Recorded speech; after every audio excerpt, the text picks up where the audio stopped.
Audio check 1 2 1 2. Is Bino Nation in the building? Put those emojis in the chat. That's my gang.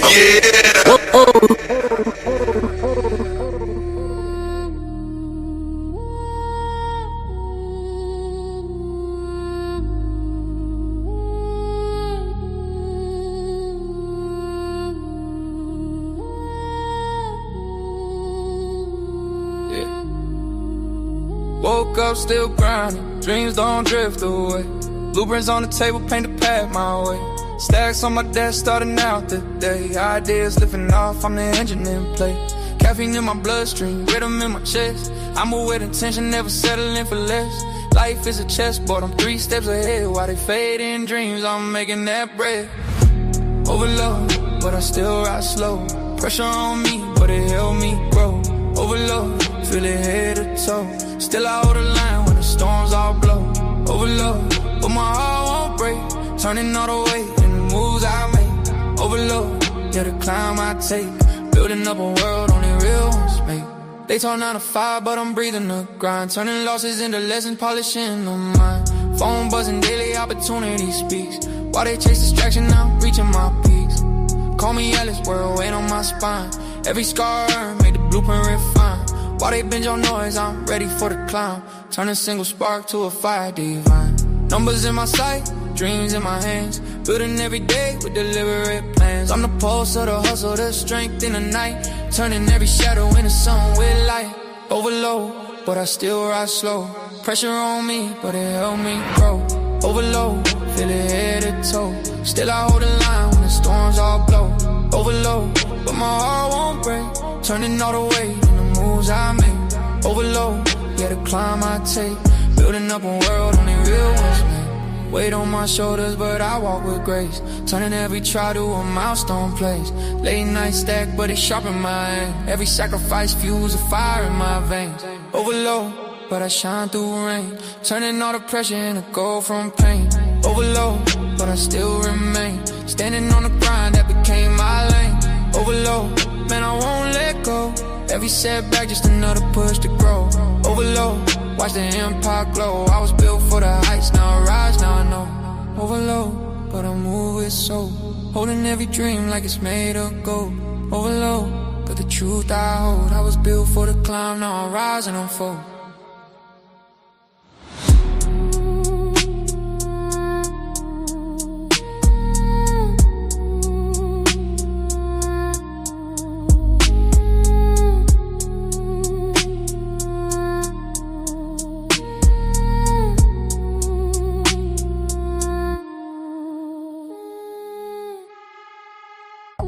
If we agree with you, then we're black. We love black people.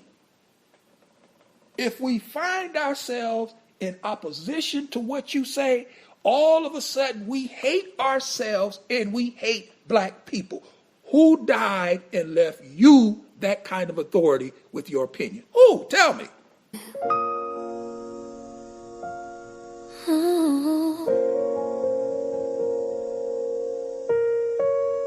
Let them talk, baby.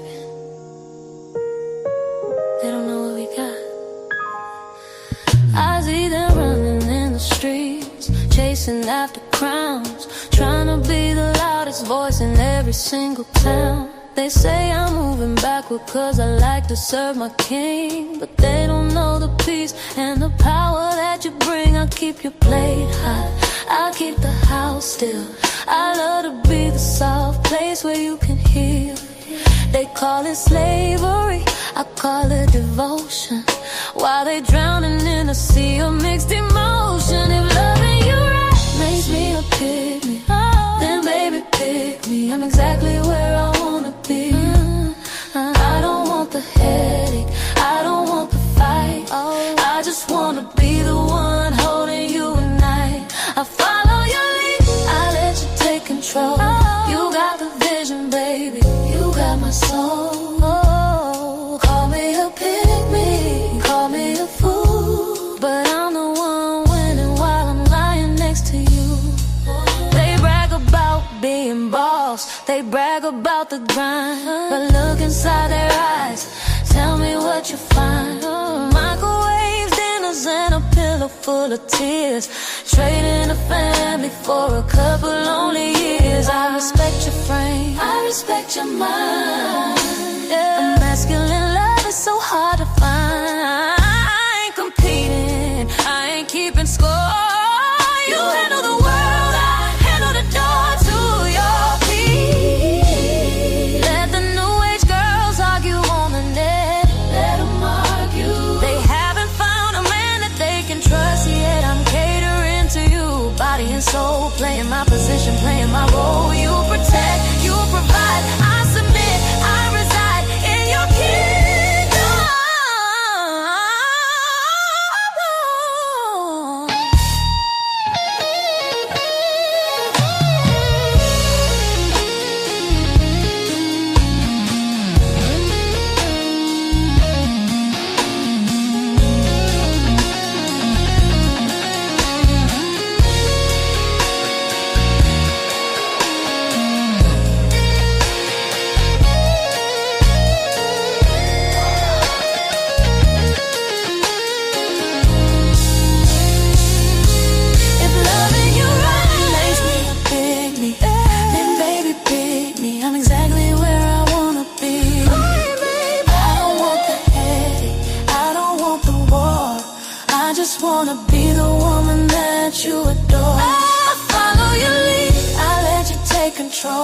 You got the vision, baby, you got my soul. Oh, call me a pygmy, call me a fool, but I'm waking up happy, lying next to you.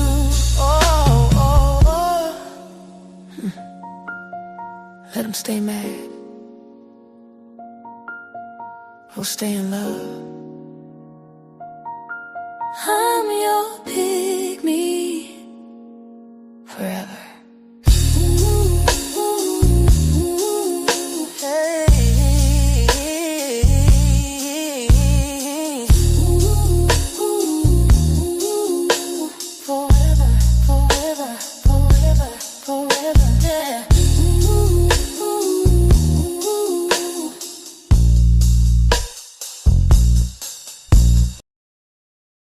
Oh, chill for what? Who is this nigga?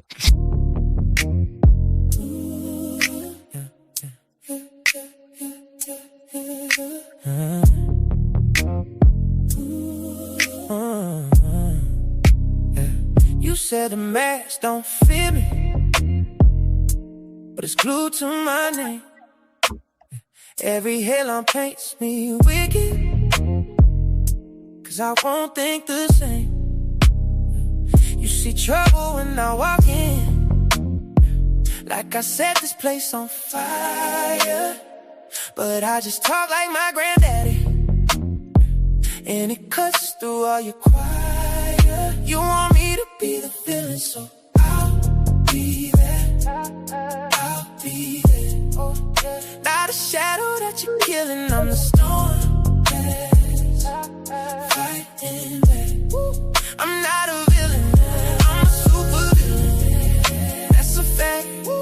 You wrote the script, I'm just living, so I'll be there, I'll be there. You get nervous when I'm smiling, 'cause you know it's not for sure. I won't bow to your approval, I'm too grown to play that role.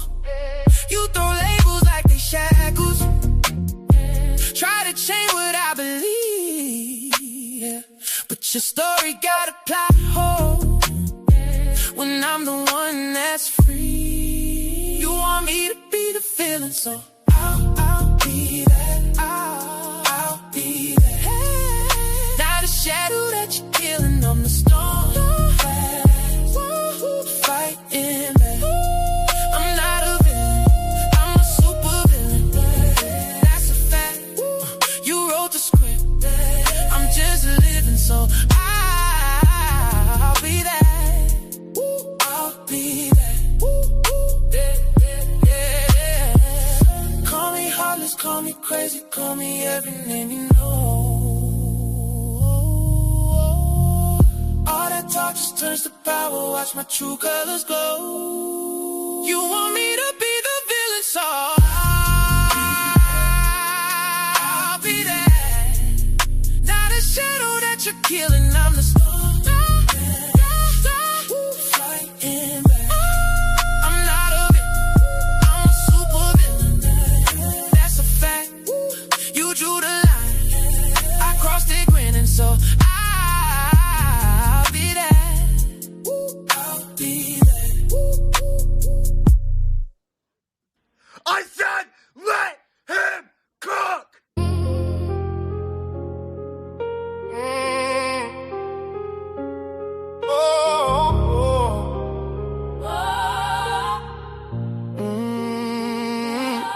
I'm from a place where the guns go blast. Smart moving silence, the loud don't last. The bar match the fight and the blood run cold. Where the soldiers wear scars and the cowards get sold. Friday night getting tight, got that Henny in my cup. Fresh fit, new kicks, pound of gas, roll it up. Same pistol, same block, new whip, different place. Keep that fire on my lap in case the sucker show his face. Pay the price, yeah, I had to get right.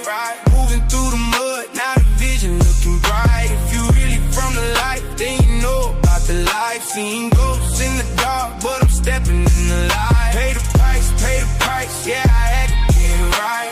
Moving through the mud, now the vision looking bright. If you really from the life, then you know about the life. Seeing ghosts in the dark, but I'm stepping in the light. Oh, we grind hard just to stack it up slow. Blacked out, tinted coupe, chrome wheels low, bro. Eyes low, heart cold, but my brain stay up. Never weak when it's beef, the shit stay stuck. Uncles in the grave, cousins stuck in the trap. Was kids in the whip, now we grown with the strap. I ain't tripping, I'm just talking, reminiscing and shit. You can smell it in the air for the drama get lit. Used to be the kids in the backseat, dodging all the rain. Now I'm in the front, trying not to show the pain. Wonder if my uncles will be proud of what I made, or if they tell me watch your back, they sharpening the blade. It's a cold world, but I got my hoodie on. Hard to trust a soul when you're building on your own.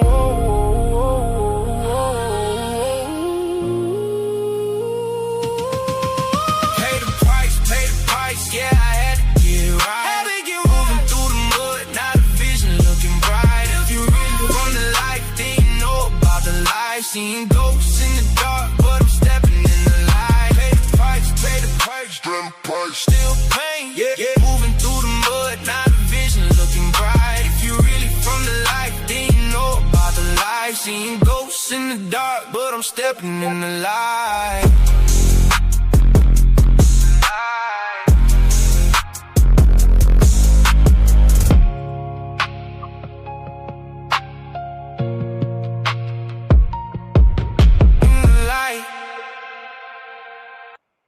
If they push me to a certain point, I'll mess up in front of everybody.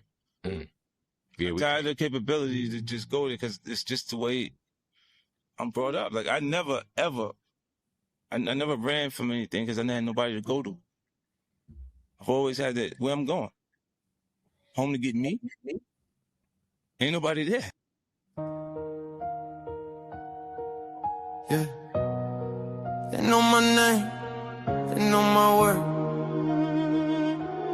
They still throw dirt. Ha! Yeah. Been a decade in the game, 10 plus in the rain. Been a king from the mud, turned up on them every string. They were lurking on my chat, screenshotting every frame. Took my slang, took my cadence, then pretended we the same. They was praying for my downfall, while they copying my blueprint. Yeah. Every topic that I touch, turn the trend, now they abuse it. They be whispering in DMs, plotting on me, try to stop my rise. Try to ice me out the story, still I burn right through the lies. Yeah. I'm the people's champ, I'm the angry man. Say my name, they can steal my style, never steal my hands. They can throw that dirt, still I rise again. You can hate my goods, better watch me rain. I'm the people's champ, I'm the angry man.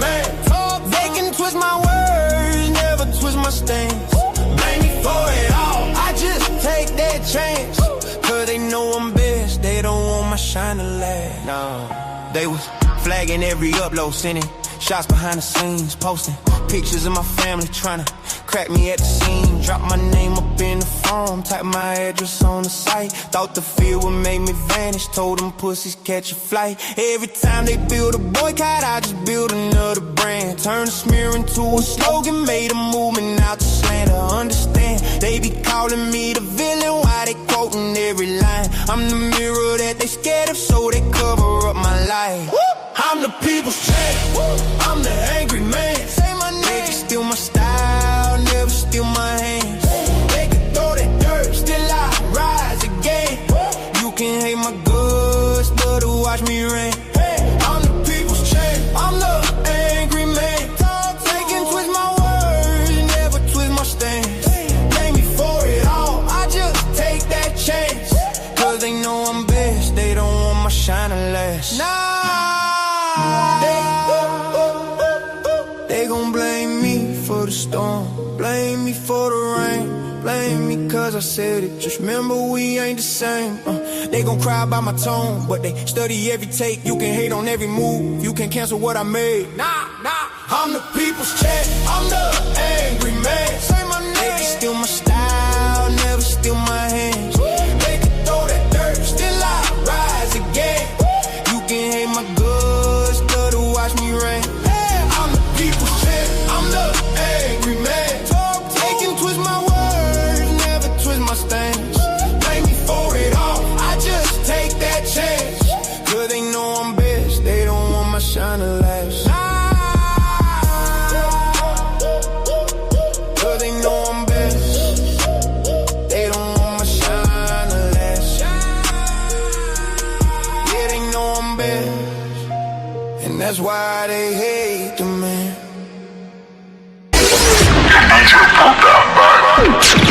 You are now rocking with the best. Support the Angry Man. Support the stream.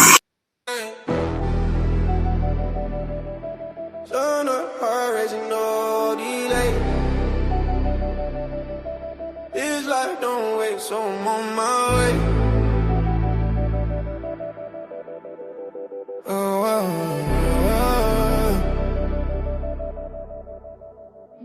Feet hit the pavement, sunrise grinning. Life's a roulette and I'm always spinning. Pocket full of dreams, got the world in my hands. No map, just vibes and unplanned plans. Sweat on my brow, running wild through the city. Clock ticking loud, but it ain't that gritty. Spill my soul like ink on a loose leaf. Every breath a moment, no time for grief. Full throttle, no brakes, I'm flying. Every second counts, ain't no denying. Living for the now, future can't wait. No rewind button, I'm on in my face, yeah, yeah. I'm on in my face, I'm on in my face. Heart like a drum, beating fast, no pause. Life's a movie real, I'ma start with no flaws. Cup running over, champagne fizz. Every day's a blessing, yeah, that's the biz. Jumping over hurdle, life's track and field. Every scar story, every wound's healed. Skyline's my ceiling, dreams stretch wide. Riding shotgun with hope, joy by my side. Full throttle, no brakes, I'm flying. Every second counts, ain't no denying. Living for the now, future can't wait.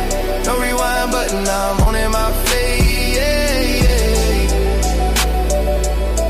I'm on in my face, yeah, yeah.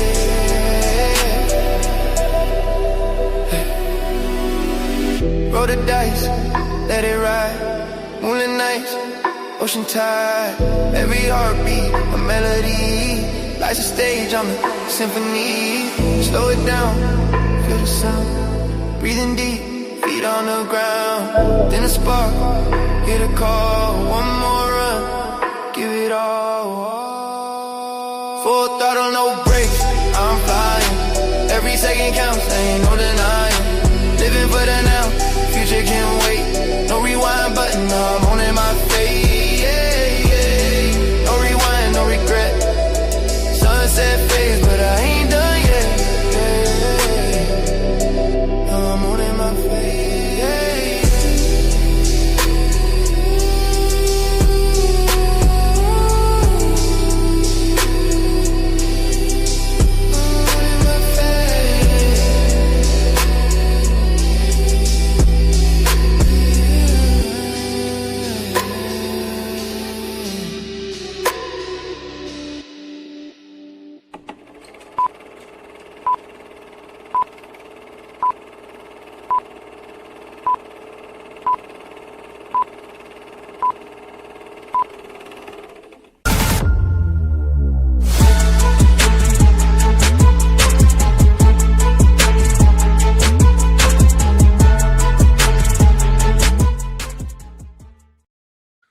What's good? What's going on, everybody? We back in the building yet again. Shout out to the whole Bino Nation. Salute to everybody I see off up in here.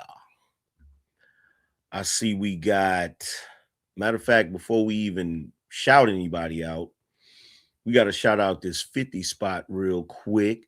Shout out to Lotus Flower coming through, supporting the show early.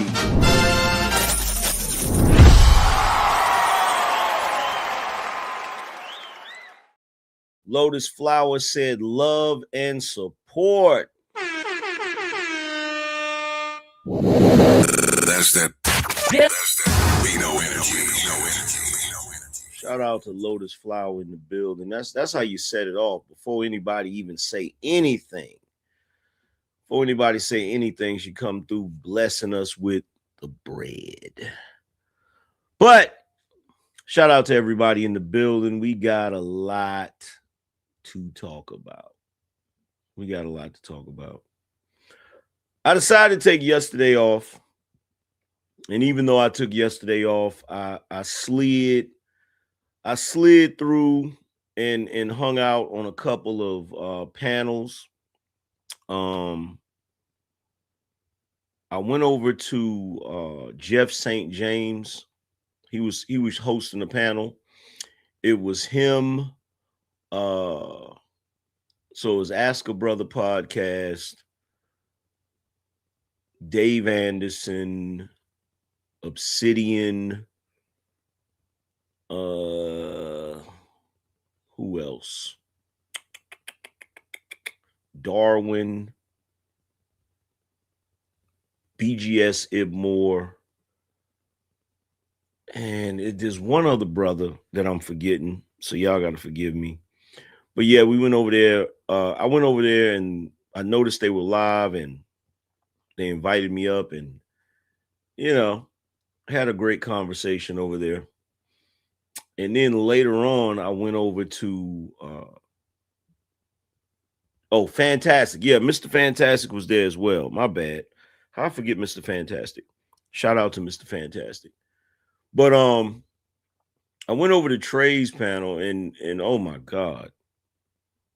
There was a guy that came up on that panel and he was a fireman and he was drunk as a fish.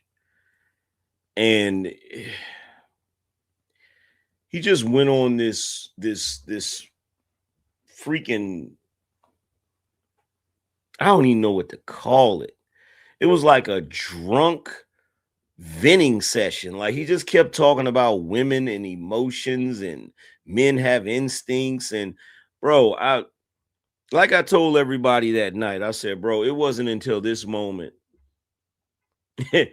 It wasn't until this moment that I realized how much I'm winning in life. Because whether you guys believe it or not, there are a lot of men like that.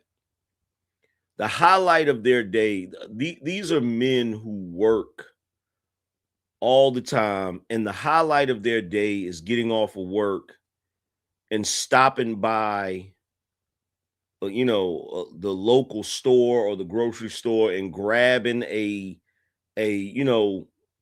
24 pack or, going by the gas station and grabbing a can of whatever their favorite beer is and going home and just drinking. And like I said on the panel last night, there's no other. That is the biggest cry for help when it comes to men. You feel me? Like, aside from the fact you should never drink alone. You feel what I'm saying? Like, if you're sitting in your crib by yourself just drinking, I'm talking about just throwing them back, like, something's wrong. You can sit there and pretend like, oh, well, I just drink because I like to drink. BS. Something's wrong. Something is terribly wrong. And in my personal opinion, I feel like guys only do that when their life sucks. I really feel like that. I feel like dudes get into that habit when they have a crappy life. So, they work because they got to work. And then I think the problem is they've been trained all their life that if they get a job and work a job, you know, everything else will fall into place. You know what I'm saying? Everything else will fall into place and everything else will work itself out. And when they find out that that's not true, you know, they get depressed. And so when they get off work, they go home and toss back a few beers or whatever and get drunk. And it's sad. It's really sad. 666 Kinski said half true. Well, would you like me to drop the link and you can come up here and tell me what part wasn't true?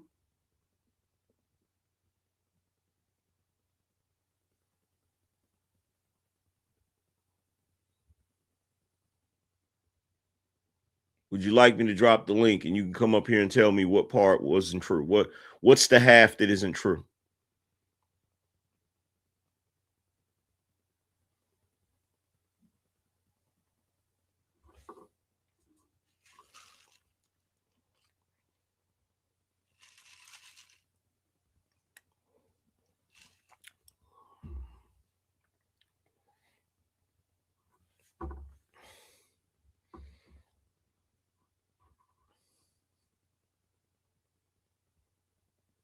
Now he's gonna get quiet.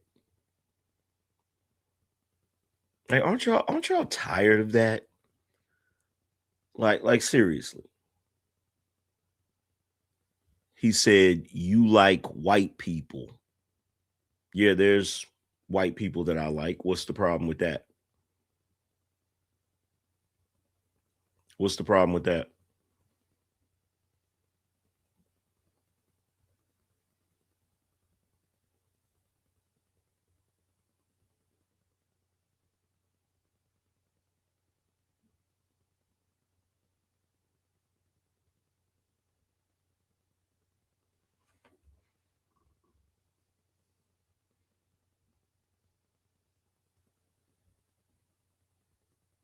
Yes, I like white people. What's wrong with that?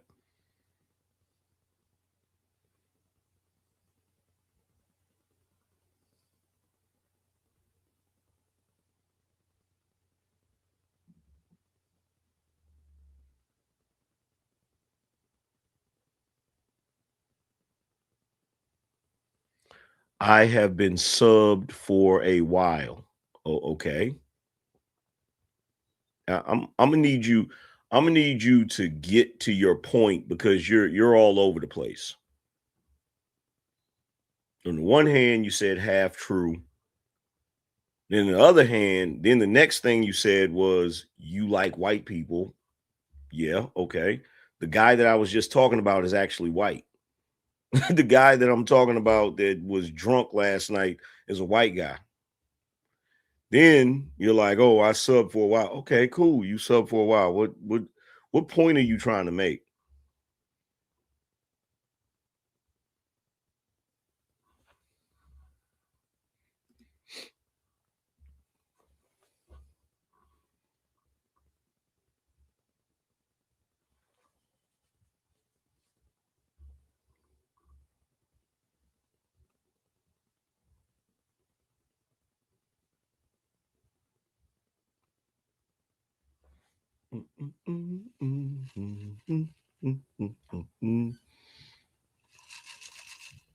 Said this is mostly a black channel. Yes.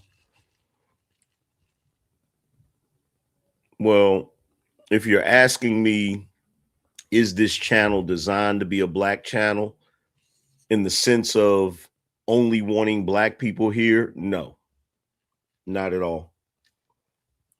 Do I talk about a lot of black topics? Absolutely.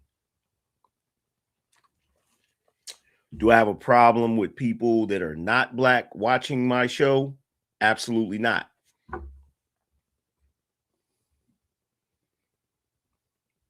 To everybody watching, to all of the Binos here, I got a question for you guys. What is it with people that everything is gotta be race? Like, Why is it just average everyday people?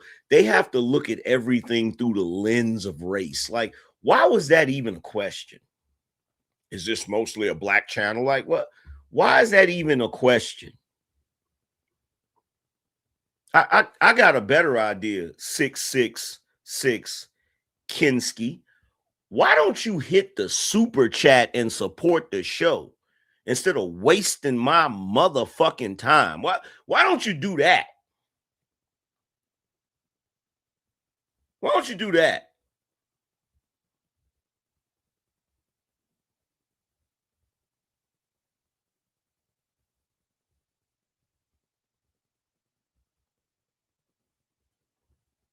You ever notice the people that come to my channel to try to get on my nerves never spend no money? Like, the people that come to my channel that want the most attention never spend no money, ever.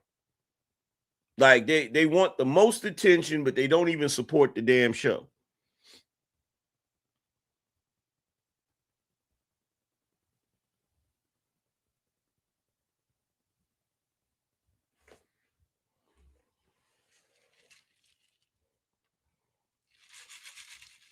He said, you made my point. What point is that, sir? What point is that? I don't think anybody in here knows what your point is. What's your point? Bro, I got time. I got time. You know, I can't say I got time today. Nigga, I got time all year. I got time, bro. I got time. Your time, look, it is what it is, broski. I got time. By the way, shout out to Rico on the Cash App side of the game.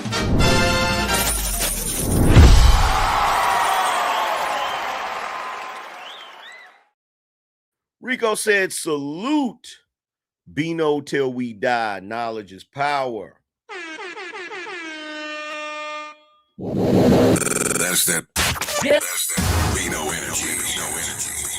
And see, here's the thing to that guy 666 whatever. This is what you trolls got to realize about me. You can't troll me. I know you try. I know y'all come over here soon as I go live, like, cause you're fucking losers, right? You sit back, you don't like me, but you subscribe, and then you check the box so that you'll know when I go live. And so the moment that I go live, you race over here to try to get on my nerves.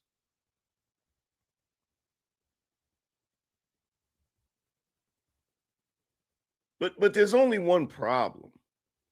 There's only one problem, right? Let's see. Tim Kennel said, AM, what's your Cash App? It's pinned to the top of the chat.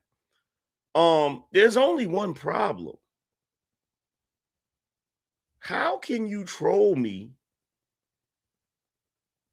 or get on my nerves if I'm making money while I'm sitting here?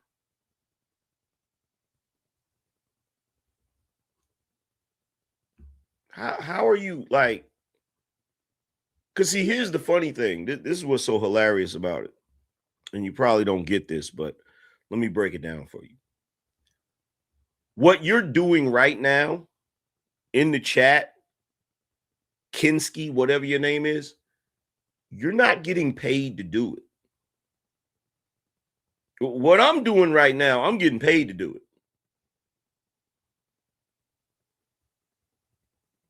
it. Is it clicking yet? Is it clicking yet?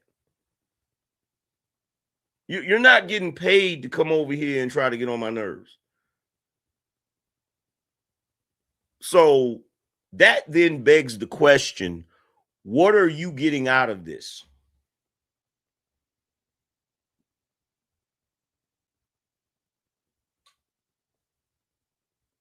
What are you getting out of this? Bob the Gamer said, what is your top 3 favorite cigars? My top 3 favorite cigar brands is going to be Camacho, is going to be the Late Hour, and Underground. Now, my favorite cigar is Underground Gordito Maduro. That's my favorite.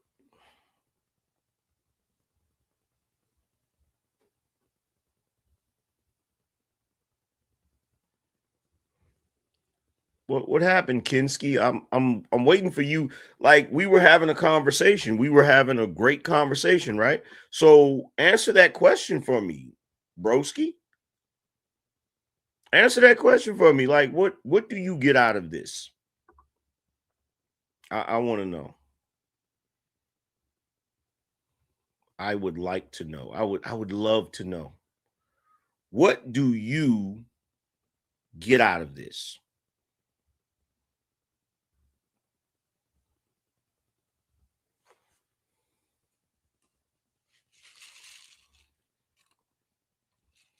Because I asked you one simple question. I said, what half wasn't true? And you've been deflecting from that this entire time. You've been hiding from that this entire time. What half wasn't true of what I said?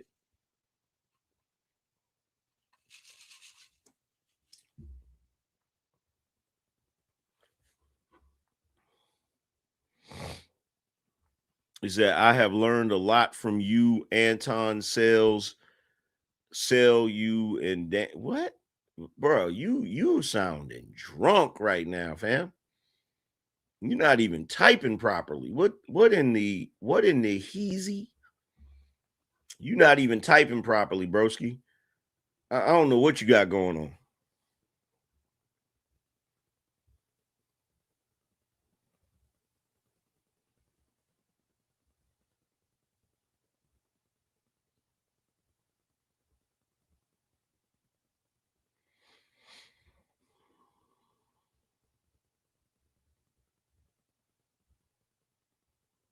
Yeah, I never understood why. You know, that's one thing that I notice every time I go live. Every time I go live, someone comes over here into the chat room to try to get on my nerves. And I'm like, what is that? What is the purpose of that? Like, I know it's hate. I know that. I know it's hate. I'm just trying to figure out what the purpose is. You feel what I'm saying? Because this is what it feels like. It feels like someone trying to rain on your parade. You know, it's almost like, oh, Angryman's going live. I hate the fact that he's winning, so let me go try to get on his nerves. I can't really do much to him, but at the very least, I can try to aggravate him and try to get on his nerves and shit.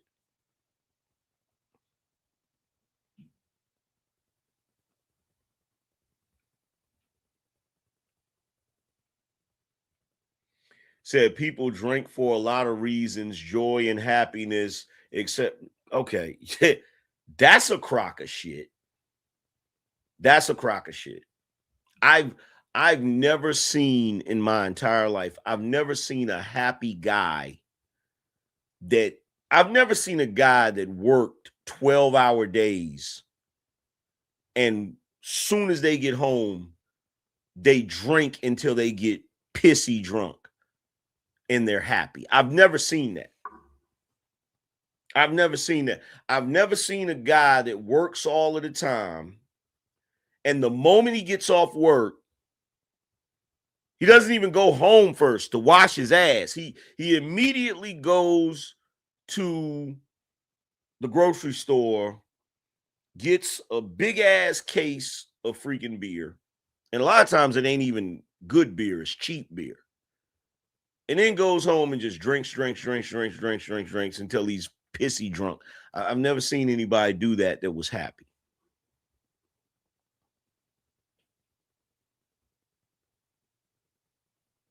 Now, you have guys out here that don't really drink a lot. Like for instance, I remember back in the day, my father, he worked a lot. So my father, he would get one beer. He would get one beer and he wouldn't even finish it.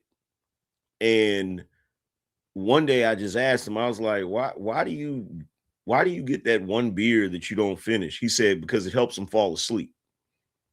I said, oh, that makes sense. So I have seen that. And I've seen people who drink socially. You know what I'm saying? But let's not sit here and act like we don't know what I'm talking about. You know what I'm talking about. Everybody in here knows what I'm talking about. It's that guy that gets off of work, he goes home, he's single, he doesn't have a family, he doesn't have any kids. He goes home and he sits in the dark and he drinks until he's pissy fucking drunk. And then sometimes he listens to old R&B music and just sits there in misery. We know what I'm talking about. We know what I'm talking about because last night, homeboy was sitting there in the dark. like he was literally sitting there in the dark, repeating himself over and over again, drinking, you know what I'm saying? What looked like a Four Loko.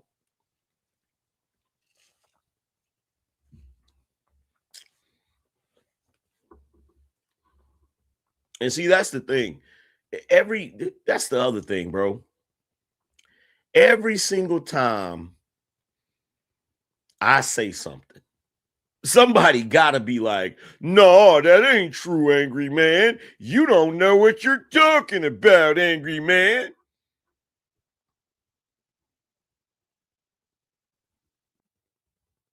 You know what's amazing to me? This is what's amazing to me.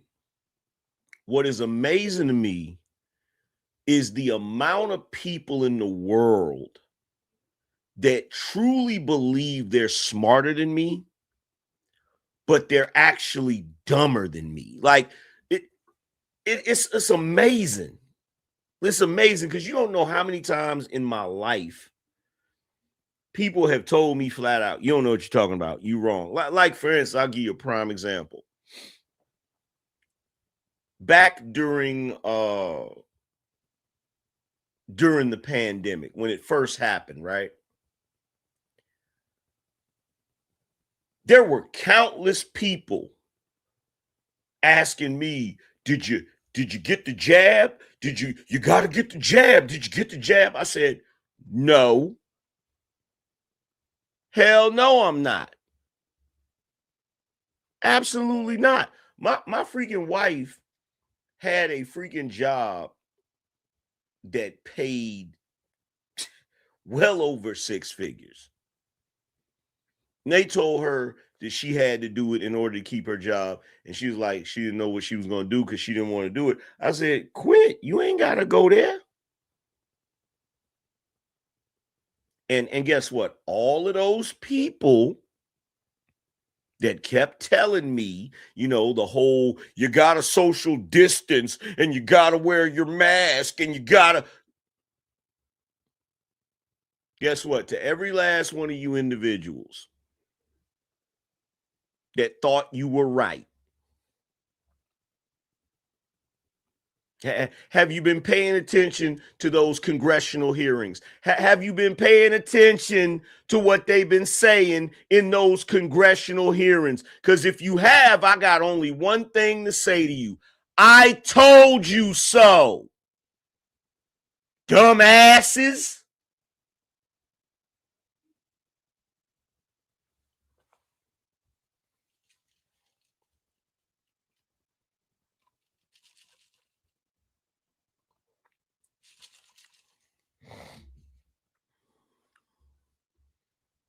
I told you so. 6'6", 6 Kinski said, I said my piece. Yeah, but you know what you haven't done? You haven't contributed to the show. Somebody do me a favor. Somebody in here. Because here's the thing, 666 Kinski. You talking about you've been subscribing me forever. You're a fucking liar. I've never seen your name in this damn chat room. Who do you think you talking to? See, out of everybody that's YouTubers, I'm one of the few YouTubers that know the people in my chat room. I recognize their names, and everybody in here knows it. So don't come in here trying to get some artificial what's it called? Rapport. Don't come in here trying to get some artificial rapport by saying, oh, well, I've been subscribed to you for mad long. I wouldn't give a shit if you was. Somebody kick his ass out of my chat room, please.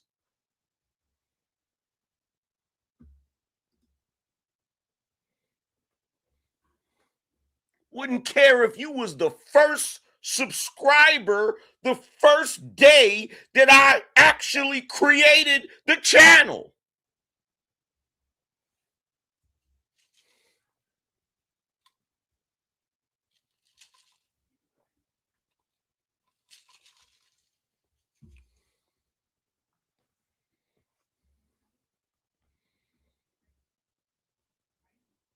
Never in my life seen such annoying foolishness. Shout out to my man, Shakedown in the building, the first sponsor of the show.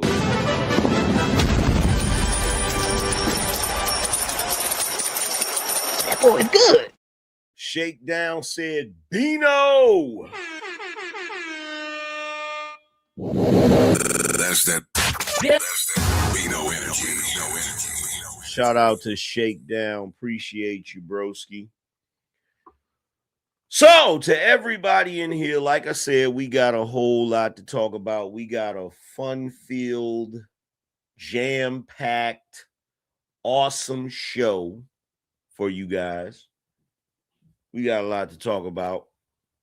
Oh, yeah, and by the way, to everybody watching, somebody came in here the other day and said, hey, did you see Dr. Cheat cook Sharon? And I just saw it last night. I saw a clip of it last night, and I ain't gonna front. It was hilarious. It was hilarious. But here's the thing. When does he not get cooked? like when does he not get cooked? Like he's doing the same thing that all he has been doing is the Derek Jackson thing, just not as good as Derek Jackson. Like all he does is go live and say, the problem with you men is you need to learn how to be real men. You're not real men, and you're not real men because you're not real men. And sooner or later, you're going to have to learn how to be real men, because the only way you can be a real man is if you're a real man. And there's none of what he says is grounded in any real logic or any real knowledge. It's just bullshit. It's just, I'm gonna try to say the stuff that I know these ratchet strags are gonna like, because it's like a bottom feeder, right? It's like a bottom feeder. You want to know the truth? Because I'm tired of sugarcoating shit. I'm tired of sugarcoating shit. All it is him and a bunch of other dudes. They're like the bottom feeders. You know those little fish that be up under the shark, and whenever the shark eats something and little bits and pieces, and they grab the little bits and pieces, that's the new hustle. That's the new hustle. They know that whenever there are red pill guys or manosphere guys talking on the internet about certain topics, they know that there's going to be a whole lot of people, mostly women, that don't like what's being said. So that's going to create an audience for them. So what they do is they sit back and they wait for red pill guys to say stuff, and then they say the opposite of it in order to get the audience of people that don't like red pill guys. It's a grift. It's a hustle. And quite frankly, it's bullshit. That's the truth. That's the God's honest truth. They sit back and they wait to hear somebody that's considered red pill say something that's true about women, and then they go do their video and say, well, the problem with those guys is they don't know what they're talking about. They're just mad because they don't know how to be real men. And then the women see it and they, yes, Hercules, yes. And to you women that support that, you're goofy as hell. You're goofy as hell, because if you really think for 1 second, like if you really think for 1 second that he really believes all of that bullshit, you've lost your mind.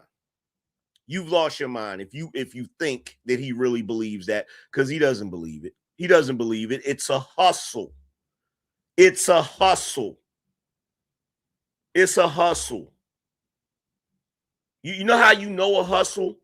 When somebody tries to say that when a black man gets on the internet and fights like hell to speak up for and defend black women, but didn't even marry one.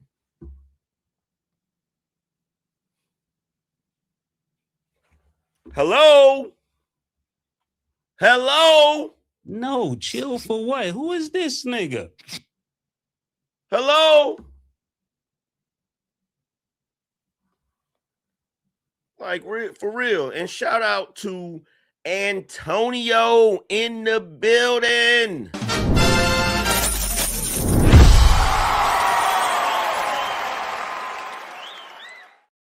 Antonio said for the gyms with the 50 spot. That's that Bino energy. Like, it's a hustle. It's a hustle. And it's always been a hustle. Dory said, oh no, AM, you coming for a few people who did this. Hey, it is what it is. Because you want to know something about that particular individual? I don't care no more about, like, there's been numerous times I've shown that dude respect and he was still disrespectful. There's been numerous times I've shown that guy respect and he's still been disrespectful to me, and he'll still go over to his channel, and that's the other part of his hustle. So the first part of his hustle is he'll sit around and he'll listen to what he calls rim brothers. He'll listen to red pill dudes tell the truth about women, and then he'll sit up there and say the opposite, which is a lie, in order to get female supporters, in order to get views. Now, the other thing that he does to get views is he starts fake drama with me. If he can get on a panel with me, he'll start talking crazy or start doing something, and you know what he's going to do next. And I can always tell when he's putting on his show, because when he's on a panel with me, if he's talking normal, that means he's not simulcasting to his audience.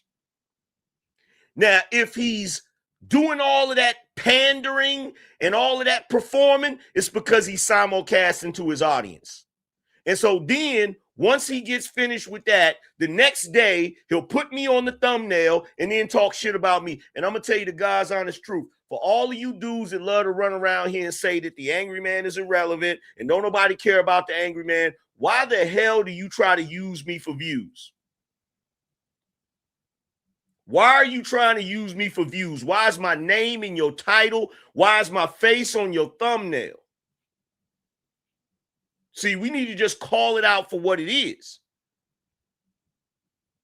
You start fake drama with me to get views because you're not talented enough to get views by yourself. That's the reality. You can't do what I do. You don't, they don't build them like me anymore. You don't have the ability to just fire up a live stream by yourself and talk to the audience about random topics and keep their attention anywhere from 3 to 6 hours. You don't have that ability to do that. You got to stir up and create fake YouTube drama. And then go run to your channel and put me on a thumbnail. But see, there's only one problem, because you'll sit back and be like, oh, well, you're still irrelevant because I didn't get that many views. It's not that's not the way YouTube works. That's not the way YouTube works. You don't get views because you have somebody's name in your title or somebody's face on your title. So for all of you individuals that's wondering, why is it when I talk about certain people, I don't get the views the way other people do when they talk about certain people? Because you're not talented. That's why. It could be the hottest topic on the planet. The reason why you're not getting a bunch of views with that topic that somebody else gets a bunch of views is because they don't want to hear you talk about it, because they're sick of you. They don't want to hear you talk about it. They don't want to hear you talk about it. You're not talented. This is not for you. Everybody can't do this, and it's levels to it. It's levels to it. Everybody cannot do this. That's just the reality. And check this out. And the dude you was trying to go against the other day, I don't know if you've been seeing his clips. You wasn't ready for him. You wasn't ready for him. You wasn't ready for Dr. Cheat. Dr. Cheat got that old school red pill when the manosphere first came out energy. You ain't ready for him, bro. You're not ready for him. See, you get into back and forth with me. I'm way more calmer than I used to be. I'm way more toned down than I used to be. See, here's the thing. Chumps like you get up here and you try to go at guys that are considered red pill, but we're calmer now because we've been here for a while. We ain't got time for all of that. We don't want to have those debates with you because we done already had those debates a million times.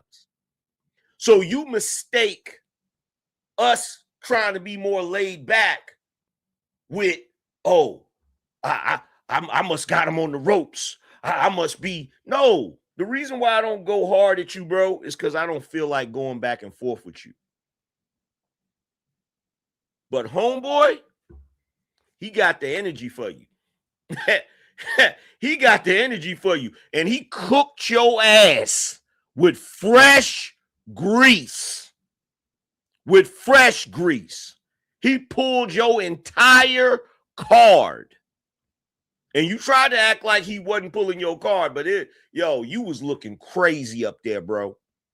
You was looking crazy up there. When he told you you had feminine energy, oh, that was funny. That was hilarious. That was so funny.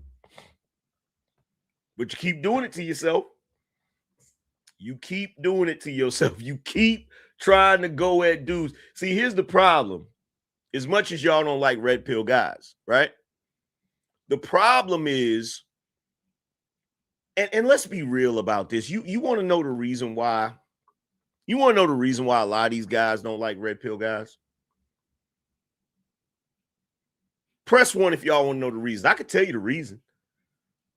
I can tell you the reason, because you see, when you go to panels, it's always guys talking about that. That's that red pill crap. It's a bunch of red pill talking points. Like, they be losing their shit. They be losing their shit. And you be like, damn, what you got against red pill guys? It's a red pill. They just be losing their damn minds and shit, bro. I'm going to tell you the reason why. Because red pill guys are the first men in this feminist society. Matter of fact, get your recorders ready, because it's going to be the realest shit I've ever said. The reason why all of these dudes is mad at red pill guys is because red pill guys are the first guys in this post-feminist society to have an actual voice and an actual impact on the society. And as men, they're jealous because they wish they would have had some sort of impact on society. They 5 years late to the prom. That's what they mad about. So when people are on the internet giving all of this praise to all of these guys that came out of the woodwork, spitting that real shit, telling the truth, and now they're considered legends and all of that, these new men are mad because they're not part of that conversation. So what they do is they settle for going against that conversation. That's what they do. Because if you notice, they'll start out going against it, and then once they get a halfway decent audience, then they'll start agreeing with the shit we said.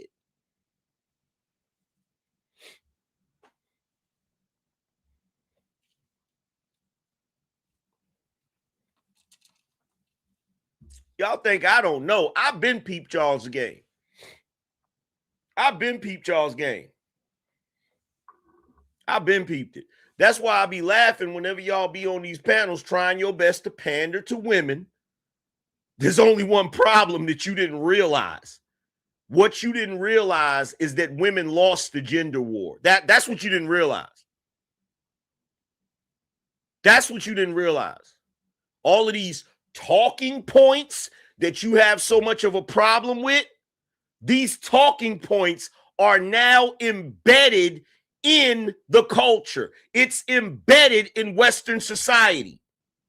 And once you change the language of a culture, you change the culture. That's like last night. Last night, Anton was live, and him and Fatty was having a back and forth because they were talking about this dating recession, right?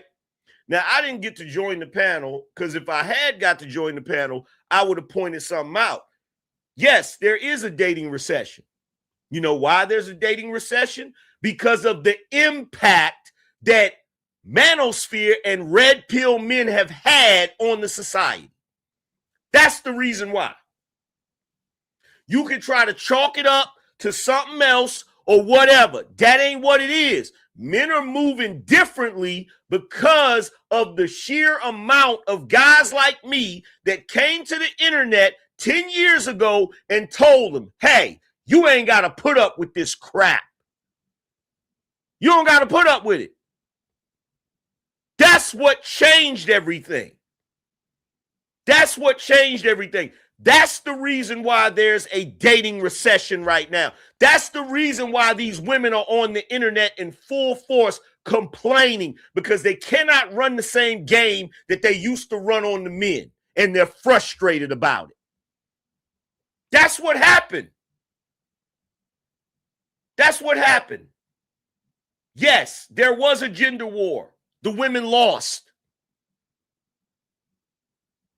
Why did they lose, Angryman? Because they was never used to having to go up against the men anyway. They were the only ones that had a voice. They were the only ones that had a voice. For the majority of our lifetime, they were the only ones that had a voice. The moment we got the bullhorn, the moment we got the microphone, it was over. It was over.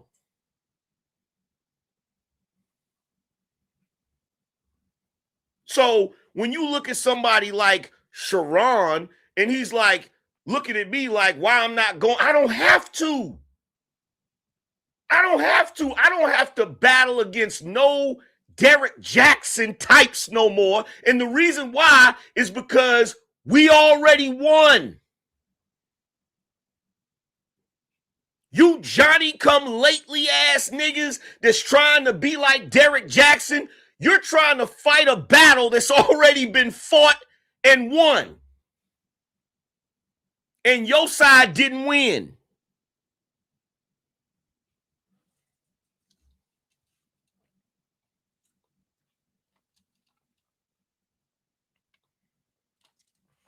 That's the reality.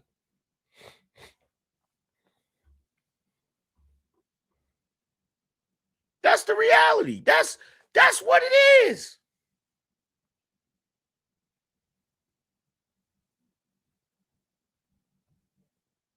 And you can get mad about that. You can get frustrated about that. You can run through the streets kicking and screaming and all of that. It ain't gonna matter. It ain't gonna matter. It ain't gonna matter. You know why it ain't gonna matter? Because every single young guy out here right now, the moment he goes on a date with a chick, the first thing he's asking is, what do you bring to the table? What's your body count? Now go ahead and ask me. Matter of fact, I'll ask every last one of y'all. Prior to all of us dudes coming to the internet and talking our shit, was guys asking women what they bring to the table? Was guys asking women what their body count was? Were dudes saying, if you can't get with my program, we can't be together? No. No. Dudes was just accepting whatever it was. They was just accepting whatever. And today, they not accepting whatever. Today, you got to qualify. You got to qualify. You got to be about something. And guess what? I don't see nothing wrong with that. I don't see nothing wrong with that. And you women shouldn't see nothing wrong with that, because women, y'all were the ones running around talking about these men will stick their thing in any wet hole. And so basically you saying the men don't have standards, or they didn't have standards. And today they're more demanding. But see, that's how I knew women were lying. Because the first thing you'll do is say men are sleep with anything. So you're basically accusing men of not having standards. But the moment men get standards and say, what do you bring to the table? Or, well, you need to do some stuff for me. We need to have some reciprocity. The moment men got standards, what'd you do? You said they were sassy. These men want to be chased. They the women. They want to be princesses. They want to be wine and dine. They sassy. That's how we know y'all are full of shit. Because when men didn't have standards, you complained about that. The moment men get standards, you complain about that. When men were quote unquote bums and broke and didn't have their own house or didn't have their own place or their own car, we was scrubs. We was bum ass niggas, brokies, all of that shit. The moment Kevin Samuels said on his channel that high value men demand more and these guys aspire to be high value men, now all of a sudden you had a problem with the high value men. So the guys that started wearing suits and making sure they had their own car and their own place and six-figure earners and great careers, you got a problem with them. See, it ain't about whether a guy's broke or whether a guy has money. It ain't about whether a guy has standards or don't have standards. what it's only about is this. You want to live in a world where men can be wrapped around your pinky finger and they do whatever the hell you want, whenever you want. And the problem is you can't get that happy medium that you want. You're like Goldilocks. The porridge is always too hot or too cold. It's never just right. See, just right for you is the man who makes enough money to where you can live an extravagant lifestyle of the rich and famous, but his standards are low enough to where you could talk to him crazy and treat him like shit. Only problem is a guy that makes that kind of money is going to have high standards. So a guy that makes that kind of money, you can't talk to him any kind of way. So you don't talk to him. Then you got the guy that don't make that kind of money. He's broke. He ain't got no standards, right? So you can talk to him any kind of way, but he ain't got no money to spend on you. So you don't talk to him either. Or you talk to him for a little while until you get fed up with the fact that he ain't got no money. Because what you think you can do is you think you can get with the broke guy that don't got no standards, because you know you can run over him and boss him around, and you think you can nag him into becoming the guy with all the money. But that's not the way men work. That's why all of you be drooling over Sierra's prayer. Y'all want to Russell so bad because he fits that fantasy, or at least you think he does. The guy that's got plenty of money, but at the same time, he's a bitch. So you can talk crazy to him, run him, and do whatever you want to do whenever you want to do it while he's funding your dreams.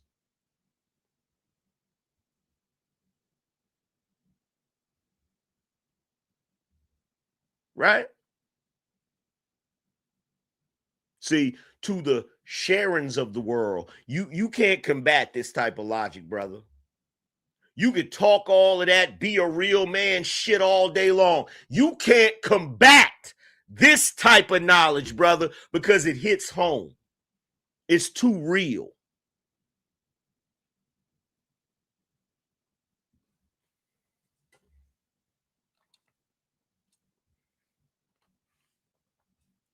And like I said, y'all are full of it.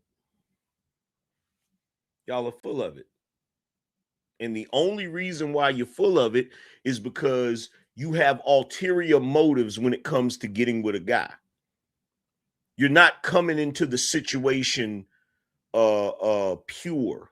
You feel me? You're not coming into the situation in good faith. You got a hidden agenda in the back of your mind. You want to use him for something, some kind of way. See, there used to be a time you got with a guy because you liked him. See, back then, he didn't have to be successful already. He didn't have to have a bunch of money.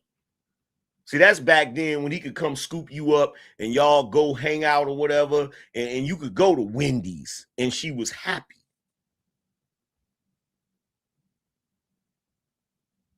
This is back when you could just kick it. And you could build with a chick like that. You could grow together with a chick like that because she actually liked you. See, today, you women, you don't like the guy. You just like him for what he can do for you. And if he can't do nothing for you, you ain't got time for him. Ain't that what y'all say? Don't hit me up talking about Grand Rising Queen. Hit my cash app. That's why. That's why.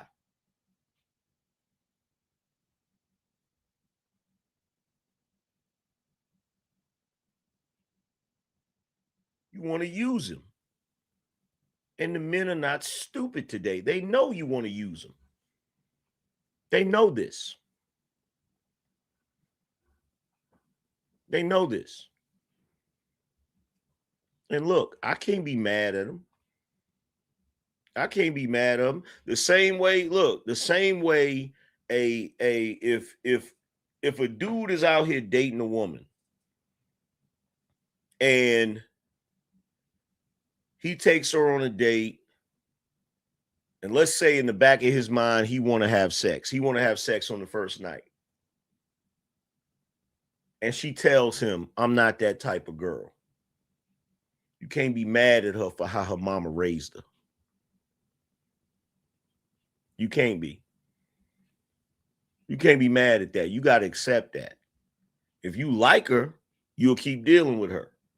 But if that's all you wanted, leave that woman alone. Go find a woman that's about that. And leave that woman to go find a dude that has more patience, that's willing to be with a woman that has those type of standards. That's real. But it's the same in the reverse. It's the same in the reverse. The same way a guy can't get mad at a woman who don't want to open her legs the moment she meet him, you can't get mad at a guy that don't want to open his wallet the moment he meet you.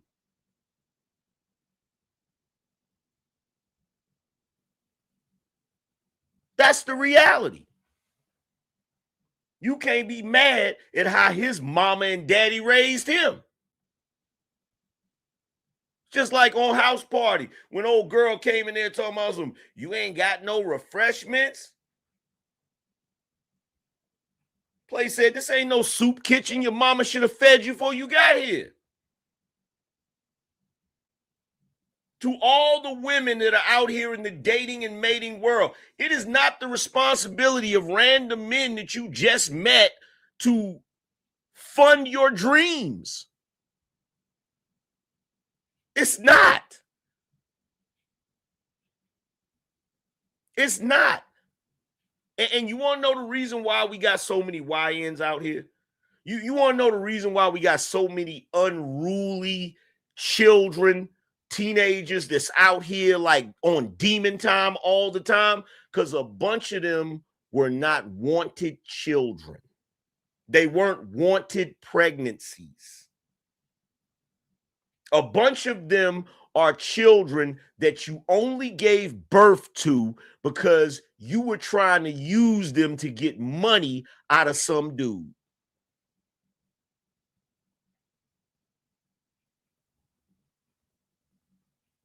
See, a lot of y'all don't think that affects the child. When that child is growing inside of you, that child feels what you feels, probably even thinks what you think. It's got that connection to you. So if you don't care about that child like that, you know it's just a meal ticket. What type of kid you think that child gonna turn into?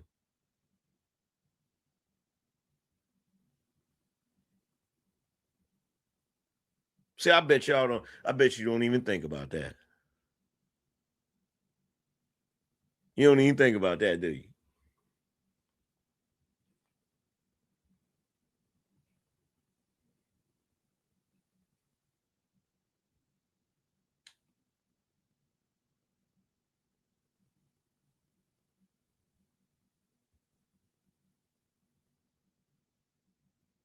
See, in order for a relationship to actually work, you got to actually like the person you with. You got to like the person you with. You can't just be you can't just be on some I'm going to use this person for what I can get out of them.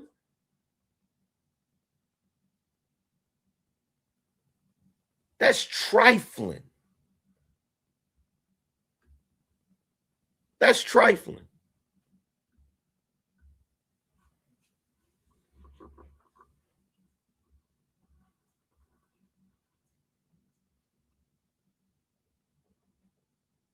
But then you got people, you got people like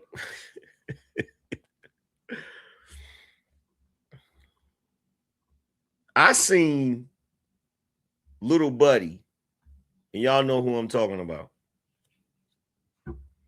I seen little buddy talking about some men that treat women bad. You only doing that because of your own deficiencies. You only doing that with men that treat women bad. That's just a reflection of their lack of manhood and all that. Or maybe those guys actually paid attention to what the women said they wanted. Is that possible? Is that possible? Is it possible that you have men that treat these chicks badly because they paid attention to what the women said?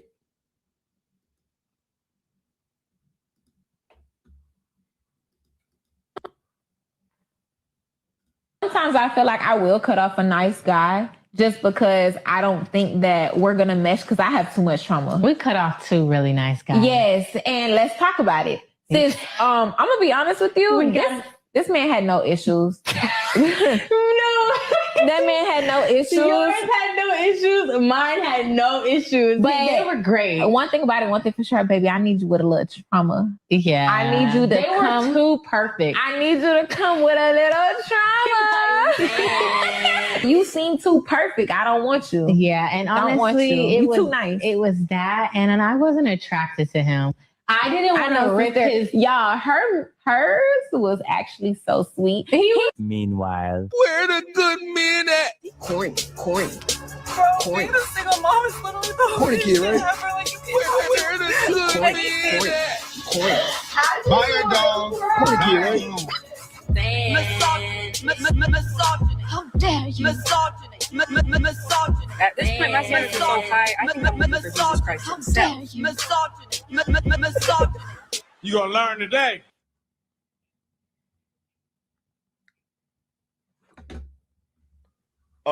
Correct me if I'm wrong.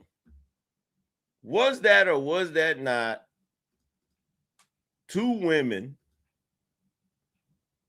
basically admitting that they don't want no nice guy? They don't want no good man. They want a man that gotta have some trauma. He gotta have some trauma.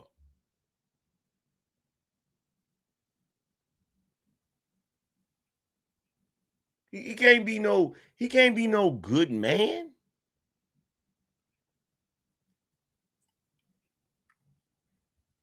Right?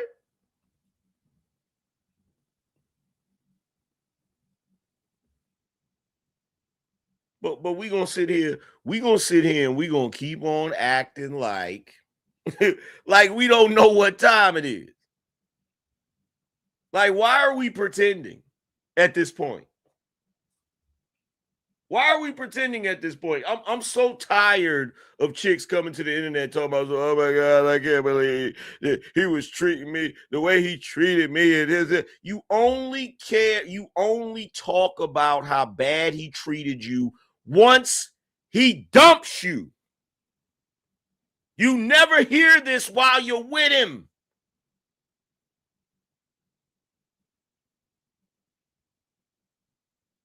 Anytime I've heard a woman complain about a guy, it's only after she's no longer with the guy. It's only after she is no longer with the guy.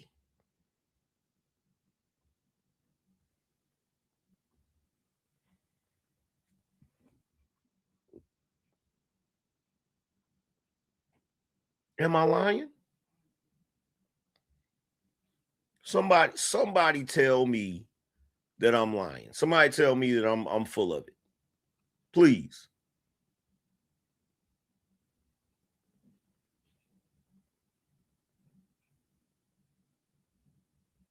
Y'all know I'm telling the truth.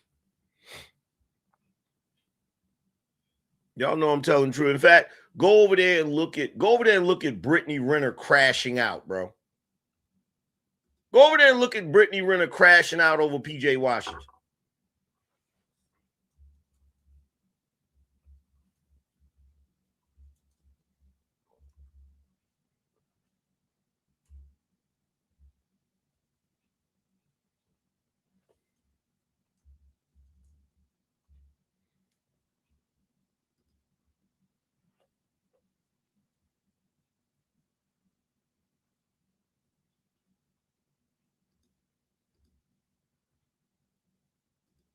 And also to my baby daddy, PJ, I know you're going to watch this because I know your dream is to stream. You wish you could stream instead of having to go to, never mind, practice. But stop fucking playing with me and stop fucking playing with our son. On everything I love, babe, Fed's building a case. Okay? And you keep playing. Okay, that's why you're going to get traded. That's why no good is going to come to you. And you keep talking about the Lord and you want to carry that Bible around as a prop. Boy, if you don't stop. What did the Bible say about them children? Because you're okay with doing what you're doing to our son, and you got your other fucking kids living a certain kind of way, and you think that, and people think that's just funny.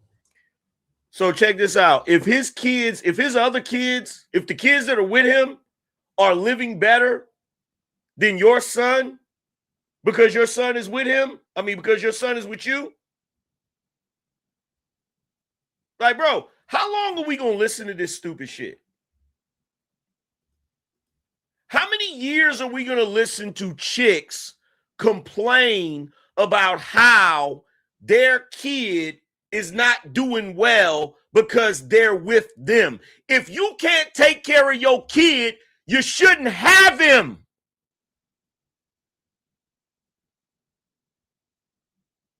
Why is this rocket science? She literally said out of her mouth, look at what you're doing to our son. The children at your house are living better than our son that's with me. Then what it sounds like to me is the son that he has with you should be living with him. With your bum ass. That's what it sounds like to me. It sounds like to me PJ Washington should have full custody because he's the better provider. See, that's when I know for a fact, that's when I will know that we truly live in a just, fair, and equal society. The moment that the courts, which will probably never happen, but the moment that the courts say to the women that come down there complaining, I need more money from him because I'm struggling. Well, ma'am, if you're struggling, we're going to grant him custody because it's clear you don't have the financial means to take care of your child. Know how stupid it is? If a woman comes down there and says she doesn't have enough money to take care of her child, you want to take the money from the man's house and give it to her? Put the kid where the money's at. Put the child where the money's at. Put the child in the household that is doing better financially.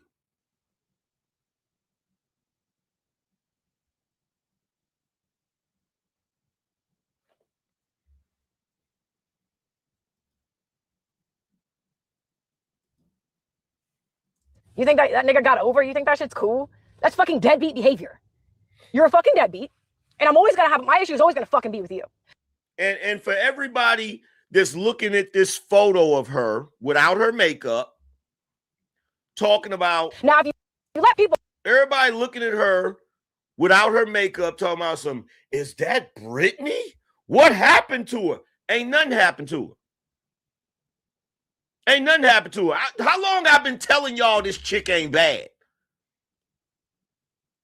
To everybody watching this right now, how long have I been telling y'all I do not see what these men see in her? How long have I been saying it, bruh?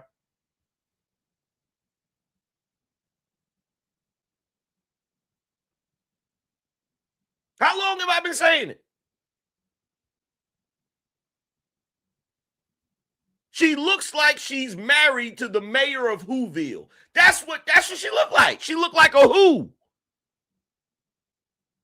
From the Grinch that stole Christmas, like the big upper lip, the nose that come up like that. She looks like a who. Bahu bore, dahu dore.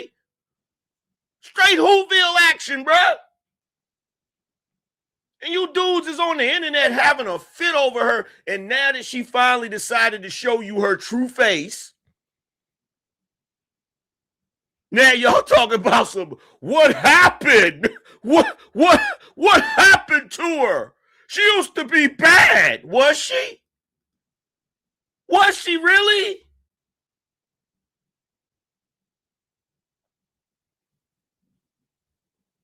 Was she really bad?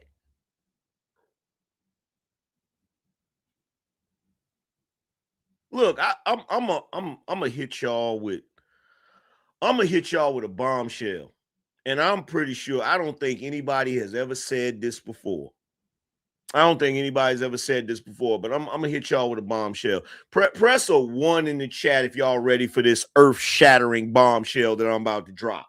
This is about to be the realest ish I've ever said in life.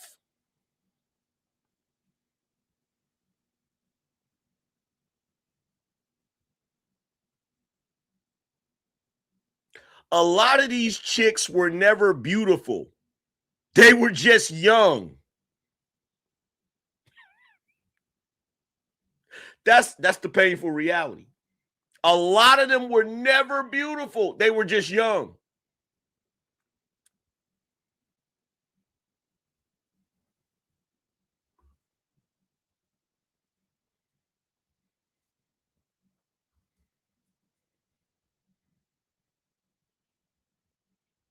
Let that sink in for let it sink in for a second.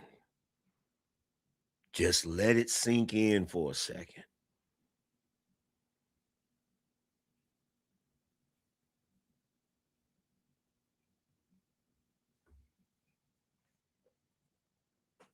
A lot of them were never beautiful. They were just young with access to makeup.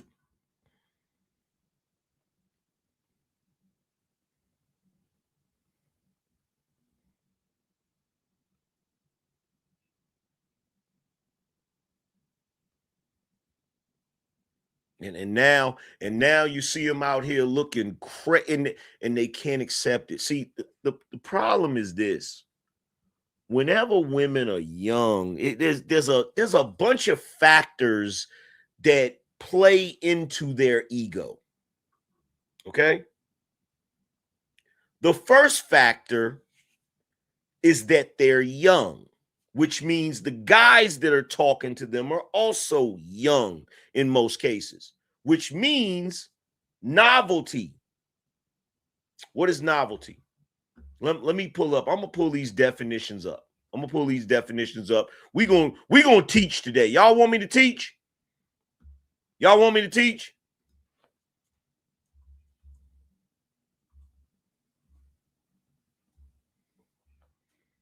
Let me pull up these definitions. I'm gonna show you where the illusion comes from. Okay. So let's pull up this definition. So,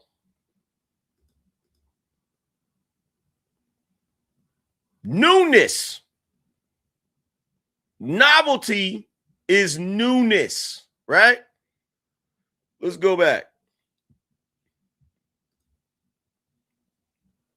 Let's go back. We gonna go back. Let's see. What does it mean when a person experiences novelty?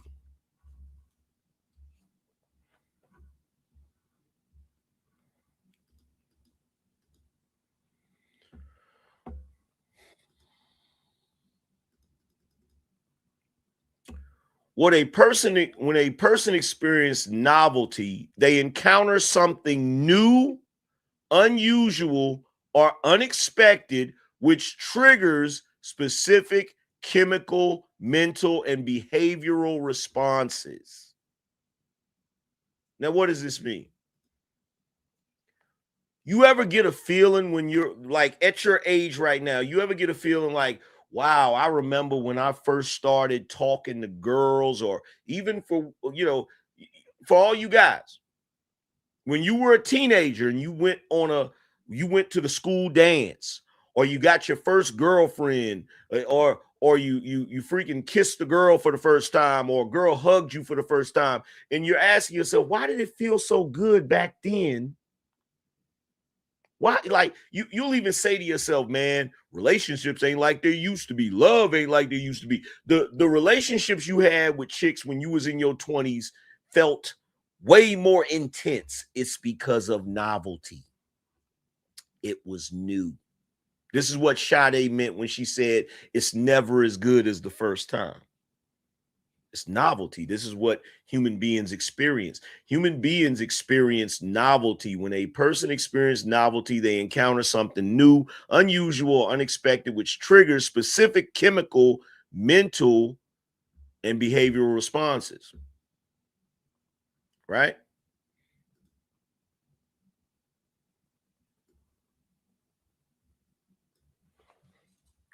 What chemical does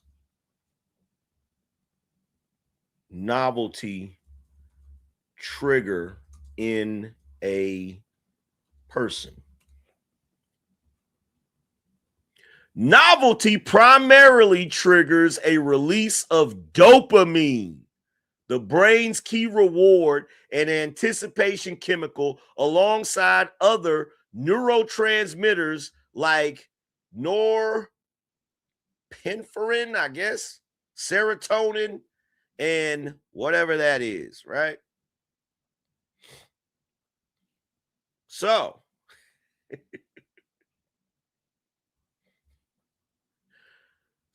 the first thing that women have in their favor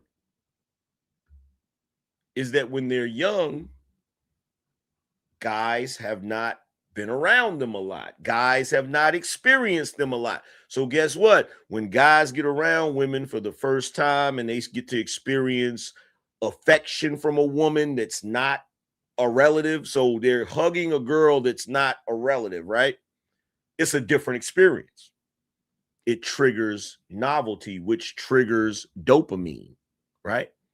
And if you know anything about dopamine, whenever you get a hit of dopamine, you want it again. You want to feel it again. This is why y'all used to get in trouble in between classes. You'd be late for class because you was somewhere trying to hug or get a kiss from your girlfriend, right? So that's one thing. That's one thing, right? The other thing, in fact, hold on. Let me pull up. We need Claude for this. We need Claude for this. Let's get Claude in here.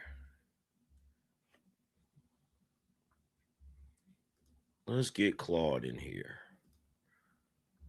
Okay.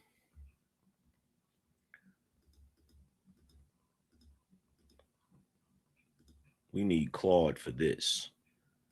Boom, boom.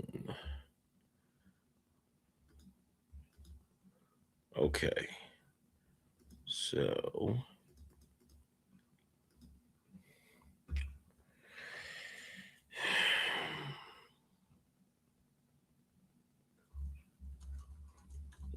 let's start the questions over. What does it mean when a person feels novelty?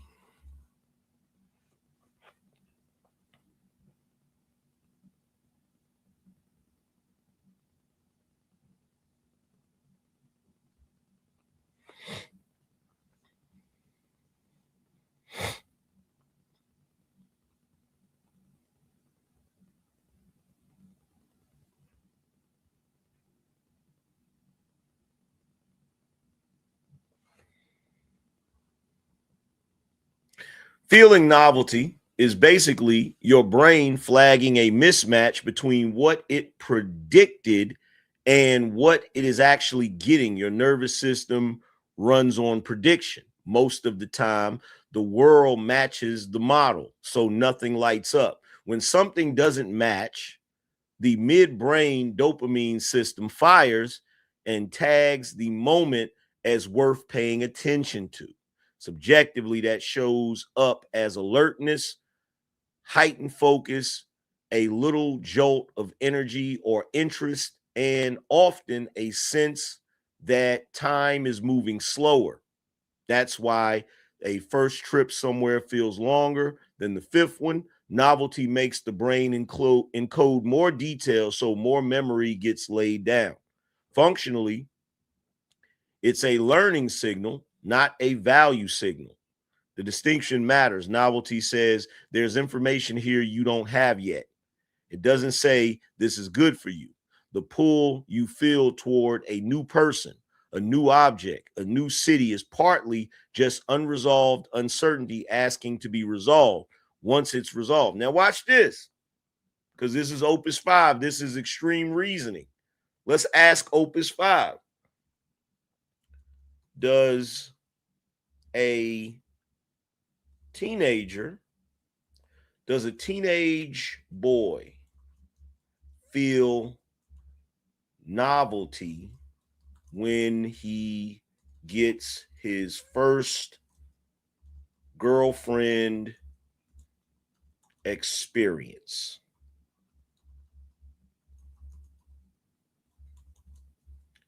Such as attention, such as physical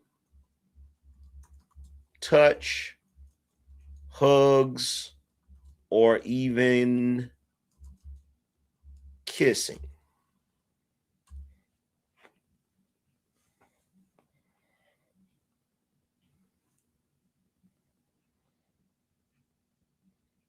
Yes. Yes, and more intensely than at almost any other point in life for a few stacked reasons. The prediction gap is at its widest. Novelty is a mismatched signal, and a teenager has no prior model for any of it. An adult who's been in a relationship has a template. The brain updates a little and moves on. A 16-year-old has nothing to compare it to. So nearly every moment registers as new information. That's why people remember the first relationship in high school in high resolution decades later and can barely recall the third one. The hardwire is turned up. Adolescence involves a spike in dopamine system reactivity. The reward response to novel and social stimuli is measurably stronger than in adults or younger children. Meanwhile, the prefrontal cortex, which handles perspective and long-range judgment, is still years from finishing. So the signal is loud, and part of the brain that contextualizes the signal is quiet. That's not a character flaw. It's a construction schedule. Physical affection adds a separate channel. Touch, hugs, holding hands. General closeness triggers oxytocin, which drives bonding and attachment. That's a different system from the dopamine novelty response, and it's why the feeling isn't just exciting, but this person specifically. Two signals firing at once, and a kid with no experience distinguishing them. The particular upshot, the practical upshot, and this is the part worth saying plainly. The intensity is measuring newness, not compatibility. A first relationship feels enormous because it's the first, not because the person is uniquely right. Teenagers routinely misread the size of the feeling as evidence about the size of the relationship's future. That's the origin of a lot of bad adolescent decision making, and honestly, a lot of adult decision making too, when someone never learned to separate the two. It also means the fade isn't betrayal. When the novelty drops 6 months in, most teenagers read it as the love died rather than my brain finished learning the terrain. Nobody teaches them the difference.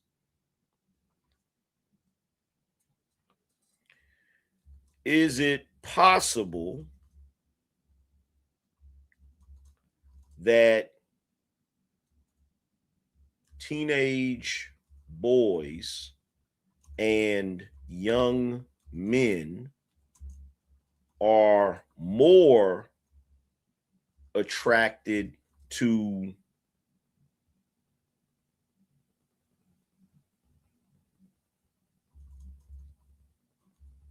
females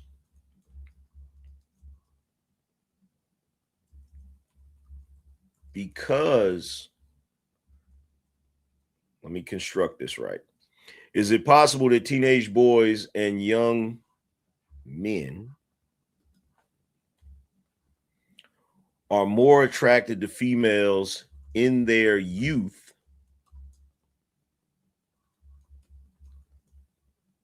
than when they are older, like their 40s,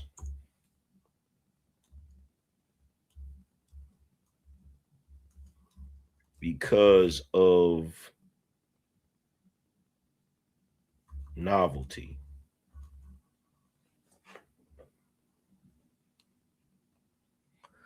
Is it possible that teenage boys and young men are more attracted to females in their youth and remember it fondly than when they are older, like in their 40s, because of novelty?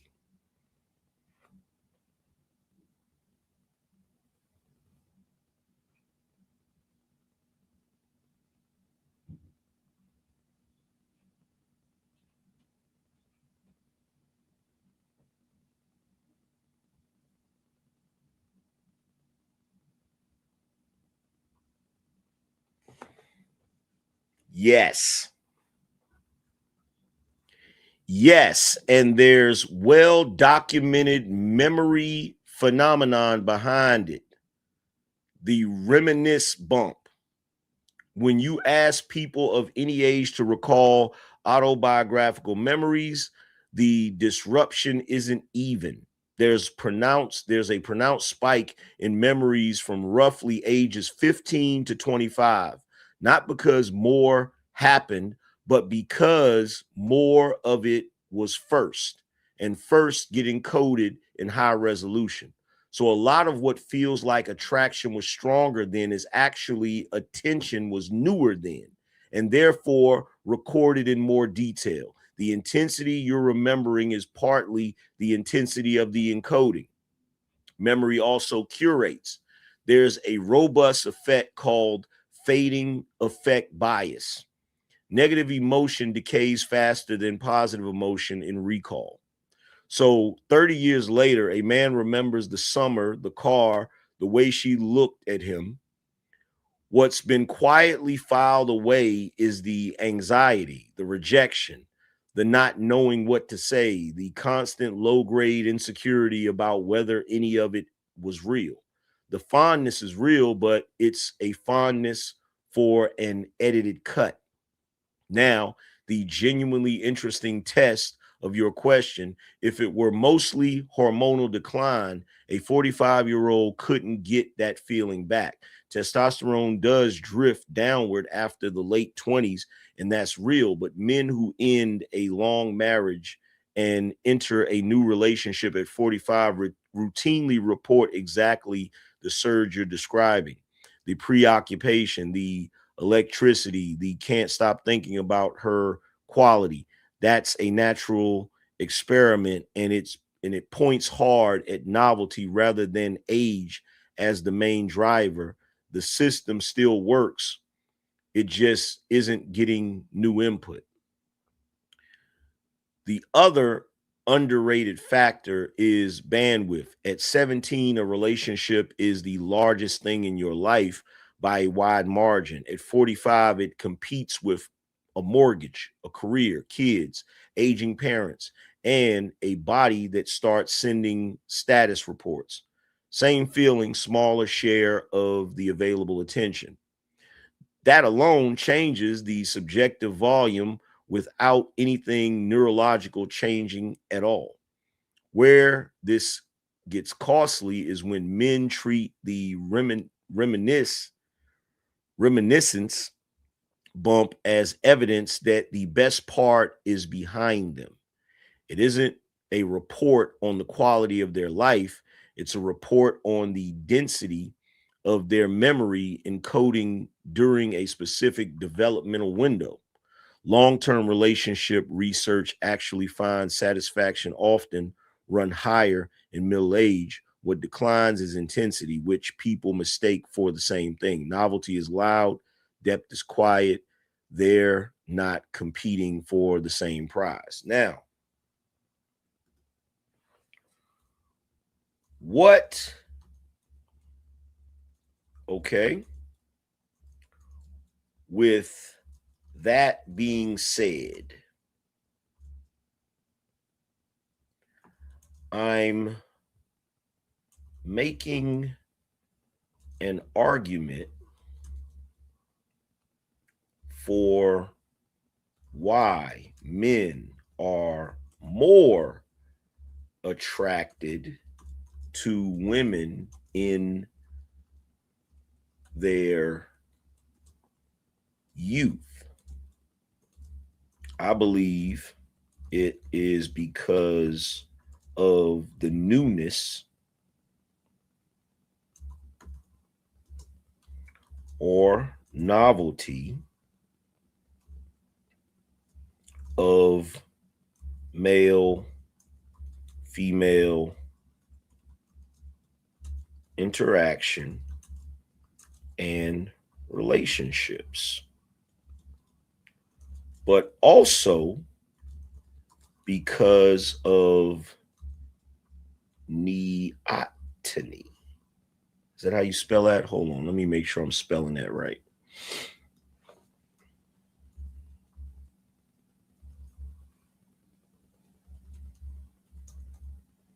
Neoteny.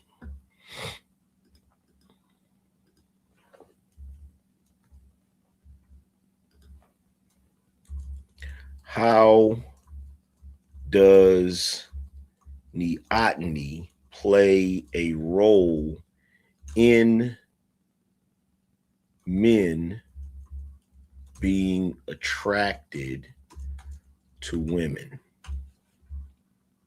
Watch this.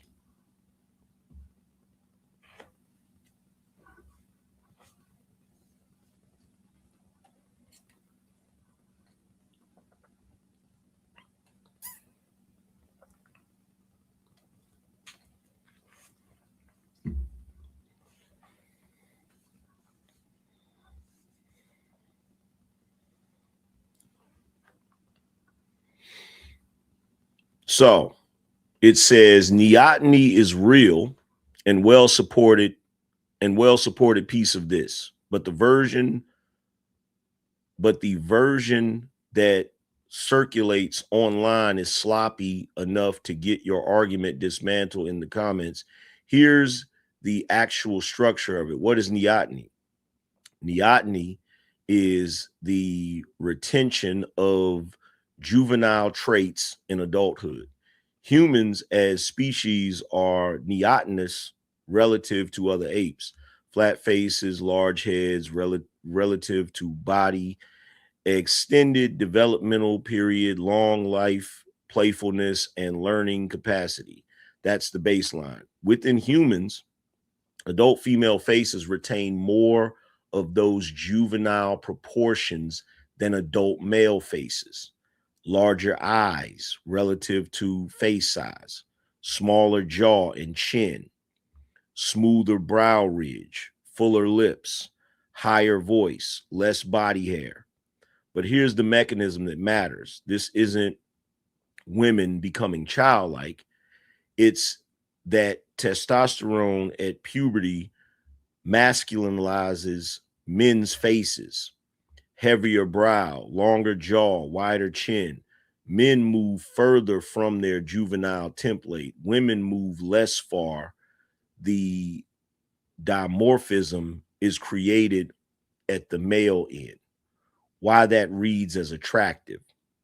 The research on this in Cunningham, 1986, then Johnston, Parrott, and others through the 90s and 2000s, the consistent finding is that rated female attractiveness is a composite of 3 feature sets, not one. Neotenous features, large eyes, small nose, small chin. Sexual maturity features, prominent cheekbones, narrow cheeks, full lips. Expressive features, wide smile, high set eyebrows, dilated pupils. The second category is the one people leave out, and leaving it out is what wrecks the argument. Maximum attractiveness ratings don't track maximum juvenility.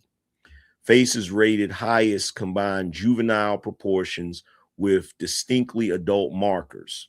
A face that's purely neotenous reads as a child's face and rates as cute, not attractive. The two responses are separable and measurable different. Now watch this.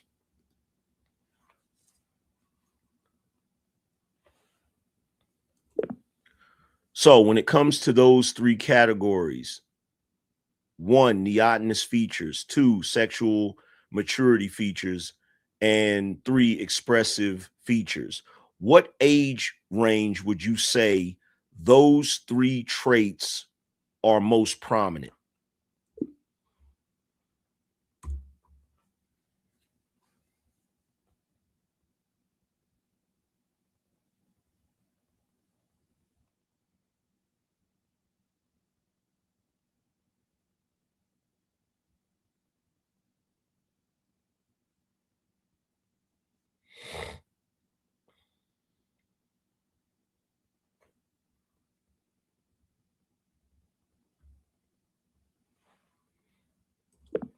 No, I'm not asking what age separately. I'm asking what age are all 3 of those combined most prominent in women?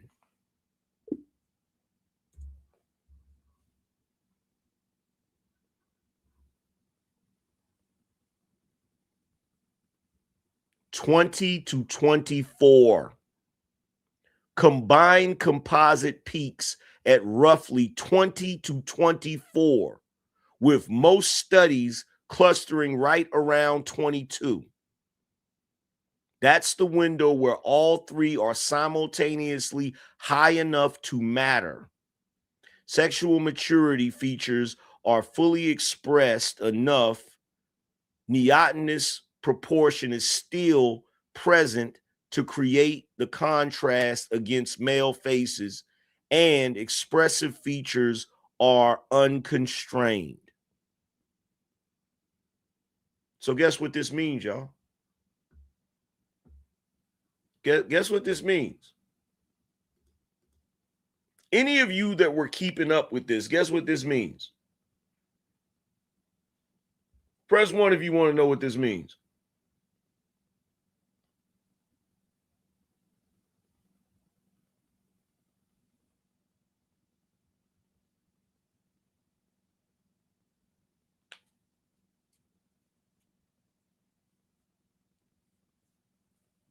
It means exactly what I said a little while ago, which is a lot of these women were never beautiful. Not to the degree that you guys give them credit for. Were they attractive? Absolutely. But were they drop dead gorgeous? No, they were just young.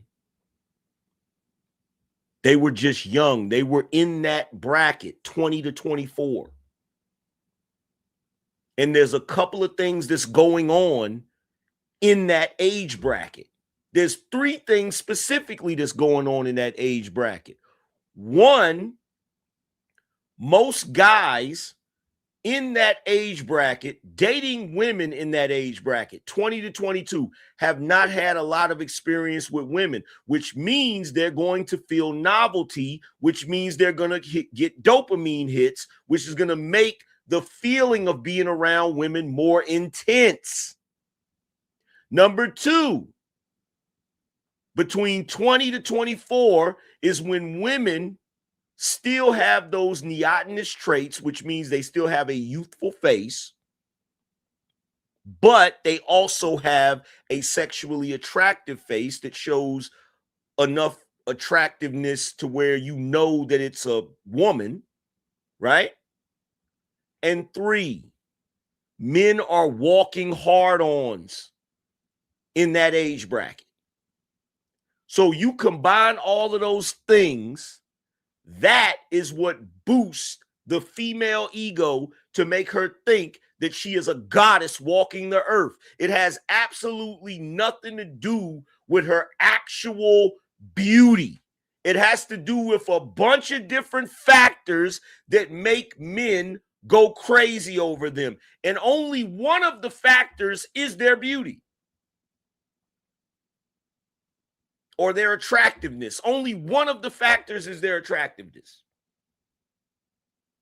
The other two factors is it's new to most guys. It's a new experience which feels good because of their age and because of novelty and the dopamine hits they're getting. The other factor is the fact that they're also raging hormones telling them to get with women. So again, when you look at a Brittany Renner at the age she's at right now, the only reason why you're looking at her like, what happened to her, is because when it comes to these three things right here, neotenous features, she's lost some of her neotenous features because she doesn't look young anymore. Sexual maturity features, she has those, but you know, without the first one, you start looking old. And she has the second one, expressive features, but see, these two don't matter if without one. So that's what's going on with her. That's what's going on with her. We talking about old biscuits. That's what we talking about. We're talking about old biscuits. So at the end of the day, men and women, as they're getting older, right? Because men have testosterone, we lose a lot of our childlike features in our face. Women don't lose those features as fast as us. Okay? Now, what happens is when they get into their 20s, they start to get prominent cheekbones, narrow cheeks, fuller lips. So they get these sexual maturity features that attract men. But they also retain some of their neotenous features, which are features that are more childlike, which, whether you know it or not, inspires or causes our protective nature to kick in. Yeah, part of the reason you want to protect the woman that you're around is because some of her features are still very childlike. And men have a natural desire to protect children. Well, men with common sense, men that are actually of a correct mind. Like a normal man has a natural instinct to protect children.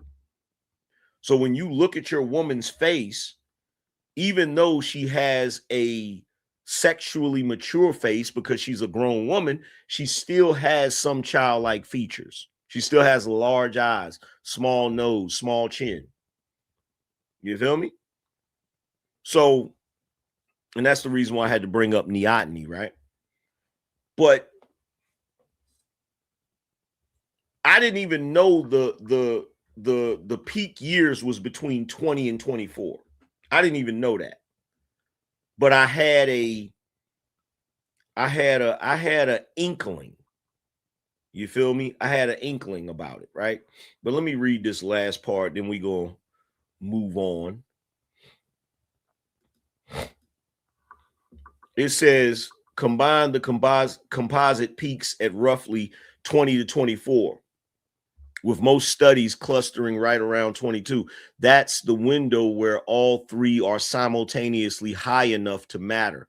Sexual maturity features are fully expressed.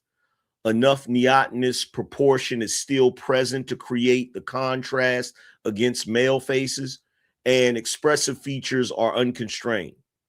A bit of supporting spread since study designs differ. Face rating studies, Parrott Johnston, tend to land in the early 20s. Studies using full body or photoset stimuli skew slightly later, 22 to 26, because body composition markers mature a little behind facial ones. Male stated age preference from Buss and Kendrick's centers on mid-20s. Stated preference runs a few years above rated attractiveness peak, probably because stated preference included visibility as a partner, not just visual rating. So even this is proof of something, because nowadays you have a lot of women that love to get up here and say, oh, any grown man that's in his 40s that's attracted to a woman that's 22 is a weirdo. He's actually not a weirdo. He's actually not a weirdo, because at that age bracket, the woman has features that indicate sexual maturity. In other words, she has features that indicates that she's a grown woman and not a child, right? But it says the decline after that is shallow, not a cliff. Rated attractiveness at 30 is still close to peak. The measurable drop-off doesn't get steep until the 40s, and it's mostly skin texture and facial fat redistribution rather than underlying bone proportions. This is why at Brittany Renner at 34, she hasn't hit the wall yet. That's why I said we're watching her hit it in real time. You feel me? So if you need one number for the video, Claude always presents stuff to me as if I'm doing a YouTube topic. I trained it that way, right? So it says, so if you need one number for the video, early 20s, call it 22. And the honest framing is that it's a broad plateau with soft edges, not a spike. Right? So that's really what it is. Women give themselves more credit than they really deserve, right?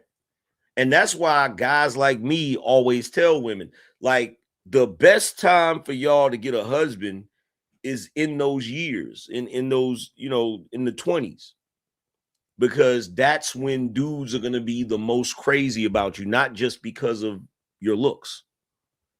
You feel me? That's also when you can actually have a better shot at creating pair bonding, right? But again, going back to the point that I made, and I'm going to stand on it.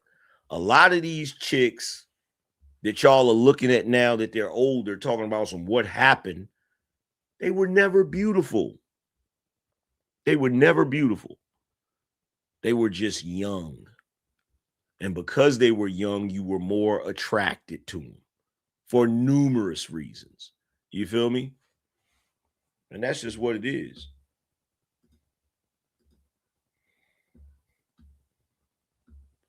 But Y'all already know what time it is. It's time for the Bino Roll Call. Yeah, it's time for the Bino Roll Call. Let me give a shout out again. Shout out again to Lotus Flower in the building. Appreciate you for that 50 spot, Lotus Flower. That's that Bino energy.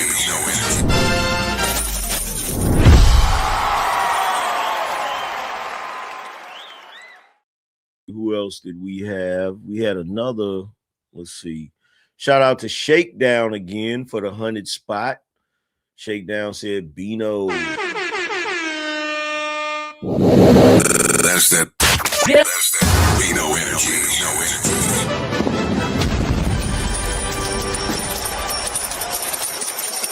That boy's good. Let's see. Shout out to Antonio with the 50 spot on the Cash App side of the game. That's that Bino energy.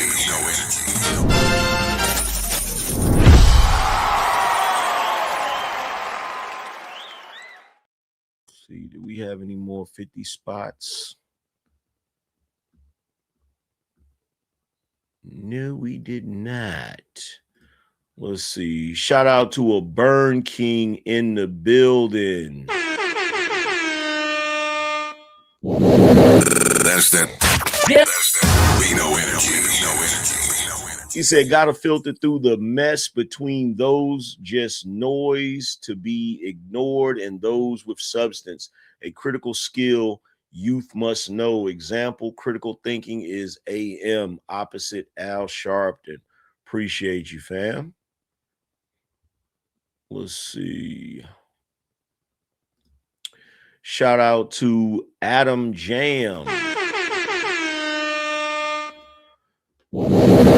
That's that Bino energy.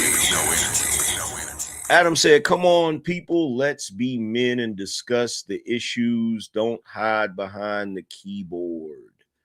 That's a fact. Let's see. Shout out to Young Kaluminati. That's that Bino energy. Appreciate you with the salute. Let's see who else we got. Shout out to the Swarthy Wizard.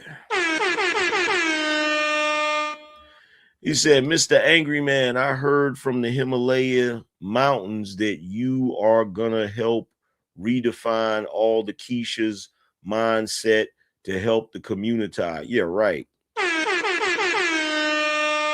Yeah, right. I don't know where you heard that from. I don't know where you heard that from. Shout out to Lydell, he said, for the Bino Nation.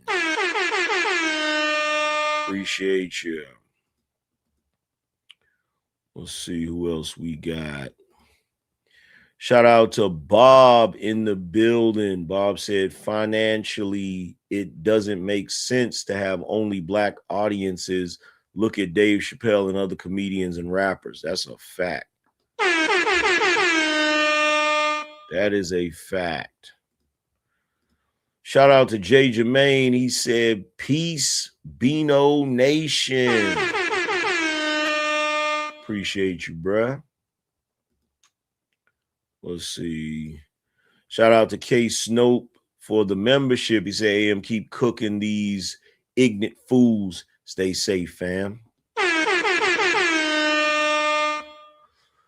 Let's see. Shout out to Jay Jermaine. Again, he said, yo, Angryman, it changed because we know what it is.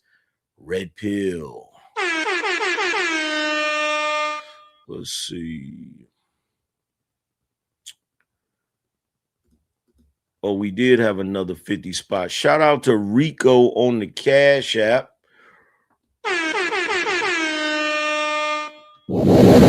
That's that Bino energy. Rico said, salute Bino till we die. Knowledge is power.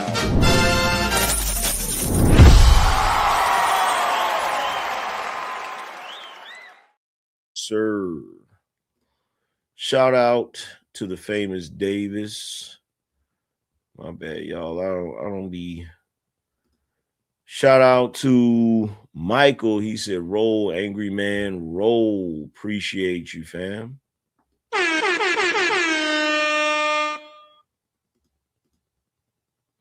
see. Shout out to Martin. Martin said, great breakdown, angry. Appreciate you. Now to the Cash App side of the game. Shout out to my man Dark Power in the building. Shout out to Brandon. He said, OG salute. Appreciate you. Shout out to Swarthy Wizard. Said, I super chatted you. Appreciate you. Shout out to Quentin. Said, appreciate you. Dr. BOA, CJ, CGA, Jap, Tommy 100. Appreciate you, fam. Shout out to SL. He said, real talk. Shout out to Devon. He said, king of this YouTube shit. 100% GOAT. Appreciate you, bro. Shout out to everybody that participated in the Bino roll call. Y'all already know what it is. We got a few things that we got to discuss. You feel me? And by the way, y'all, we're at 23 people. We still need 27 people to reach the goal for the end of the night. So make sure you guys are supporting the show. Any amount will do. You feel me? I appreciate it. Real talk. I didn't even do the sales pitch. I didn't have to today. That's what's up. But let me pull one of these first videos. Let's pull this video. This was an interesting one that I came across.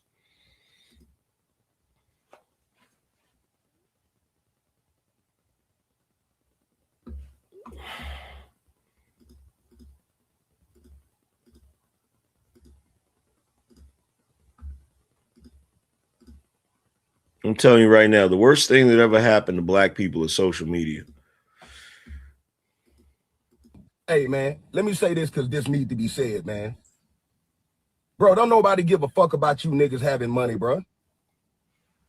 Y'all niggas think that having money make y'all real, put y'all in the category of being a real nigga or a stand-up man or a solid female or a real woman. Man, that don't make you no motherfucking real person. Man, somebody will call you niggas out on your bullshit, and the first thing you niggas like to holler is, you broke. Nigga, what the fuck does that mean, nigga? That broke motherfucker might be way more realer than you. Might be way more solid than you, dog. Just because you niggas having money don't excuse your bullshit, bro. Every time somebody call one of you niggas or one of you trifling assholes out on y'all bullshit, y'all like to say, oh, man, y'all broke. Hey, I got money. Like that excuse the bullshit that you do. It don't. It don't. Don't nobody give a fuck because you got money, dog. You still a hoe. Hey, man. And you not being rich don't excuse your bullshit. So here's my thing.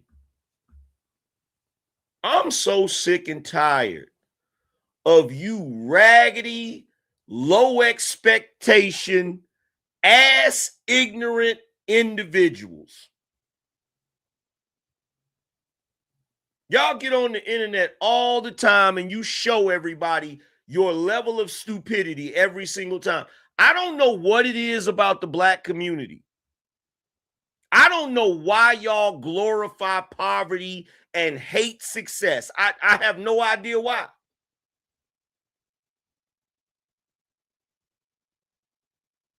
Every time somebody say something to one of y'all, you talk about somebody broke and want to bring up your money. That don't make you real. What make you real, sir? Going in and out of jail? Getting into fights in the street? Shooting somebody? Selling dope? What does make you real, sir? What does make you solid? Y'all are some of the most ignorant people ever to draw breath. See, let me point out why people say you broke, right?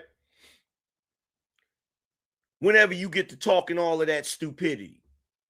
Because whether you like it or not, how much money you have can be a real indication of how you have been living your life. That's the reason why we call rich people successful, because they did something right. I know you niggas want to believe that every single person that got money did something evil, or you got to be evil in order to be rich, and you fell for that. That's what's so funny. You live in a world where the only way you have any power, if you have any power, is if you got some money. So what did the world do? It convinced you dumbass niggas that if you have money, that means you're evil. And why did they want to convince you of that? So you won't have no power. And you get up here every day, day in and out. Man, don't nobody care about your money. Don't nobody care about your money, says the guy sitting there with a damn chain on.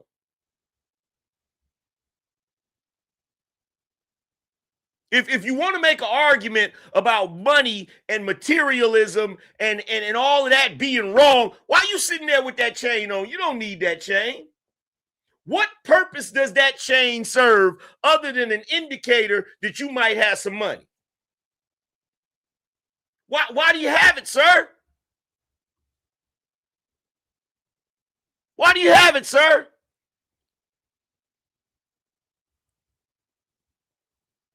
I can't stand y'all hypocrites. I can't stand y'all hypocrites because I know what the definition of real is in the black community. And ain't nothing good about it.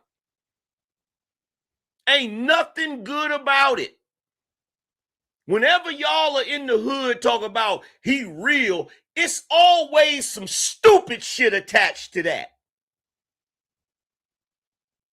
Always. Whenever you describing somebody that's real, it's somebody that went to the penitentiary. It's somebody that got a felony. It's somebody that's prone to violence. It's somebody that's done sold drugs. It's somebody that's done robbed somebody. It's somebody that's done something stupid. And you're going to get your goofy behind up here on the internet talking about some, well, don't nobody care if y'all got money. Don't nobody care. You said spoken like a true, you know what? I ain't even going to say that. I ain't even going to say it. I ain't even going to say it. But it just amazes me. It just amazes me how programmed you are. See, this is what's so messed up about this. Black people in the community, they think the programming is you wanting money. They think that's the programming. No, that's not the programming.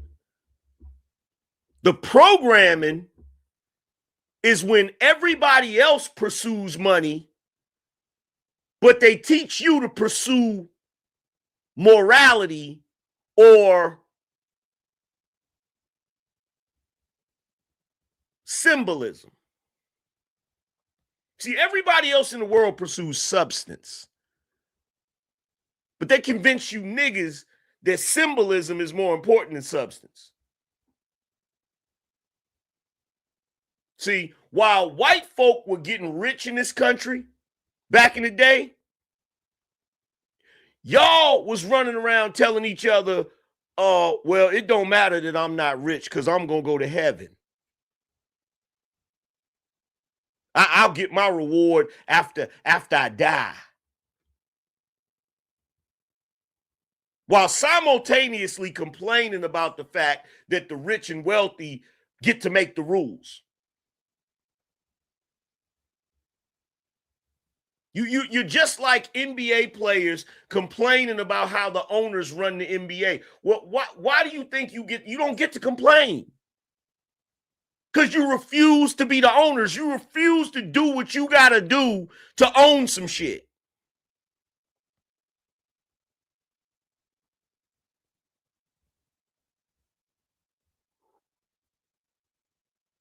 And you want to know what's hilarious about it? This is what's so hilarious about it. Because your argument almost was a moral argument. Because usually whenever somebody starts talking trash about a person that touts their wealth, whenever a black person looks at a person that got money, and this is the argument. This is always the argument.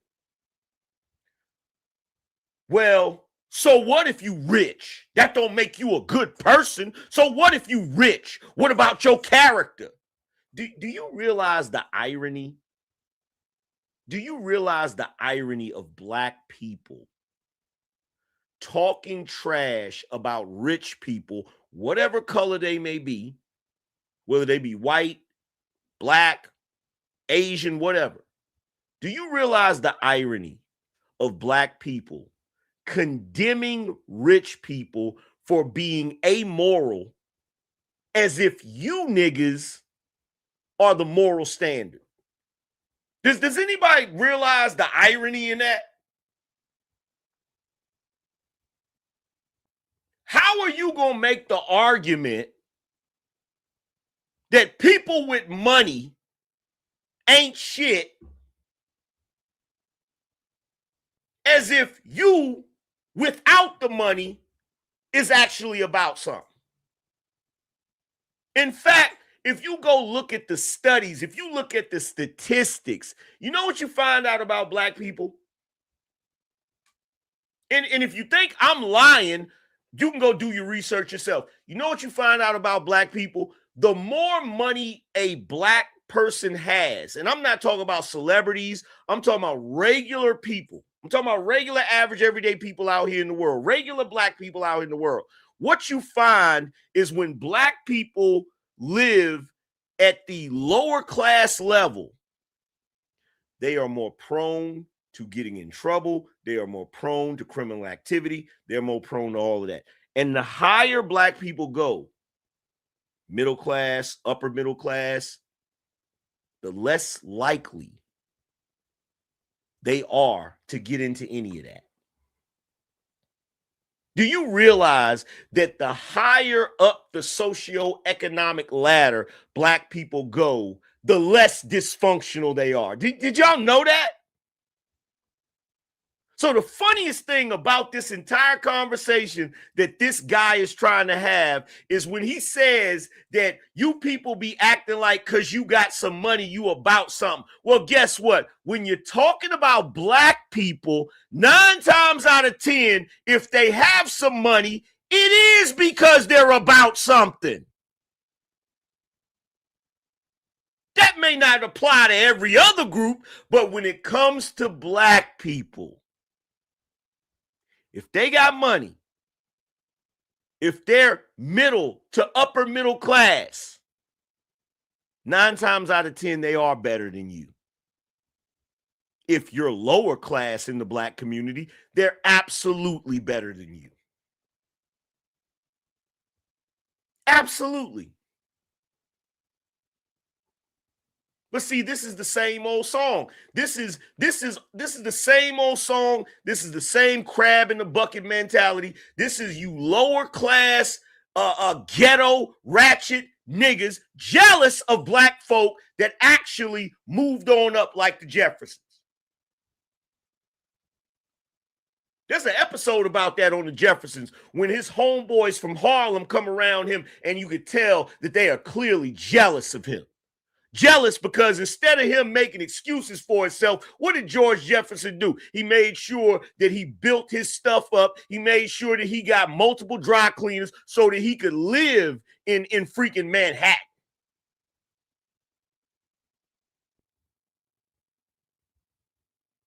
But this is part of the reason why black people don't aspire to have much. Because they're so afraid that if they move on up like the Jeffersons, they're so afraid that if they do well in life, they're so afraid that if they move to the suburbs, they're so afraid that if they become financially free, they're going to lose their black card because you hateful ass niggas in the hood going to dislike them just because they succeeded. I can't stand y'all. You shit on your own people for wanting more out of life. And then get your behinds up here on the internet. Don't nobody care about your money. You obviously care about their money, because if you didn't care about their money, you wouldn't be doing a whole video about it.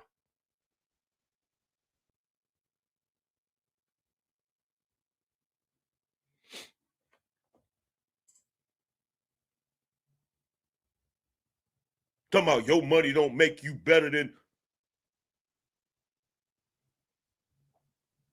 It don't take much to be better than y'all. That's the irony of it. That's the irony of it. It don't take much to be better than y'all. It don't require no millions to be better than y'all.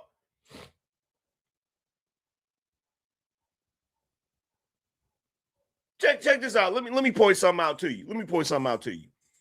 I'm a Gen X black man who's married, who makes well over 6 figures. I've never been to prison. I don't have a felony. And I've never been shot. Based on those facts alone, I'm an overachiever in the black community. I'm a phenomenal Negro.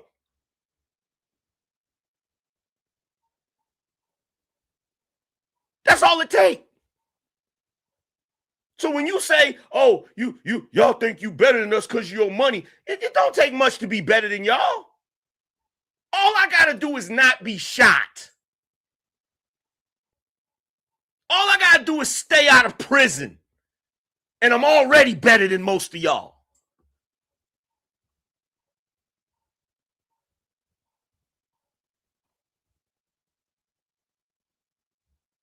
I'm already better than most of y'all.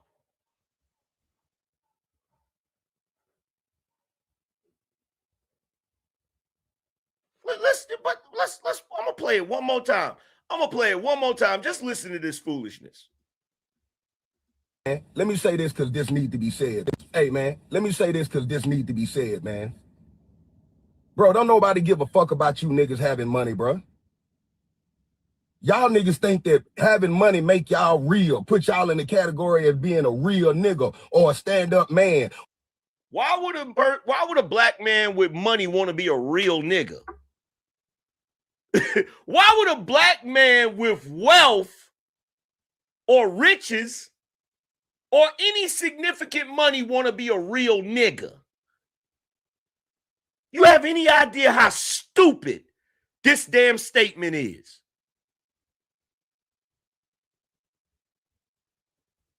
Don't nobody care about your money. Just because you got money don't make you a real nigga. What? Do you have any idea how crazy you sound? Or a solid female or a real woman. Man, that don't make you no motherfucking real person. What does make you a real person?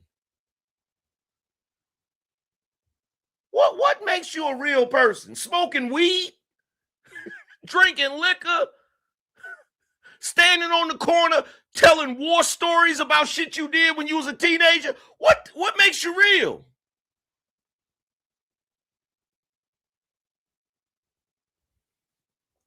Man, somebody will call you niggas out on your bullshit, and the first thing you niggas like to holler is, you broke. Nigga, what the fuck does that mean, nigga? It mean it touched the nerve. That's what it mean. That's what it means. What it means is when you start talking crazy to somebody that got some money, the first thing they're going to say is, how the hell you giving me a lecture and your rent due and you ain't paid your rent? How you giving me a lecture and you ain't got no money saved up? How you giving me a lecture and you're not a real adult? How you giving me a lecture and if somebody was to shoot you, they got to do a GoFundMe just to bury your ass? How are you giving me a lecture? See, that's the problem with the community. Priorities. All this is about is you got to talking crazy to somebody that was in a better position than you financially, and they checked your ass about it. Dude, how you talking crazy to me and I am more successful than you? And guess what? When it comes to success, whether anybody wants to admit it or not, the scoreboard, part of it is how much money you got. Part of it is how much money you got. And see, this is what's crazy to me. What's crazy to me is back when black folk didn't really have money like that. You go back to the 80s, there wasn't no whole lot of black folk with money. Back in the 80s, for a black person to be rich, that was phenomenal. Back in the 80s, the only rich people we knew, matter of fact, I'll put it to you like this. In the 80s, Michael Jordan wasn't even rich.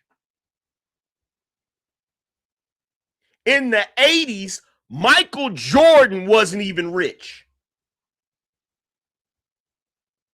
In the 80s, Michael Jackson was rich. Mike Tyson was rich.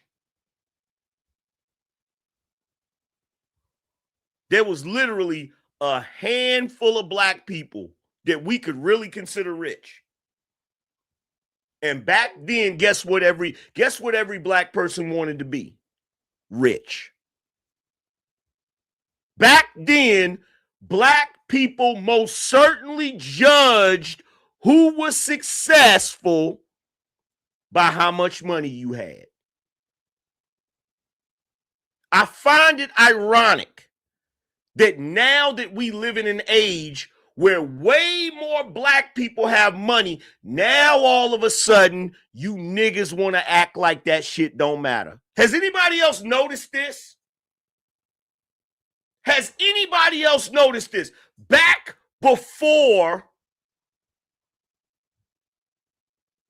in the 80s, when black folk didn't have no money, and it was mostly white folks that was rich. Back then, black people wanted to be rich, and they most certainly used being rich as a factor to whether you were successful or not. In the 80s, if you said to a black person, what's a successful person? They're going to say somebody that's rich, somebody that's got money. And now, all of a sudden, fast forward to today, when you got more rich black folk than ever in the history of this country, now all of a sudden your money don't matter? Now all of a sudden being rich don't matter? Or is it that a lot of us figured out how to be rich and a lot of you bum-ass niggas didn't? And those of you that didn't want to now act like money don't matter because you ain't got none.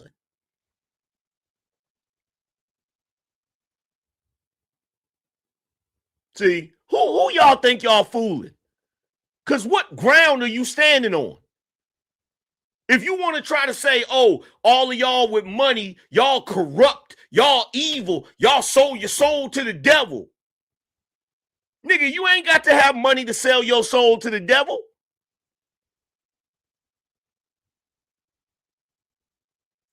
You ain't got to have money to be evil. You ain't got to have money to be corrupt. You look at the society, who do you think is out here shooting each other? Is it rich niggas or broke ones? Who you think out here robbing people in the hood? Is it rich black folk or broke ones? Who you think out here selling drugs and gang banging? Is it rich black folks or broke ones?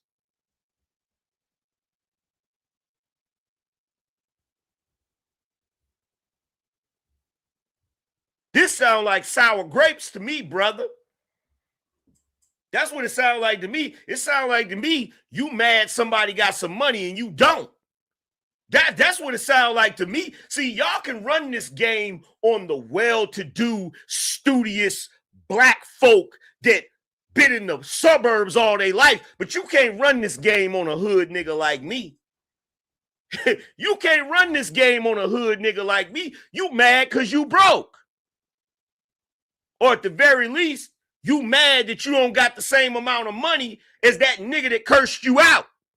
Whoever that was that talked trash to you, that made you do this video, got more money than you.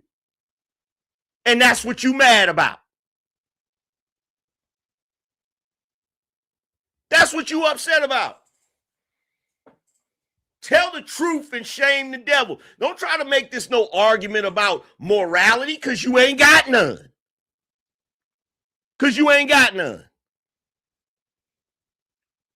You mad because somebody with more money cursed you smooth out, talked trash, and made you feel this big.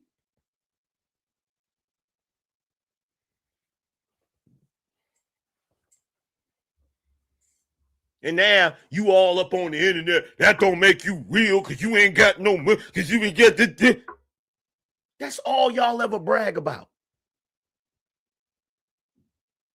All y'all ever brag about is your dysfunction. That's all you ever brag about. You know why you brag about dysfunction? Talk about you ain't no real nigga. You ain't no solid nigga. You know why you brag about dysfunction? Because it's easy to get in trouble. It's easy to be a criminal. It's easy to be a dope dealer. It's easy to drink liquor. It's easy to smoke weed. Everything you brag about is shit that is easy to do. And everything you shame are things that are difficult to do. I'm going to say it again. The reason why you brag about debauchery and dysfunction is because it's easy to do. It's easy to get in trouble. It's easy to go to prison. It's easy to be a felon. It's easy to stay in drama. It's easy to drink liquor. It's easy to smoke weed. But you know what's hard to do? It's hard to get an education. That's why you talk down on it. It's hard to start a business. That's why you talk down on it. It's hard to be financially free. That's why you talk down on it. It's hard to go to therapy and actually do the work. That's why you talk down on it. It's hard to be mentally stable. That's why you talk down on it. It's hard to be a millionaire. That's why you talk down on it. It's hard to be a homeowner. That's why you talk down on it. It's hard to fix your credit. That's why you talk down on it. Everything black people talk down on are the things that are difficult to do. What a coincidence. Gee, I wonder why that is. You talk down on marriage. You talk down on having a stable family.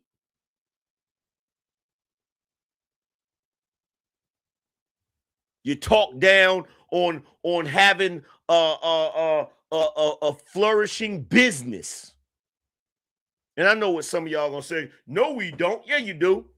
Every time I've ever seen a black person talk about entrepreneurship, it's always some black folks that's gonna say, you need to go get a real job. You know why they say that? Because it's easy to go fill out an application and work for somebody else. The reason why that's a real job to a black person is because all they got to do is go clock in, press a couple of buttons, or do some menial task, and then go home. They don't want to run a business. because that's difficult. That's hard. That requires real work. That requires real work. And the reason why, if you're trying to start a business and you're black, they'll tell you you need to get a real job, because they don't need you out here proving that black people are capable of running businesses. Because if you're proving that black people are capable of running businesses, what's their excuse? If that brother that grew up in the same project building that you grew up in was able to open up businesses, why you ain't open up no businesses? Why the white man ain't stop him? Why the system ain't stop him?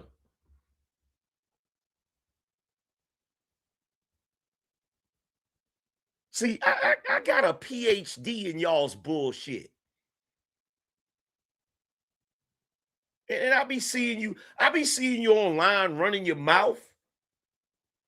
But here's the reality. The reality is this. The reality is this is your norm right here.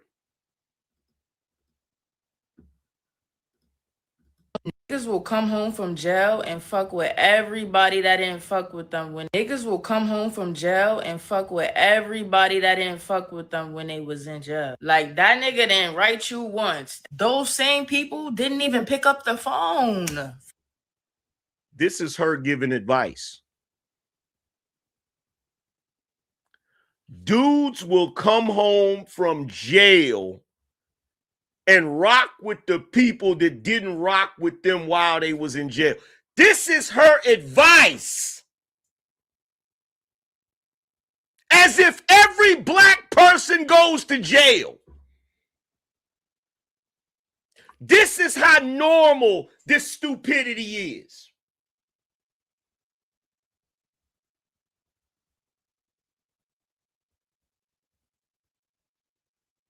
I need you to keep in mind, she said it like it was normal.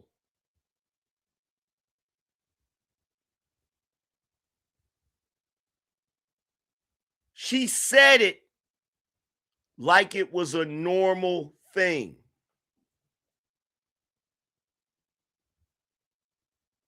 How crazy is that? And guess what? The guys that she's talking about that went to jail, the guys that she's talking about that went to jail is the same guys, hey man, that this one right here think is real. See, to all you people that love to get up here and tell me, oh, Angryman, you a sellout. You don't like your own people because all you do is sit up here and disparage. But I don't disparage anything. All I do is point out what I see. That's all I do. That's all I do. All I do is point out what I see. You want me to stop talking about it? Do better. Do better. Or better yet, if you one of the black folk that want me to stop talking about it, go find your cousins and tell them to go sit down. Act like they got some sense. Do something that's proud. Do something that's worthy of being proud of.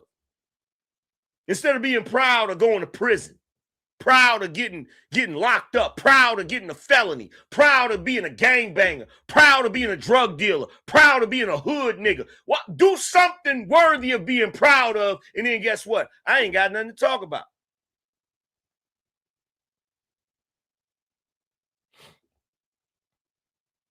Well, Angryman, you could always talk about the good that black people do. You could always talk about the best of us. Why? Why? Why am I talking about the good we do? Why am I going to talk about the best of us? That's always their argument. Their argument is always, well, all you talk about is the worst of black people. Why you don't talk about the best of black people? Because they don't need me. To anybody that says to me, why do you talk about the worst of black people and never talk about the best of black people? The thing that I would say to you is, why do you replace the worn out tires instead of replacing the new ones? Do you replace new tires? Do you fix a car that doesn't need to be fixed? Do you sweep a floor that's already clean?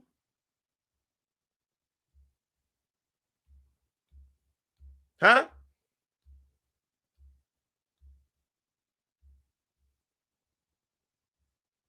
Do you replace brand new tires? Do you fix a car that doesn't need to be fixed? Do you sweep a floor that's not dirty? Of course not.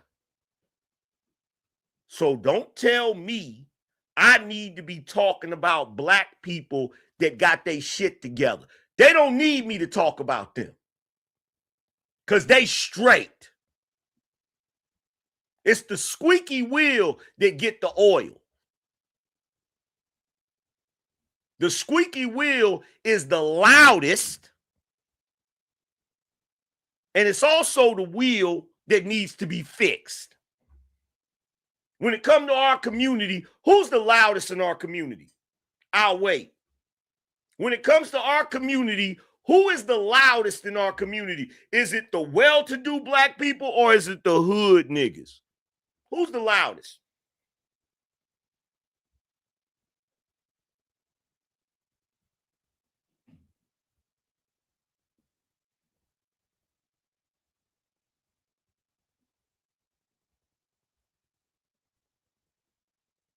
The hood. And just like that squeaky wheel, the hood is the loudest, and they're also the ones that need to be fixed. There's an old saying, and it goes a little something like this: if it ain't broke, don't fix it. Why would I waste my time talking about the well-to-do, intelligent, successful black people when they already got their shit together? They flourishing. They doing what they need to do. I don't need to talk about them. I need to talk about the rest of y'all that's out here cutting up. That's who I need to talk about. And the fact that it bothers you lets me know that me talking about it is effective.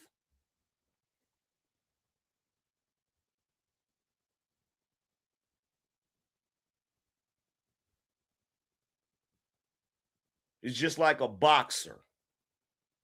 If I punch you in your eye and it opens a cut over your freaking eyebrow, guess what I'm going to keep hitting?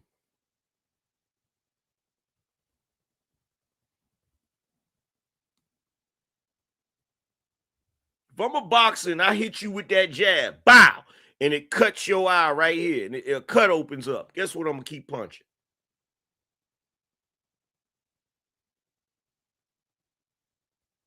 So when I come up here and I start talking about what black folk do in the hood, and y'all go, oh my God, why are you talking about that? That's the same as that cut. That's the same as that cut over that eye. The moment you cry out,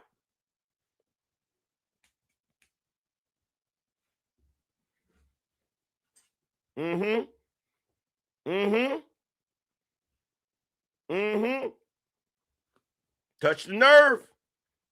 Touch the nerve. That's what I need to be talking about. Touch the nerve. Right?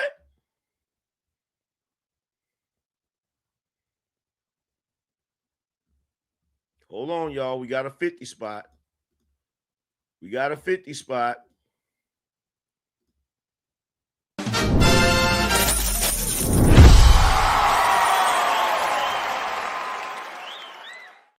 Yo, shout out to Mac Million. He said, damn, AM, you talk like a distant friend whom I can relate to.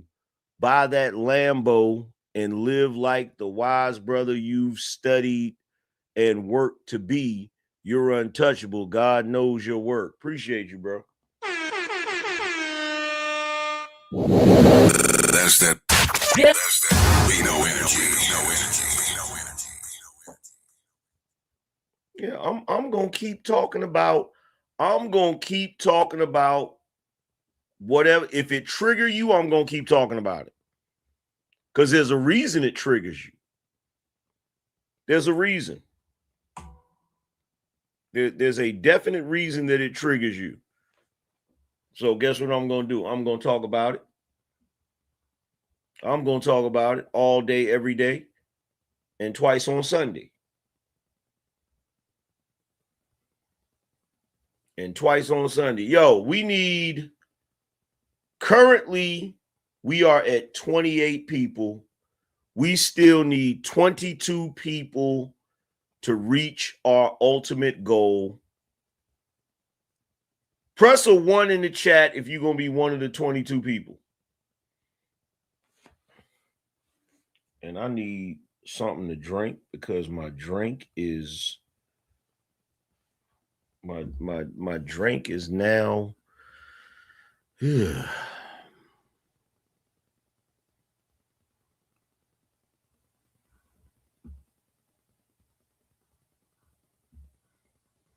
I need to refresh my drink.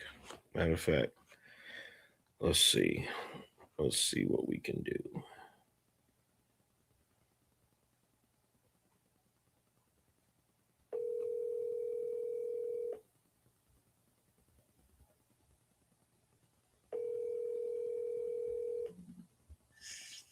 Hello? Are you busy, my dear? Not really at the moment. What's up? Are you downstairs or upstairs? Upstairs. Damn it. I need something to drink. Oh. I think Stanley. Huh? Rachel Stanley. I don't know. I think it's downstairs. I might have to take an intermission. Mm. Mm.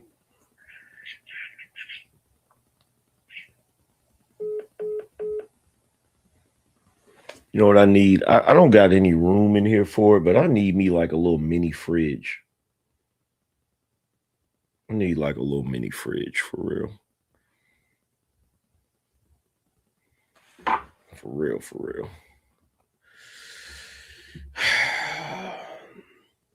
So we need 22 more people. And I noticed I said press 1 if you're going to be one of the 22. Nobody pressed 1. Does that mean we should shut the show down? Is that what that means? Is that what that means? Do we need to shut the show down?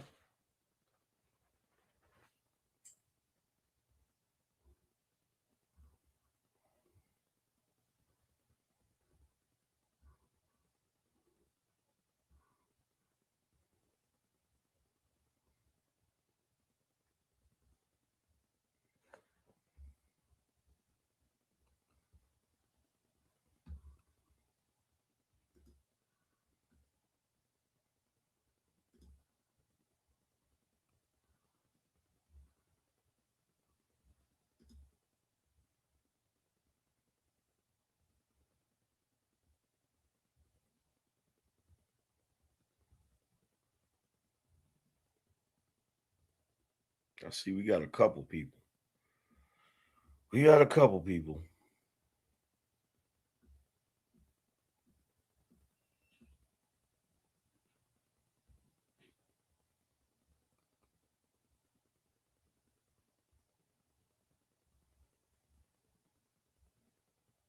That's the let me ask that question. Because that's one of the topics that I wanted to touch on.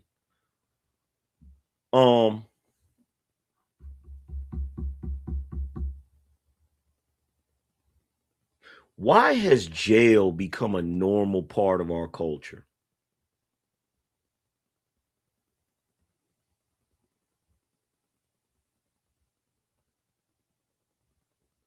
Like, why do we just accept that as a given? Like, why do we just accept that as a norm?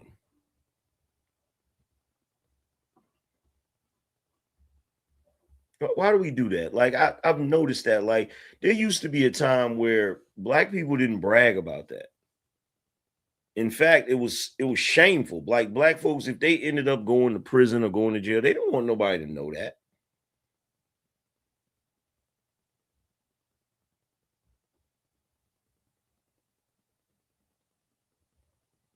They didn't want nobody to know that.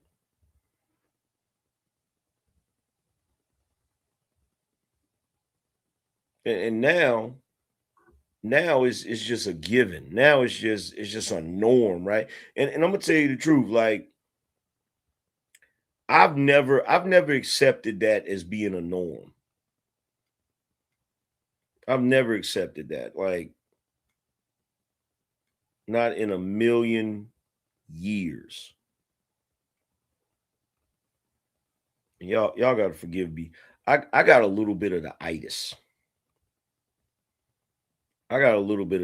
There's a restaurant here in Raleigh that has this, they have this dish that went viral. Matter of fact, let me pull it up real quick.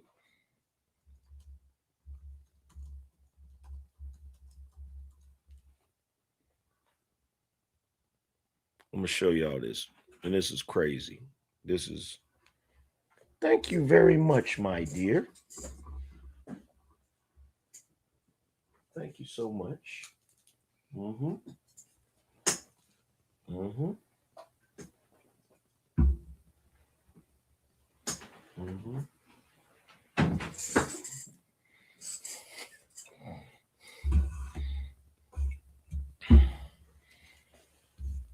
So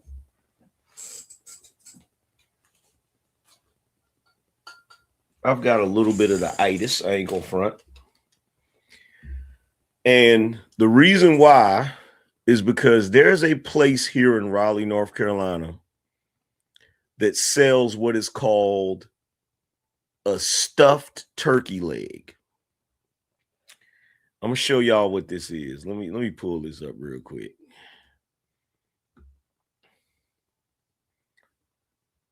This is crazy work right here. Hey, yo. North Carolina, this might be one of the most big back things I've ever tasted in the state. Baby, this turkey leg was so good, I almost used a slur that ain't been used since slavery. Located in Wake Forest, North Carolina is Wings Turkey Barbecue. They're located inside of a virtual food hall called the Flavor District. Now, y'all, this plate is big. And friend, if you can bust this whole thing down in one sitting, I bet the inside of your stomach gonna look like a construction site. All right, guys, so I got it. Now, as you can see, I'm missing my... So, today... Good God Almighty. Look. I remembered I had seen this. And today I was hungry, right? I was hungry and I was like, yo, I got to get this freaking stuffed turkey leg, bro. Wings and barbecue. Yeah, wings and turkey barbecue. Absolutely. That's the name of it.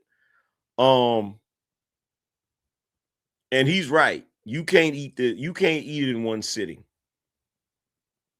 Bro, when I tell you the flavor, brother, I was in flavor country. You feel me? When I first opened up the plate, my wife was looking at me to see if it was going to be good, right? I said, let me try the greens first. Smack. Let me try the mac and cheese. Smack. Let me try the yams. Smack. Let me try the turkey leg. Double smack. Bro.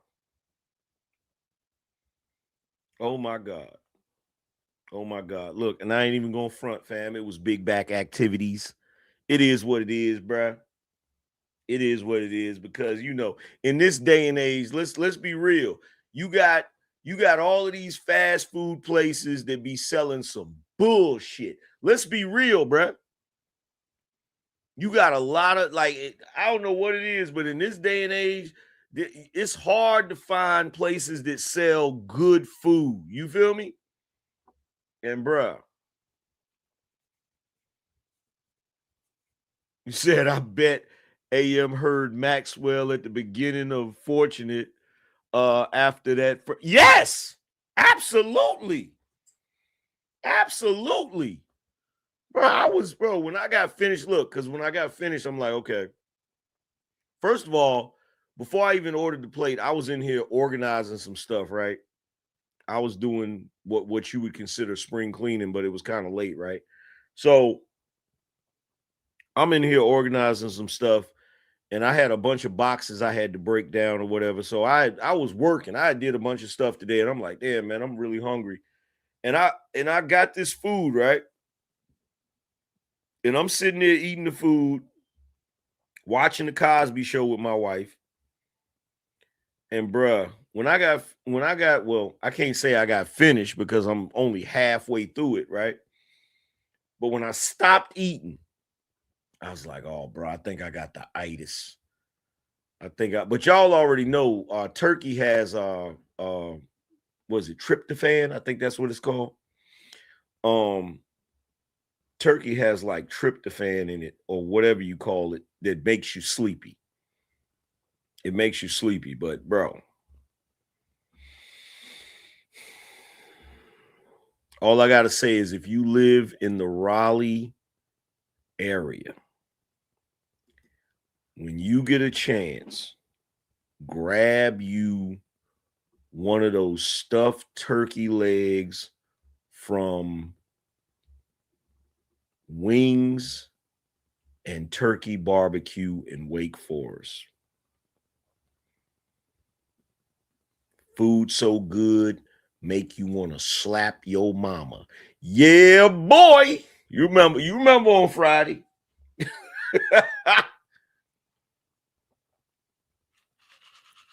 That shit was fire. Don't be jealous, J. Jermaine. Don't be jealous, bro. I see them tomatoes. Don't be jealous. It is what it is. Don't be hating.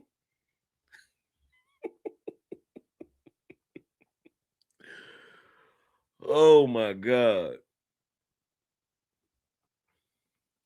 But, yeah. Straight up smack, bro. Straight smack. Straight fire. Matter of fact, look at the reaction the brothers got. Crew, Bree and the kids are actually in Texas. Yeah, she probably thought me. So y'all gonna have to take my word for it. Baby, this plate weigh about as much as a 3-year-old. It's just that big. Now the real question on hand, is the turkey leg stuffed or is everything just sitting on top of it?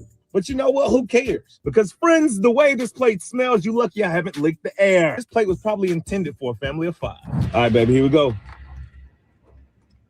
Oh, those are good. Oh, that's good.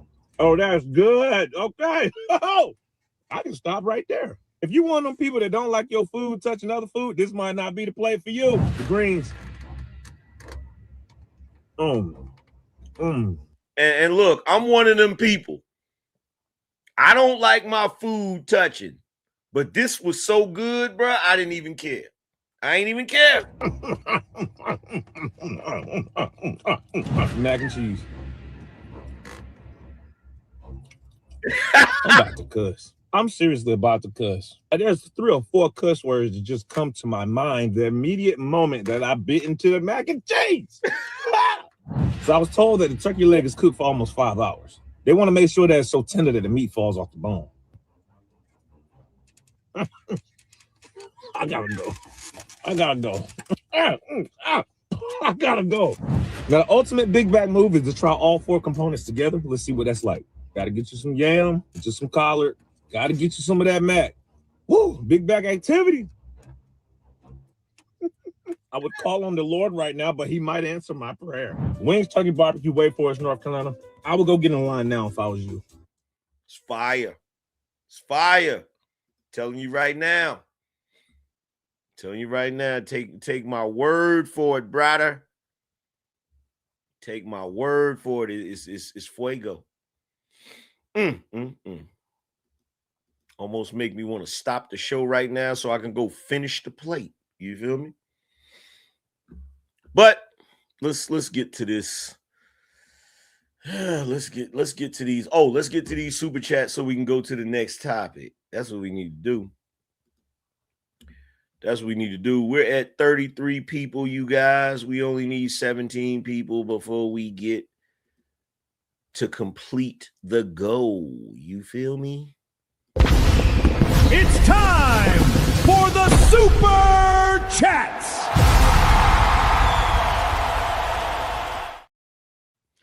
Yo, shout out to over H8D Dale. He said, keep up the good work. That's that Bino energy. Shout out to Agent Ace. He said, this is my first ever super chat, and I'm glad to give it to you, the OG. I love your insights and just bought your book, heading my way tomorrow. That's what's up, bro. Appreciate you.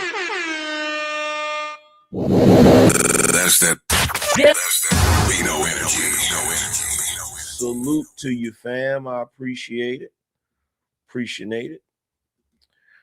Let's see. Shout out to Old School Rules. Said, keep teaching my brother, helping us polish our crowns filled with righteous gems of knowledge, power, and wisdom. Appreciate you. That's that Bino energy. Let's see who we got. Shout out to Jay Jermaine. He said the real nigga mindset is dead. You got that right. It's gone. It's gone. It's dead and stinking. Let's see who else we got.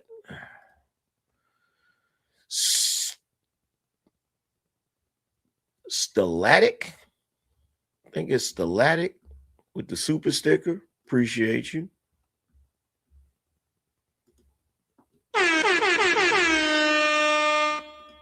Let's see. Shout out to Justino. Said Korean girlfriend heard B-Dubs insulting me while we were out. She asked, is that normal? I told her we are the only community that makes the successful Black American and felon equal to each other. She was shocked. Yeah, brother. That's that Bino energy. Again, shout out to Mac Million again when he said, damn, AM, you talk like a distant friend whom I can relate. Buy that Lambo and live like the wise brother you are. You've studied and worked to be. You're untouchable. God knows your work. Shout out to you again, brother. I appreciate you.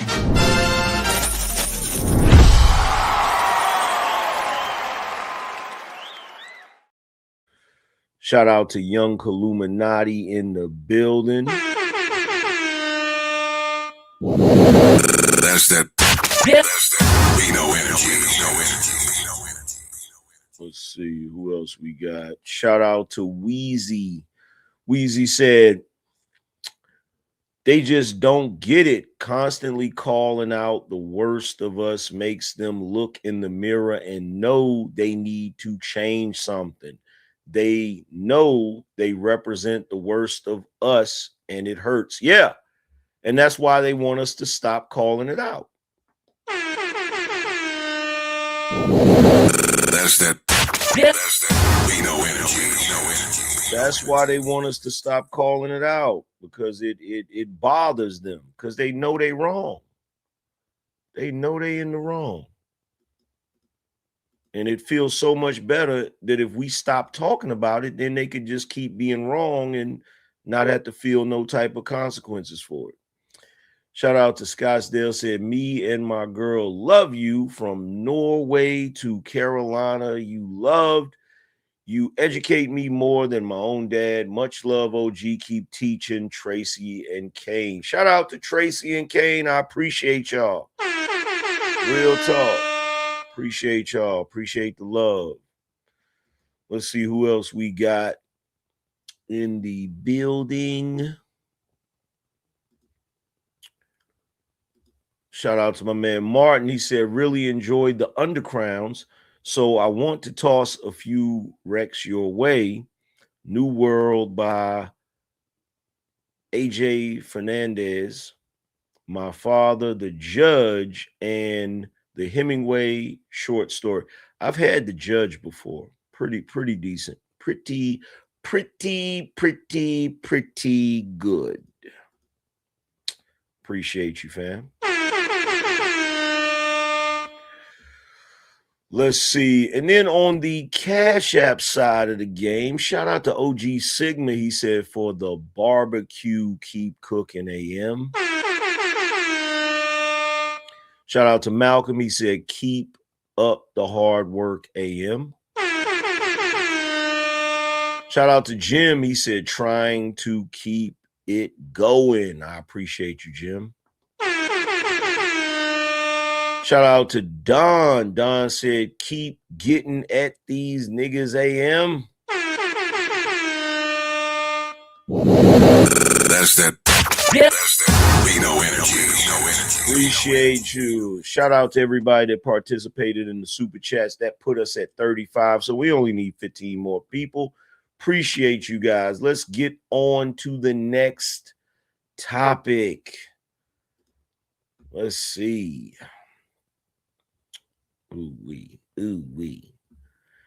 So, have y'all seen this situation that's been going on between DL Hughley and Officer Tatum? Press a 1 in the chat if y'all have seen this foolishness.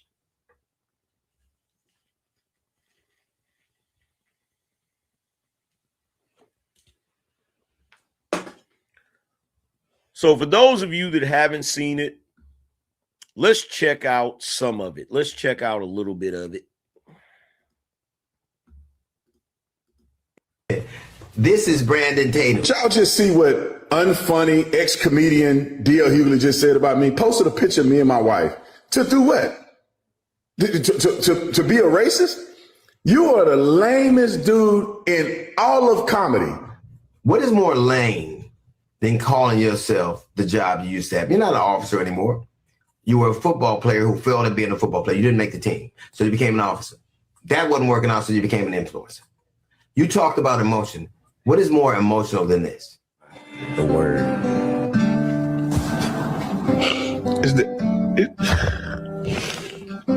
You cried for a white dude who the people didn't even think you worthy to speak at his funeral. You said you wouldn't cry for your son, but you cried for him. That's not emotion? You talked of the way Benjamin Crump talks. Just want to blame white folks. And so I go out there because I know that lame Al Sharpton and Mr. I can't read Benjamin Crump is just race hustling, y'all.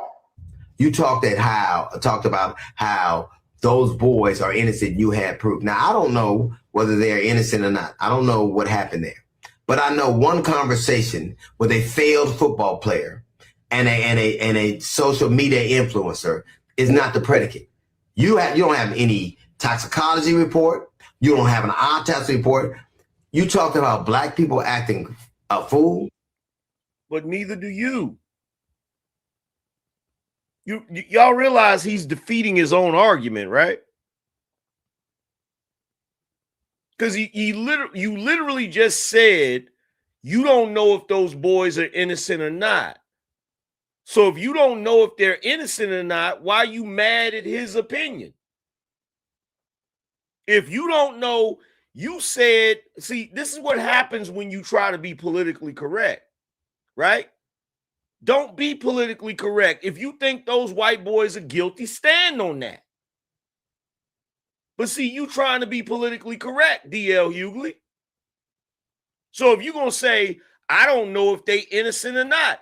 Well, if you don't know if they're innocent or not, why are you so upset at Officer Tatum's opinion?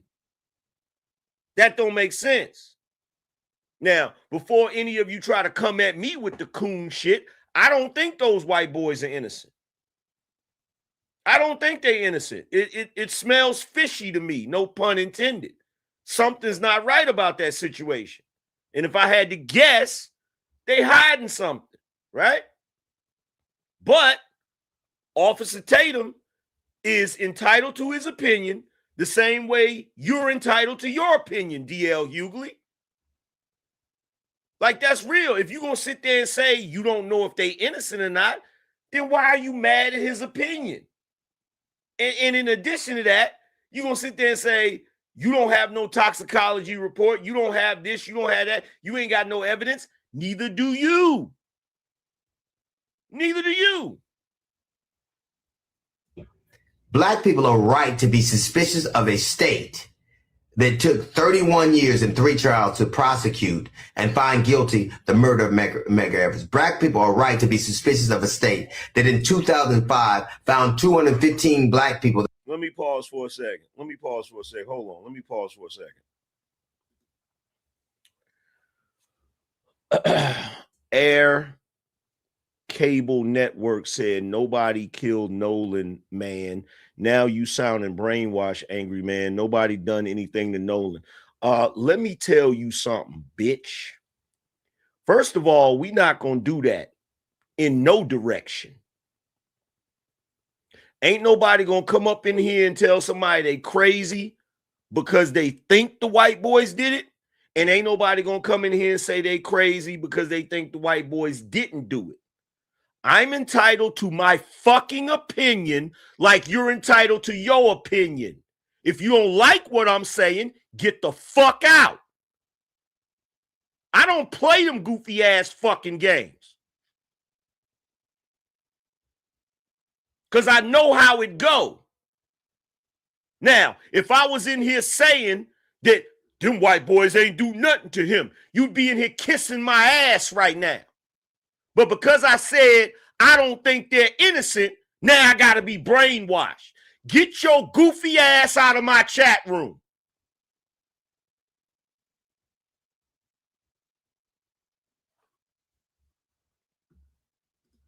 You got me all the way fucked up.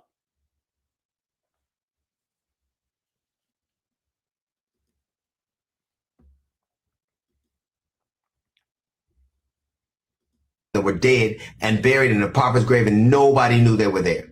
Coming in here talking about some ain't nobody do nothing to him. That's incorrect. Somebody did something. This situation ain't no different than that Carmelo Anthony situation. Ain't no different. Somebody lost their life, and we need to get to the bottom of it. Point blank, period. So this idea that you want to sit back with no evidence, no proof of anything, ain't nobody killed that boy. Shut your ignorant, bigoted, racist ass the fuck up.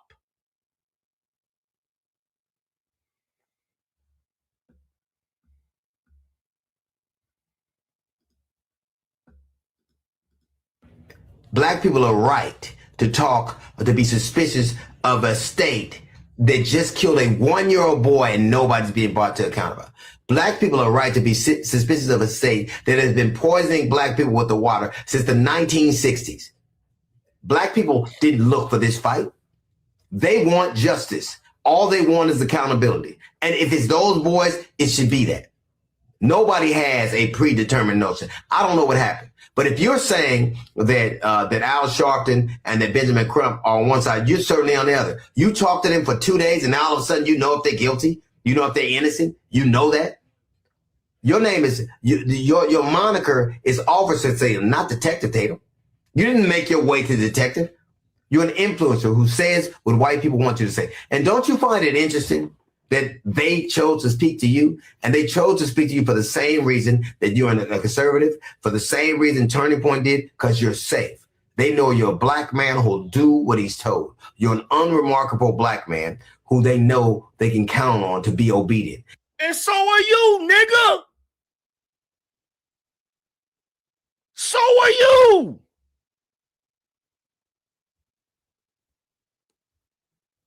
Are you serious right now? And by the way, DL, I know you know who I am. I know you know who I am. And I tell you what else I know. You will try that crap with Officer Tatum, but you don't want that smoke with me. You don't want that smoke with me, nigga. Because you talking crazy right now.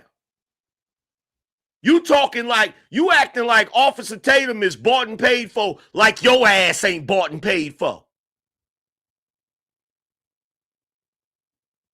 Every time, every day, every time there's a freaking election cycle, here come your ass tap dancing like Mr. Bojangles for the Democrat Party. Who you think you fooling?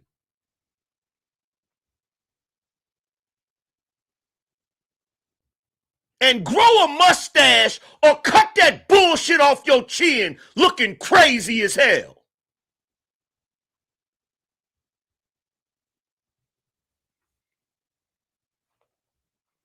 When I first saw this video, I was like, is he serious? Are you serious, bruh?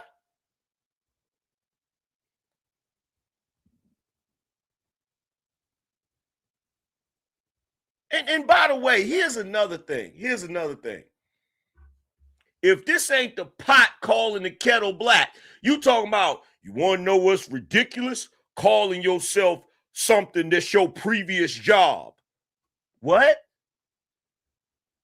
So you mad at him for calling himself Officer Tatum when he was actually an officer? But I don't hear you saying nothing about Dr. Cheyenne Bryant, who ain't no damn doctor.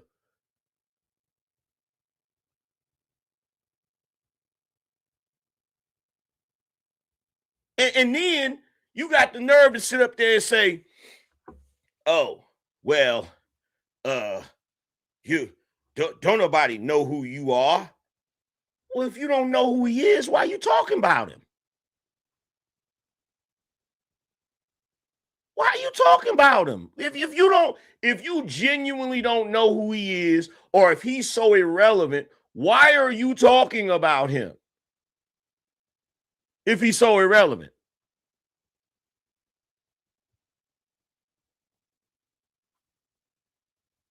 And then you sitting up there talking about some, you an influencer and you ain't no detective. Guess what, DL Hughley? You're a comedian, not a politician, not a political pundit. We are so sick and tired of your political takes, brother. Tell some damn jokes. We are so sick of you. I know I'm sick of you. I know I'm sick. I can't stand you. I can't stand your ass, bro. And the craziest thing about it is I actually used to like you as a comedian. It wasn't until you started trying to dive into politics that I'm like, oh, bro, this is not your lane. This ain't your lane, brother. This ain't your lane. And I'm going to tell you something else, too. See, here's the thing. You do this thing where you go after certain people. You go after certain conservatives. You try your best. See, I know what time it is. I know the type of conservatives you go after. See, you go after the black conservatives that ain't gonna get niggified with you. That's what you do. You go after the black conservatives that would not dare act like a nigga. No, don't go after them. Come over here. Come over here and talk that shit, brother. Talk that shit over here. Talk that shit over here. And I know you a comedian and all of that good shit. And you could try to crack jokes or whatever. I will flame your ass. I will flame broil your ass. Because here's the reality. Well, now one of you niggas a king of comedy. Except Bernie. Now one of you niggas was a king. It shouldn't have been called Kings of Comedy. It should have just been called King of Comedy, and all it should have been up there was Bernie. That's the only one that was worthy of being up there.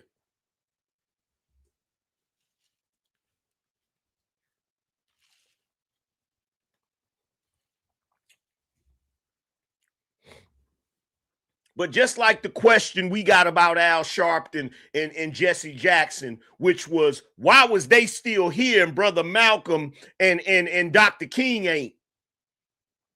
Why is it back in the day, Brother Malcolm gone, Dr. King gone, but Jesse Jackson was still around, Al Sharpton was still around? I'm going to ask the same question. Why you here and Bernie ain't?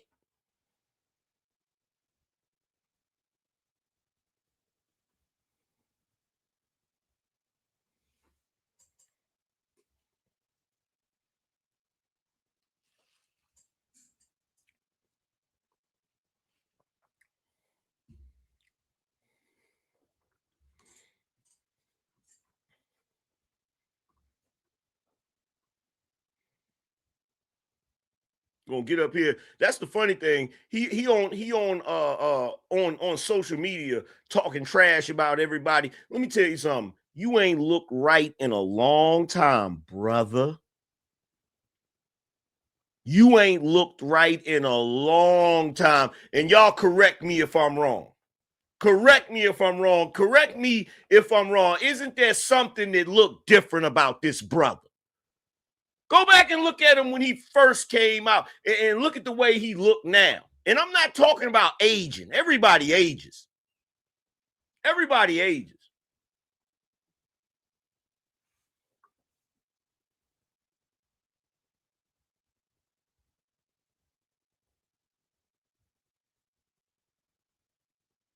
See, if you ever tried to come at me, I'm gonna say some shit that's gonna hurt. I'm gonna say some shit that's gonna hurt. I'm gonna say some shit that's gonna hurt. See, Officer Tatum, he ain't gonna do all of that with you. He ain't gonna do all of that with you. And by the way, don't think that I don't know for 1 second that you going at him ain't just about you disliking what he said. It's about clout too. Because there's plenty of people that talk shit about you. But I noticed the only people you respond to are people that you deem to be relevant. That's why your whole argument about don't nobody know who he is bullshit. Because your clout chasing, opportunistic ass would never respond to nobody that you didn't think you could get some kind of benefit from. Only reason you even addressing Officer Tatum is because of how big his name is. You fucking hypocrite.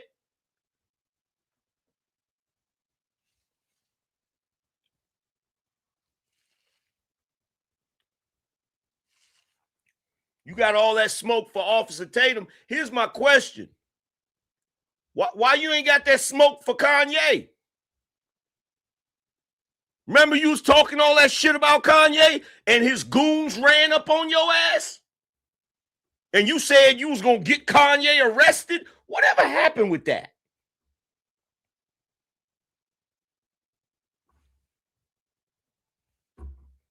Whatever happened with that?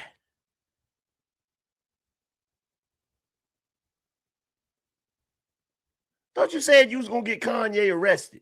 And see, here's the thing. When it comes to you, see, there's one ace in the hole. If you were to ever come at me, there's one ace in the hole if you were to ever come at me that I would say that would shut the whole damn thing down. It would shut the whole thing down. And see, Officer Tatum, he's not willing to get down in the mud with you like that. He's not willing to get dirty with you like I'll get dirty with you. Because there's one thing in your history. Because the only thing, see, if you were to try to come at me, the only thing that you would be able to try to turn against me is you would try to be like, oh, look at how he talk about black women. But you know you can't do that. That would be your only ammo. Your only ammo to go at me would be Look at how he talk about black women. But we know you ain't gonna part your lips and say nothing like that. We know you ain't gonna say nothing about that because you don't protect black women. Do you? Yeah. You would never be able. You could try it. You could try it.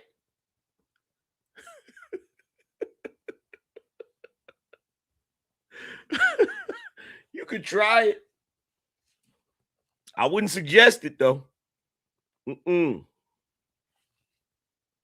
I wouldn't suggest it though. And look, and for everybody watching this, don't try to be like, oh, Angryman is trying to defend Officer Tatum. No, y'all know I've been disliking this one here. If you in the Bino Nation, you know I've been disliking this nigga here. I'm sick of this nigga here. And been sick of him for a long time. Press 1 in the chat if y'all know that I've been sick of this nigga. I've been tired of this fool. Bruh. I'm so tired of him, bro. You have no earthly idea. It's just like that brother that was at that damn meeting. And I don't even remember what city that was. This brother was at some city council meeting and he said, so what you're telling me is that I can say whatever I want to say, I just can't curse. There's like, yeah. So anything I want to say, I can say, but I just can't curse. He's like, yeah. We sick of that nigga there. We sick of that nigga right there. We sick of that nigga there. I don't care what nobody got to say when it come to this nigga here. We sick of him. We sick of him. And everybody in the world knows the only black man that can get away with having a goatee with no mustache is Maxwell. Maxwell is the only black man that can get away with that look. I don't know why for all these years, this goat-faced nigga has been running around here with no mustache and a goatee. He looks ridiculous. He looks ridiculous.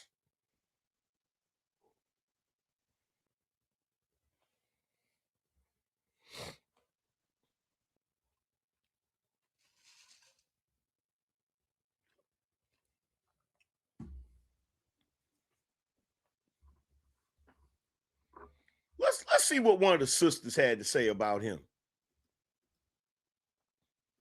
I'm trying to figure out the problem that D.L. Hughley has with Officer Tatum. It seems like he just can't leave Officer Tatum alone. It wasn't Officer Tatum that started this mess. It was D.L. Hughley. The comments that he put out about Tatum, posting his wife. The influencer who says what white people want you to say. And don't you find it interesting that they chose to speak to you, and they chose to speak to you for the same reason that you're a conservative, for the same reason Turning Point did, because you're safe. They know you're a black man who'll do what he's told. You're an unremarkable black man who they know they can count on to be obedient. They pick you for the same reason they pick dogs. They pick you for the same reason they pick dogs. Wow. And if y'all look at the clip, he goes along to give himself some accolades, pats himself on the back, saying he's been around for 40 years. He's been around longer than Brandon Tatum. And the funny thing about it is, he talking about he trying to say Brandon Tatum is an unimpressive black man. You are unimpressive comedian. What? Let's hold on. Let's be real. Let's be real about this. Let's be real about this. Is D.L. Hughley in anybody's top 5 comedians?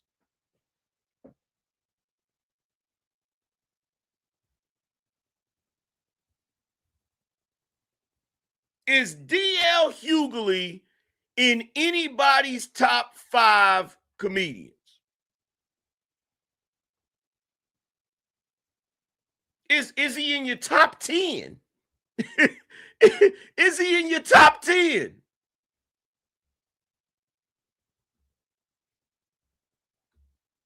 He ain't even in the top 10.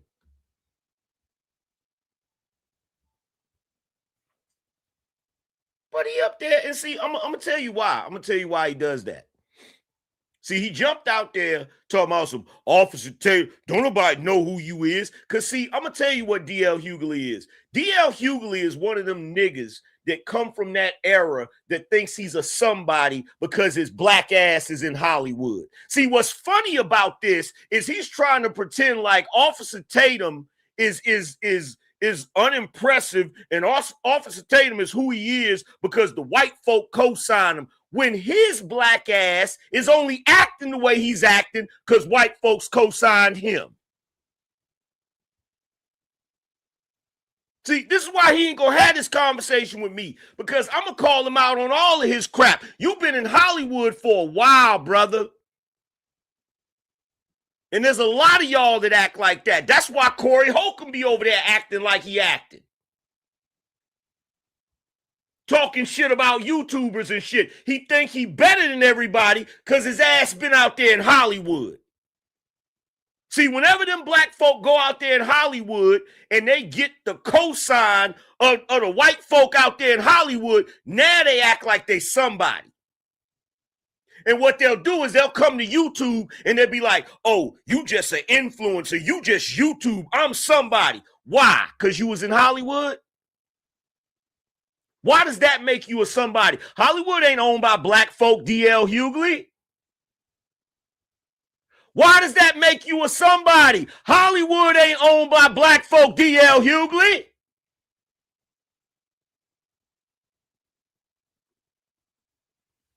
I would destroy his ass. And he know it. And he know it. And like I said to you before, I'm putting you and Ricky Smiley on notice. Stop stealing my damn talking points.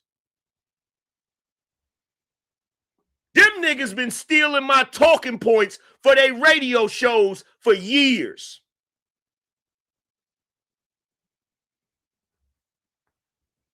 And I know you know who I am. And you know how I know you know who I am? Because I know somebody that know you, D.L. Hughley, and I know somebody that know Ricky Smiley. Ain't but 1 degree of separation between us. I know you know who I am. Because every time I look up, I get somebody telling me, hey, man, such and such said this on their radio show, and I heard you say that first.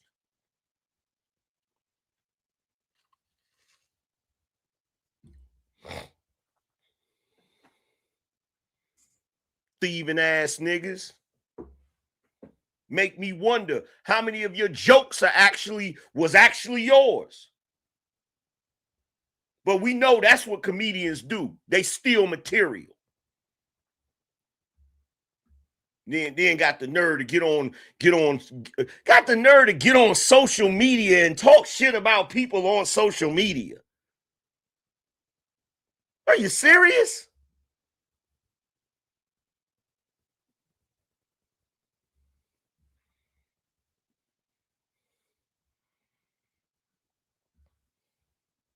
That shit is crazy. But of course, we know he's been around longer than Brandon Tatum because Brandon Tatum has not even made 40 yet. So that argument was neither here nor there, but I digress. And then one of the final insults was, I didn't even know who you were. Somebody sent me a coon alert. All this because Brandon Tatum went and spoke to the other side. But I thought that everybody wanted truth. How do you want truth if you don't want someone to speak to the other side? It was DL who told people, don't listen to Brandon Tatum's interview. But how do you want truth? That's because he don't want truth. He want a narrative. But I digress. I mean, at this point, it kind of reminds Talk your shit, sister. Reminds me of when he and Monique was at each other's throats. It's coming off a little bit messy. Talk about it. Talk about him and Monique going at each other. A little bit effeminate. That part. When you're searching for truth in an investigation, don't you have to investigate everything? I mean, inquiring minds want to know? Am I missing something here? Oh, I'm sorry. Woe is me. I forgot. My black card has been declined. So you don't speak to both sides. You just roll with the narrative that one side wants to put out. Please forgive me. You know what I'm realizing? There's more Binos in the world than I thought there were. Yeah. How many of y'all are realizing this? How many of y'all are realizing that there are more Binos in the world than we give credit for? So as a black person, we are just supposed to believe what the race-baiting, grifting Al Sharpton and Ben Crump put out, regardless of what the evidence may or may not say. If we agree with you, then we're black. We love black people. If we find ourselves in opposition to what you say, all of a sudden we hate ourselves and we hate black people. Who died and left you that kind of authority with your opinions? I'm trying to figure out the problem that are innocent. The ones that y'all try to involve, sure. Cause the evidence that's coming out because it pays. Some of these people do complaining that it must. DL says that Officer Tatum says, and because Officer Tatum is actually seeking. So as a black person, we are just supposed to believe what the race-baiting, grifting Al Sharpton and Ben Crump put out, regardless of what the evidence may or may not say. I got to play it again. If we agree with you, then we're black. We love black people. If we find ourselves in opposition to what you say, all of a sudden we hate ourselves and we hate black people. Who died and left you that kind of authority with your opinion? Oh, tell me. And because Officer Tatum is actually seeking the truth and not spinning a narrative, he's a coon. He's an obedient dog. DL says that Officer Tatum says what white people want him to say. But it seems like DL says what them black people over there want him to say, regardless if it's true or not. Booker T. Washington warned us about people like this, always complaining that it must be the white man's fault. Or when something happened to a black person with a white person, it has to be racism. Booker T. Washington warned us about these D.L. Hewleys, these Al Sharptons, these Ben Crumps, these Don Lemons, these Joy Reids, these Jasmine Crockett, so on and so forth. Let me read you what Booker T. Washington said over 100 years ago. There's another class of colored people who make a business of keeping the troubles, the wrongs and hardships of Negro race before the public. Having learned they are able to make a living out of their troubles, they have grown into the settled habit of advertising their wrongs, partly because they want sympathy and partly because it pays. Some of these people do not want the Negro to lose his grievances because they do not want to lose their jobs.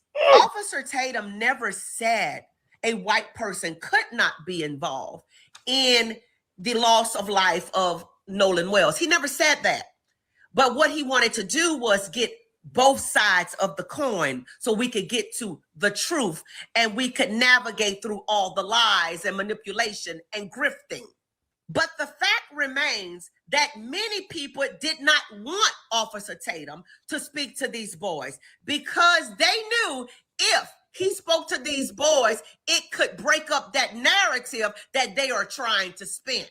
Now, it appears through the interview that Officer Tatum gave and all the evidence that's coming out that these boys that were on that boat that was going down are innocent. Now, what happened on the island after those boys left has yet to be determined. Could a white person be involved? Sure. Could a black person be involved? Sure.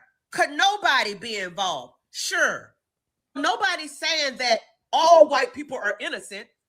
What he's saying is those white people are innocent. The ones that y'all tried to accuse and throw under the bus and run over 5, 6, 7, 19 million times. That part.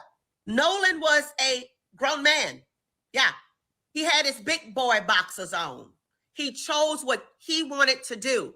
But when this investigation is complete and they give us exactly what they believe happened, according to the facts, not according to the narrative, will people accept it, especially if it's not what they want it to be? Probably not. Probably not. And that is the sad part about this. D.L. Hughley says that Officer Tatum says whatever white people want him to say. He's a dog, obedient. But then D.L. Hughley is being obedient to the slave-minded mentality, always a bridesmaid, never a bride. I'm a victim oppressed narrative of what Black people want him to say. If y'all really want truth, then you shouldn't be mad about Officer Tatum interviewed. But if you're mad, then you don't want truth. And you're the dog because you're being obedient to the narrative.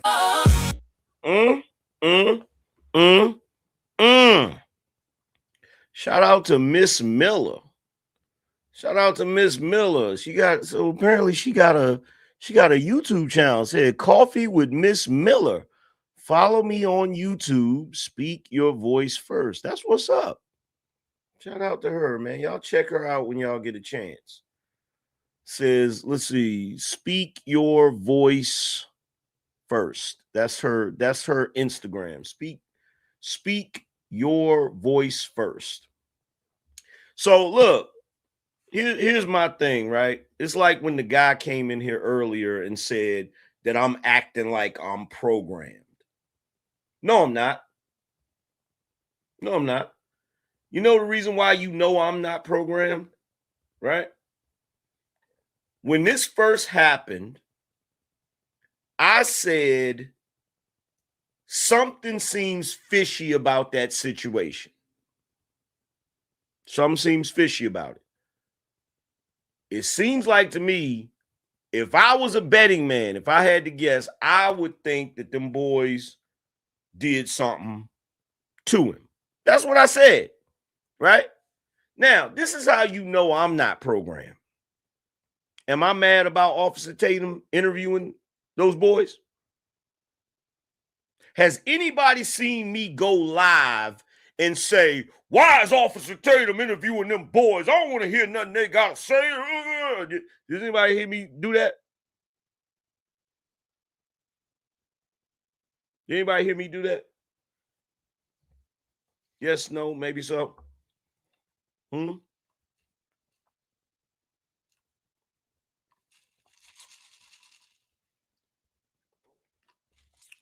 No. You know why?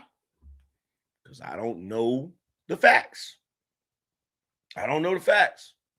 I'm just giving my opinion on what I think happened. I don't have the facts. I don't have the facts. You feel me? Everybody is speculating at this point. Now, when you look at the situation with Carmelo Anthony, I had the facts. I knew what happened. How did I know what happened? Because it was in the police report. You had multiple witnesses. Even Carmelo Anthony himself said what he did. So I had the facts. With this situation, we don't have the facts. We're all speculating, right? Now, this is what you got to understand. The difference between me and a D.L. Hughley or a lot of these other people, I'm not saying that them boys seem suspicious because Nolan Wells is quote unquote black and them boys is white. No, I would be thinking the same thing if it was a group of all black kids or a group of all white kids.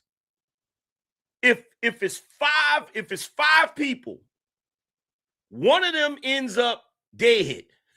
If it's 5 people that went out together on a boat or went anywhere together, and one ends up dead and the other 4 don't know what happened, I'm looking at them like something's fishy. They're going to be the main suspects. regardless of what anybody's color is. If it's 5 black people and they go out on a boat together and only 4 of them come back and 1 is missing, I'm looking at the 4 black people like, what happened to the 5th black person? If 5 white people go out on a boat and 4 white people come back and 1 white person is missing, I'm gonna be like, where's the other person? See, that's the difference. See, everybody, what's really annoying to me is people who look at everything through the lens of race think everybody looks at everything through the lens of race. I didn't even look at the Carmelo Anthony situation through the lens of race. I looked at it like, yo, a teenager stabbed another teenager and that teenager lost his life. Somebody has to answer for that.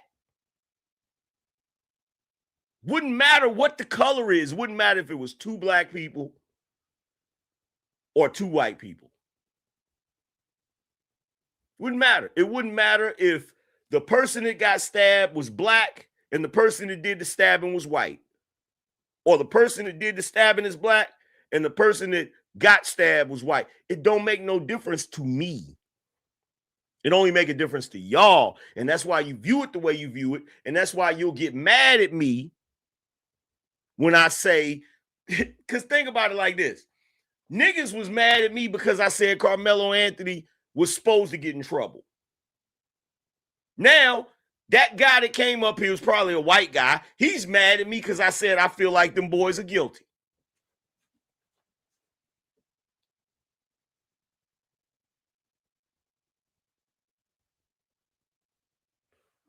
So guess what?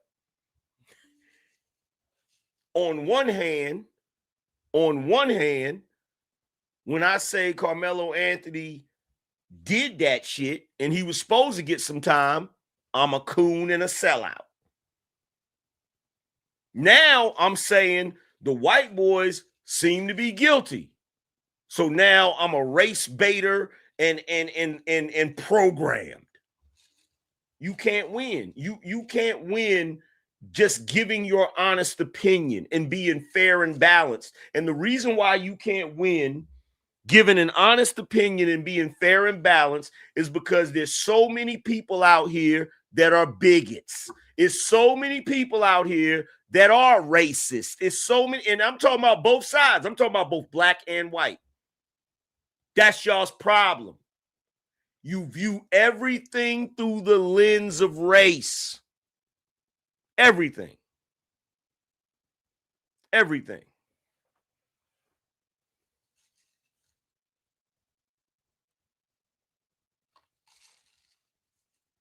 Now, if more facts come out and we find out that them white boys did it, I'm going to be like, I told you so. If more facts come out and we find out them white boys didn't do nothing, I'm going to say, my bad, I was wrong.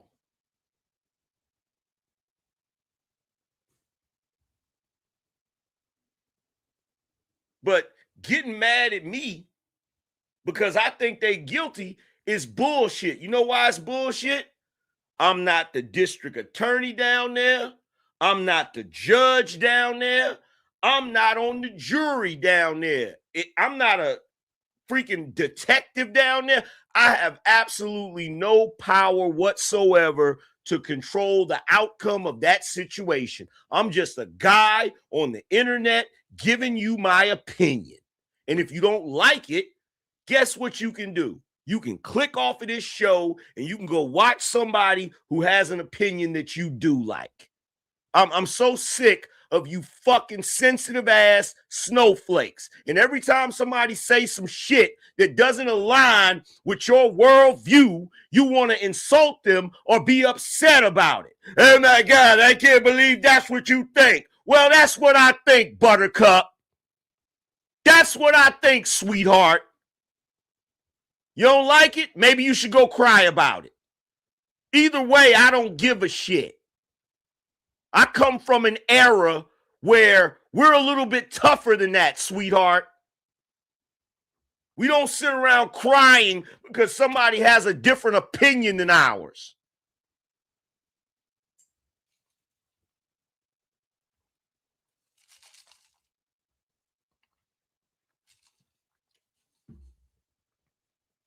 Oh my God, Angry Man, I can't believe that you think those white boys did that. Anybody can see that they're pure as the driven snow. Kiss my you know what? I'm not even going to go there with you. I'm not even going to go there because I know he's still watching. I know he's still watching. Let me tell you something. You jackhole. I don't automatically think that white people are innocent because they're white, and I don't automatically think that black people are guilty because they're black. I don't automatically think that white people are guilty because they're white, and I don't automatically think that black people are innocent because they're black. Do you understand? Do you understand? Your skin tone is not a factor in what I think about your guilt or your innocence. What I think about your guilt or innocence is the information. Does the information point to you being guilty or does it point to you being innocent? And if more people thought like that, this world would be a better place. And that's how I know I'm right for thinking like that. Thinking the way y'all think is how we got slavery. It's how we got Jim Crow. It's how we got all of the bigots that run around here all the damn time, keeping a bunch of shit going. And that's how I know that's wrong.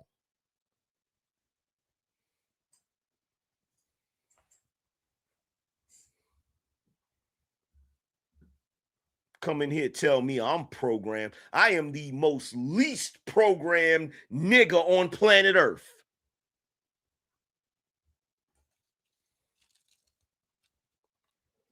When did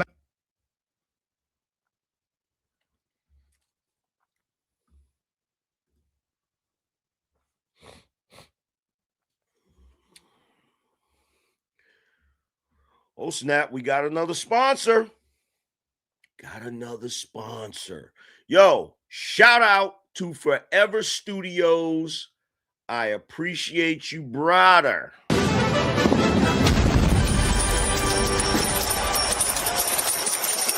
That boy good.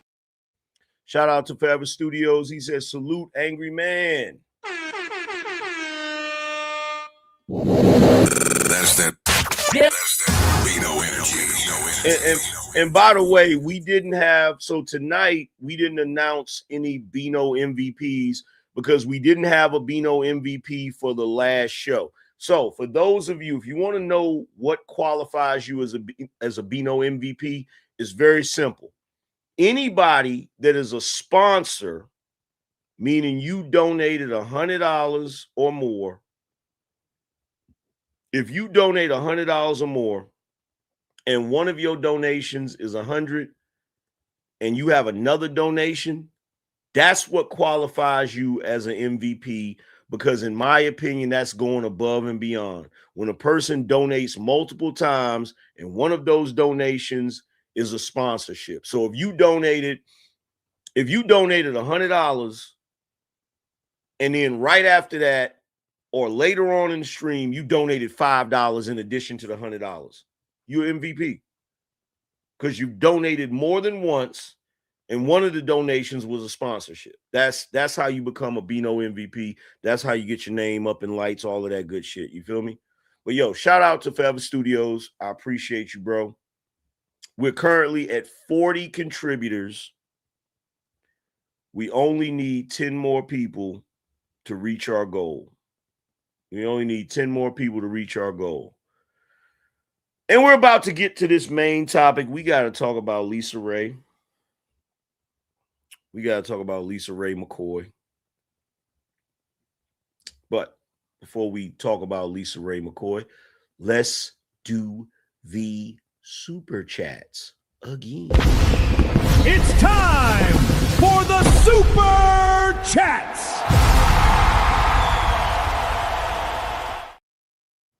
Shout out to Time to Ante Up. He says, salute to AM.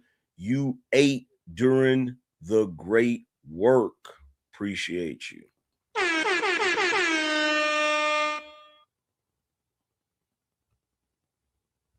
That's that. That's that Bino energy. And again, shout out to Forever Studios. Appreciate it.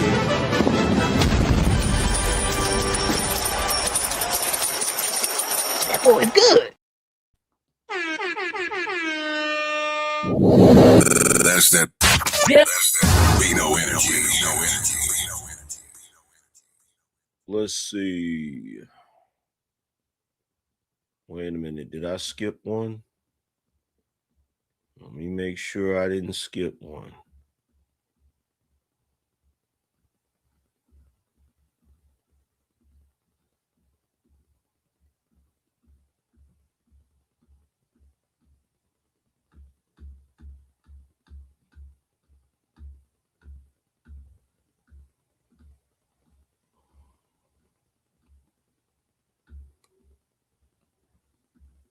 I don't think I skipped one. No, I didn't. I did not. Shout out to John. John said, I always dislike DL Hughley going all the way back to Comic View. The only time he is funny is when he starts roasting people in the audience, and he should have never been in Kings of Comedy.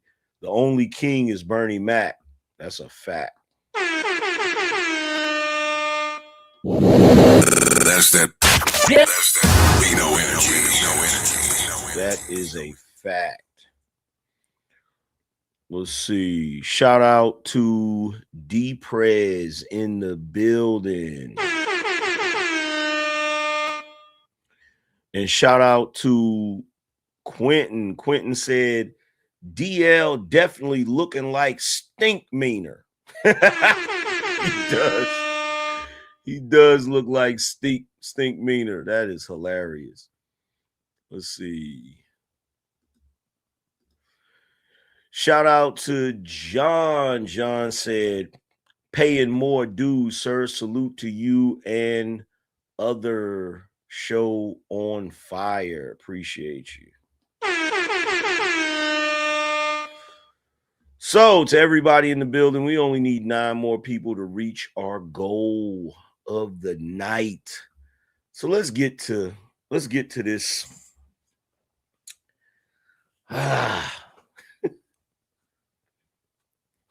Let's get to this real quick. Let me pull this video up.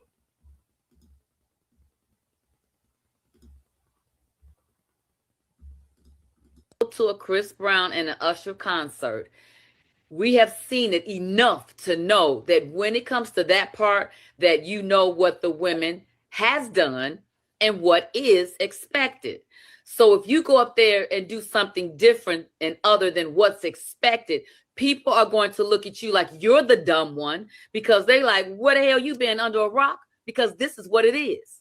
So I get that she had a man and that maybe she's not that kind of girl. But if you're not that kind of girl, then you should have kept your ass sitting down in your seat. Pretty as or not. You know what I'm saying? Do y'all know how dangerous this is? When did to a Chris Brown and everybody in here, do y'all know how dangerous this type of rhetoric is? So I'm gonna play it again and then I'm gonna stop it when she says it. Usher concert. We have seen it enough to know that when it comes to that part, that you know what the women has done and what is expected. So she said, LisaRaye McCoy said, when it comes to an Usher and Chris Brown concert, we have seen what has been done and what is enough to know what is expected of you.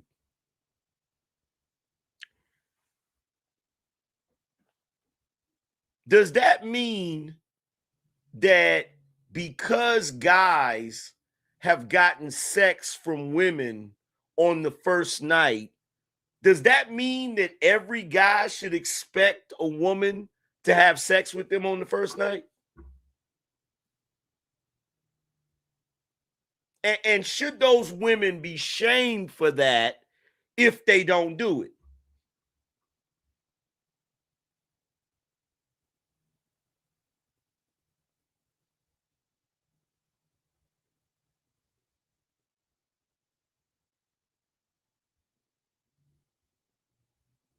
And here's my other thing too.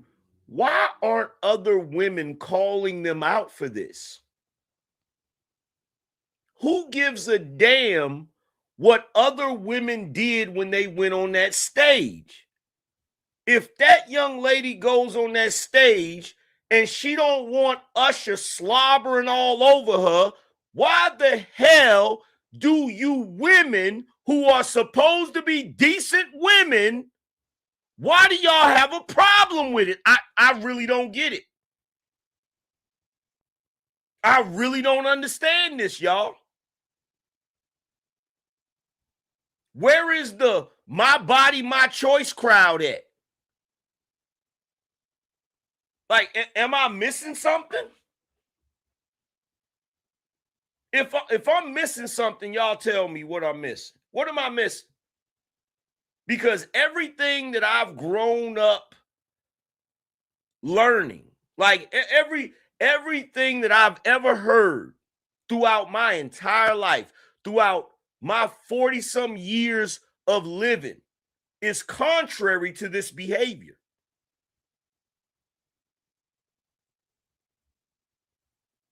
In fact, everything that I've heard for my entire life points to the fact that if that woman goes up on that stage, it doesn't matter if every other woman allowed Usher to grope them, kiss them, whatever.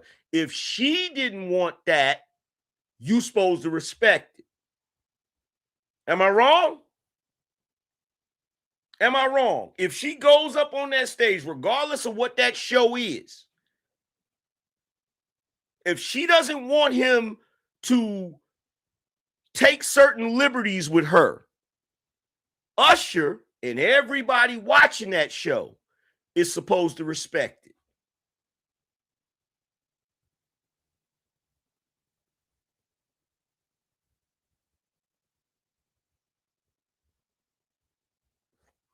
Somebody correct me if I'm wrong.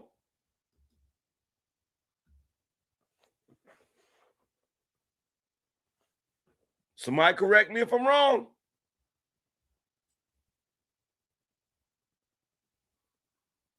And you want to know what's sad?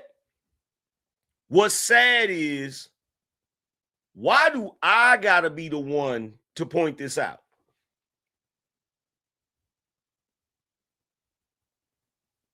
Out of all the people on the internet, why am I the one that has to point this out? You know, the guy that they claim doesn't like women? The guy they claim hates women. Why am I the one that have to point out to you women that every one of you, including Usher, needs to respect that young lady's boundaries? I don't care what you think. I don't care what you think, because some of y'all, there's one woman on the show, she said, don't act like she was trying to be proper, because if it was Chris Brown, she would have did all of that. You know what that sound like? You know what that sound like? That sound like Junior's party from the Players Club. That's what it sound like. That sound like it ain't no fun if the homies can't have none. That's what that sound like.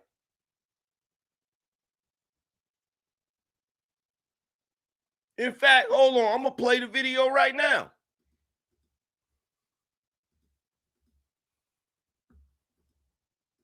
Because she thought it was going to be Chris Brown and it was a Chris Brown and Usher concert. I totally get that. I do. But there's a conversation that we need to have inside of this, honestly, women. And I see a lot of women, your mindset. So I know this is what you probably teach your daughters, but let's have a real conversation. First things first, not none of you that follow Usher, Chris Brown, or anything, or any of these famous people are in the dark about what happens on the stage. Okay. We all have seen women get pulled up to the stage and we know exactly what's finna go down. That's one thing. Number two, there was quite a few people on the post saying, so you mean to tell me she doesn't have everything and all that? Please don't try to gaslight us into anything and try to misconstrue my words. You absolutely have the right to say no before, during, or after. Okay. Let's get that situated. But what the problem is, we have a generation of women who think it's okay to use their body, their other things to seduce men, to get up here with their pretty privilege in front of everything. All of this, like, let's take, for instance, like this said, if it was Chris Brown, she was getting ready to get up there and go live, for one. So let's not act like she wasn't in the mood to drop it like it's hot or whatever. Oh, she's being reserved. She's such a good girl. No. You know what this sounds like? This sounds like women. This sounds like, you know what this sounds like? She was asking for it. That's what it sounds like. These are grown women saying this, bro. These are grown women saying this. She literally said out of her mouth, let's not act like if Chris Brown was up there, she wouldn't have did XYZ and dropped it like it's hot. You know what that sound like? That sound like Mike go in the bedroom with Keisha. And Mike try to have sex with Keisha.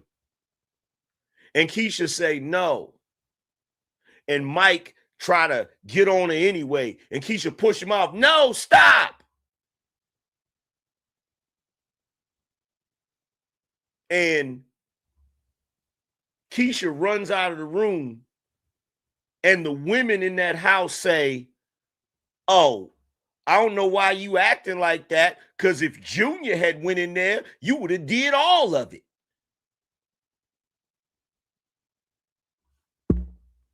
Somebody tell me if I'm wrong. They are literally telling this woman that she's wrong because if it was Chris Brown, she would have consented. That's basically what they're saying. And nobody's calling it out. It don't matter. If she was willing to let Chris Brown tongue her down, that ain't got shit to do with Usher.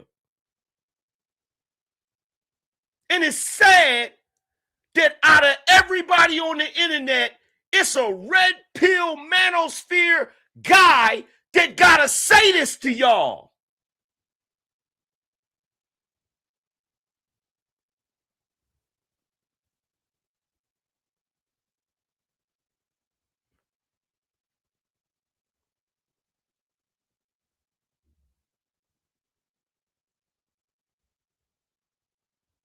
Like, what? Like, let's be real about this.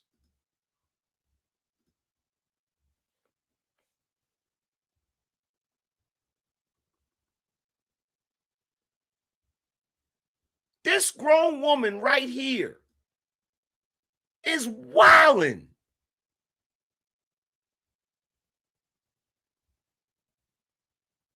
If it had been Chris Brown, she would have did all of this and that. And look, between this woman, you want to know what this woman and LisaRaye have in common?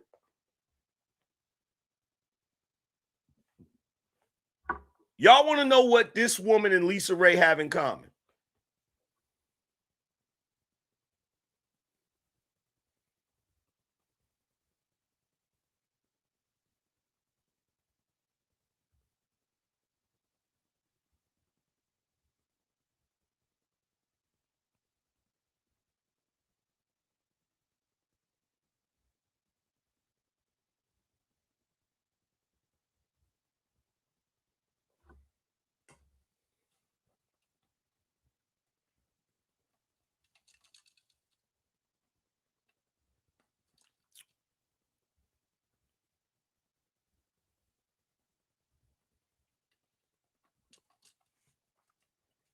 I want to see if y'all can guess it. Exactly, Gemini. Exactly, Gemini. What this woman right here, and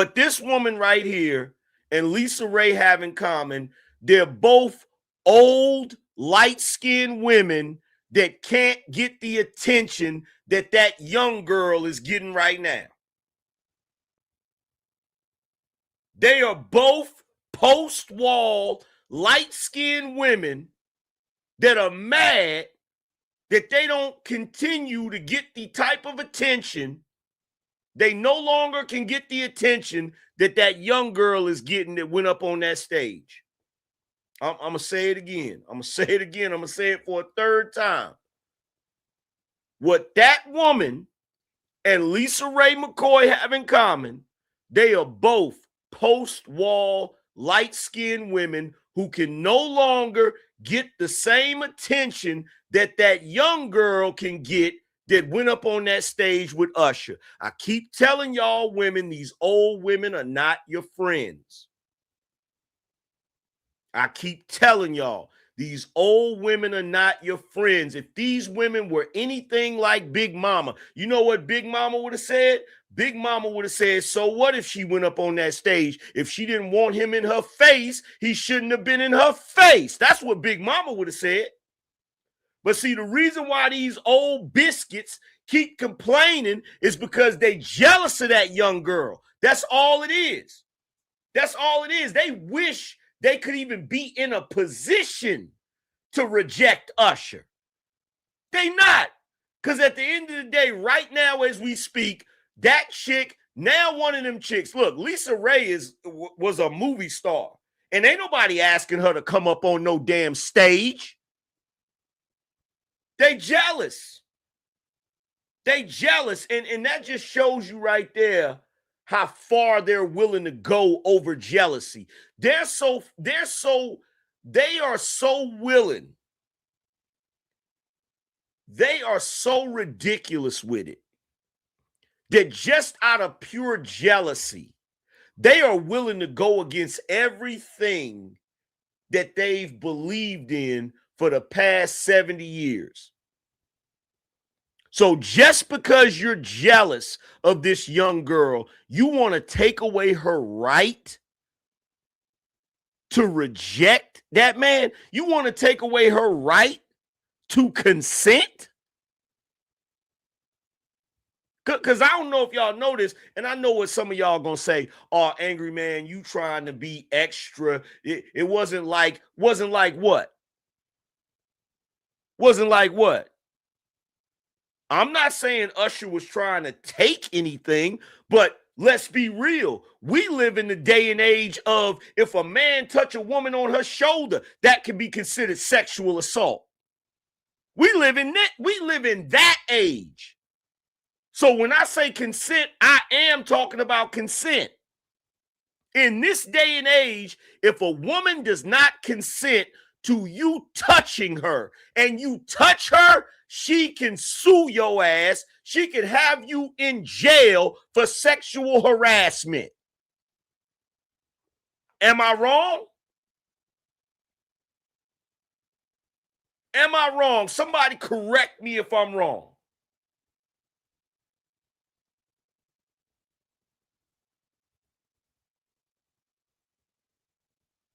So how are these grown women telling this young lady she ain't right for going up on the stage when she didn't know who was going to come out there?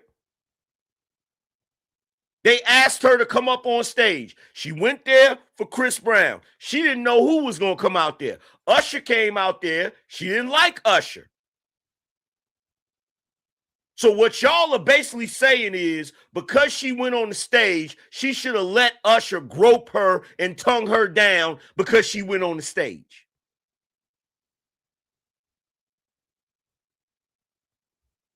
That's what you saying, LisaRaye McCoy? I swear to God, bro, they are so lucky. Oh my God, y'all don't know. They are so lucky. They are so lucky that I don't have a platform the size of like, bro, if I was one of these guys, I don't know. I never go viral like that. They don't put me on World Star.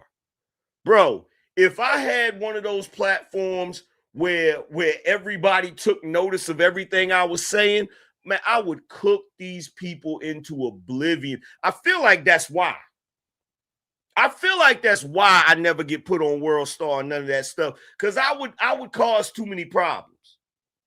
Because this conversation, like the fact that nobody's having this conversation is crazy to me. The fact that nobody's having this conversation is bugged out right now, bro. And let's be clear about something. Let's be clear.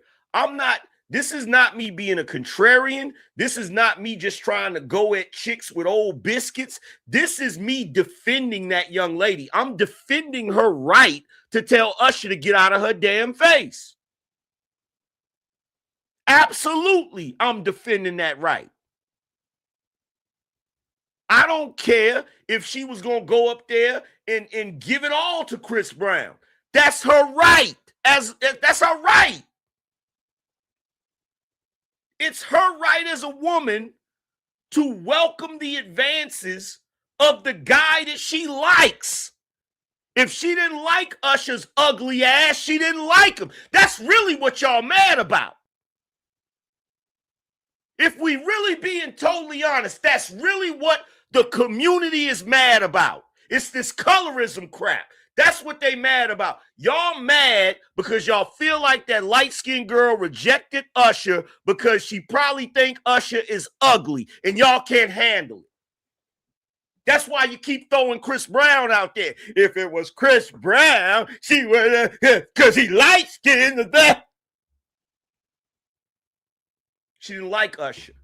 If she didn't like him, she didn't like him. That's her business. Y'all are disgusting.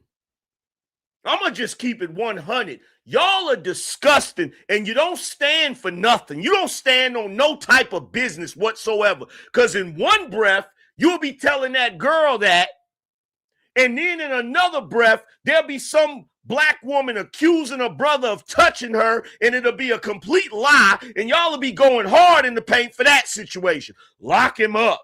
Lock him up. He ain't shit. Lock him up. It's disgusting.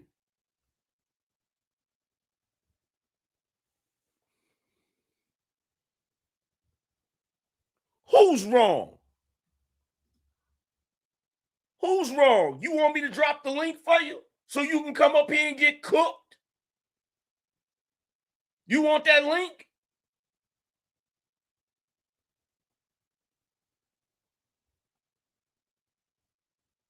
Would you like the link so you can come up here and get cooked?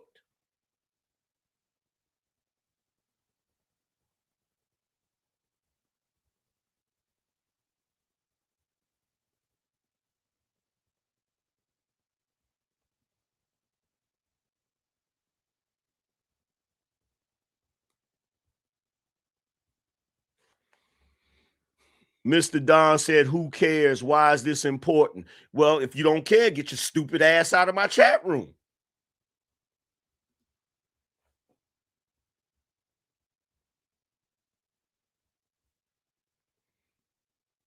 You can cook me either way. All I'm saying is she knew it was Usher. I don't give a fuck. It don't matter. If she didn't want that nigga in her face, she had the right to be like, no.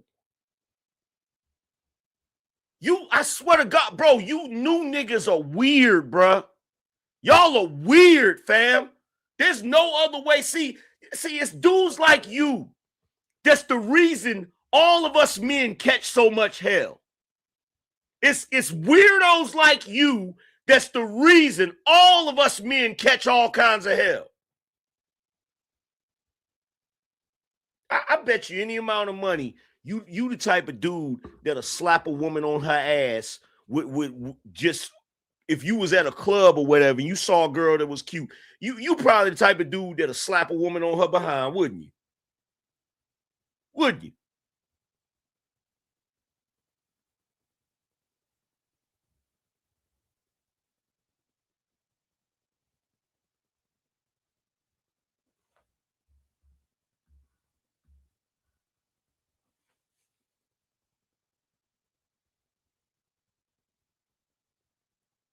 Then why you got a problem with what I'm saying?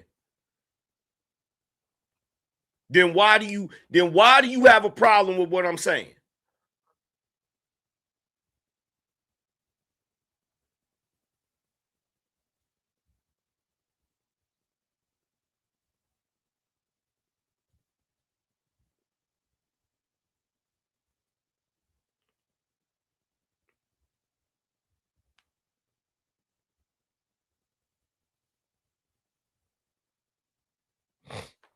He said, drop the link. Oh, okay.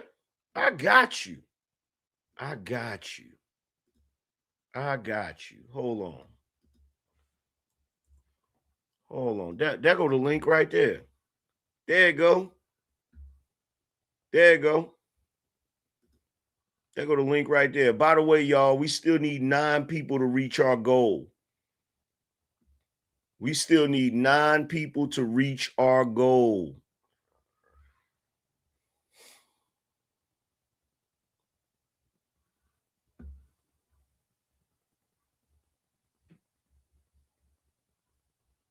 Hold on 1 second, you guys. We got to make sure. We got to make sure we not dealing with no foolishness. Hold on.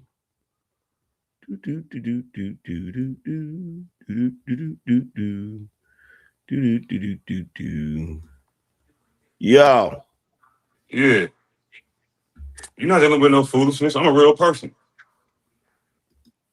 Oh, hold on 1 second, fam. Hold on. Let me make sure, because I gotta make sure I'm not being trolled. All right. So what you saying now, bro? You saying be trolled by me?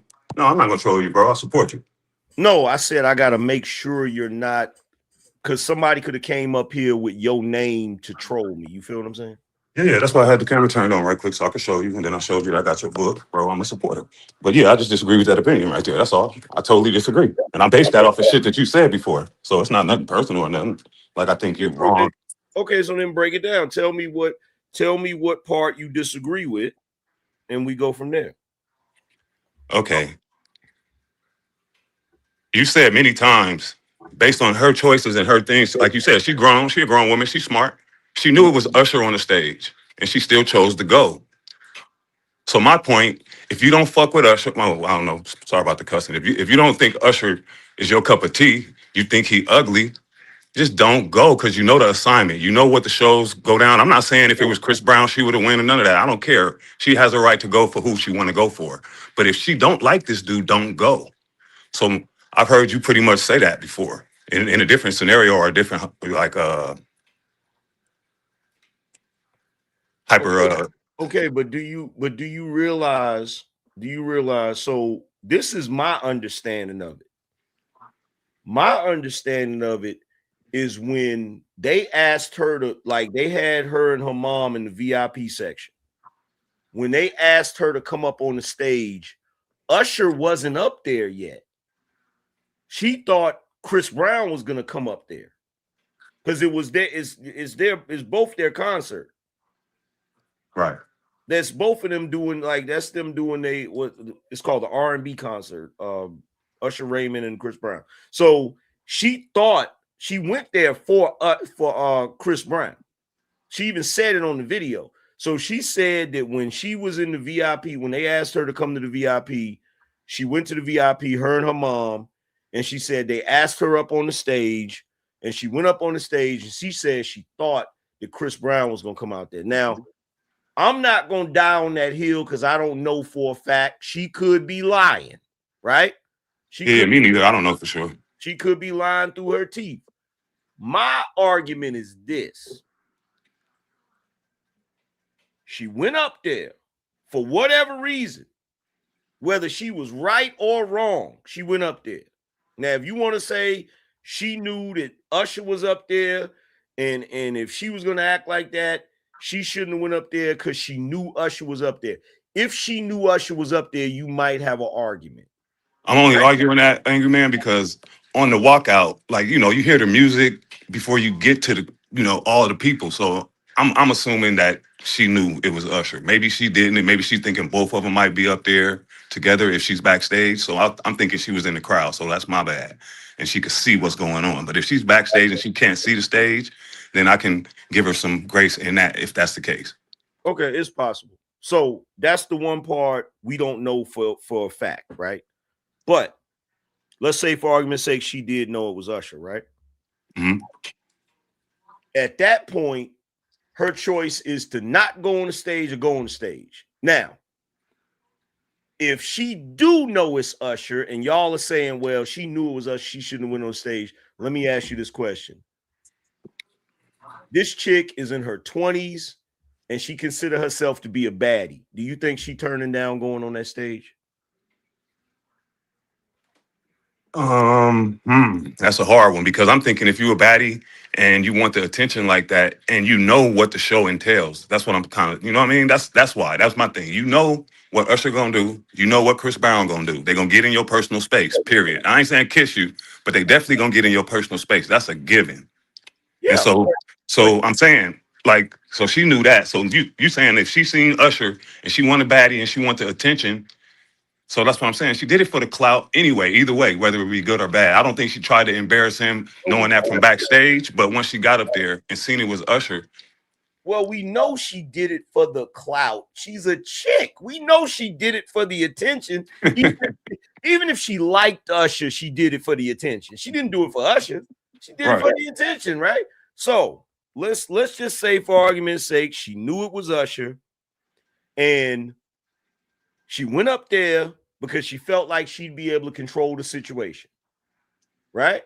Mm-hmm. Let's say that's the argument. Now, here's where my argument comes in. She goes up there whether she knows it's going to be Usher or not, whether she's in the wrong in that situation or not. Once Usher starts leaning in and she starts falling back, Usher stopped. And we got to respect him for doing that, right? Right. But for these old bitches to be mad at her because she leaned back when Usher leaned in, are you going to honestly tell me that ain't a contradiction?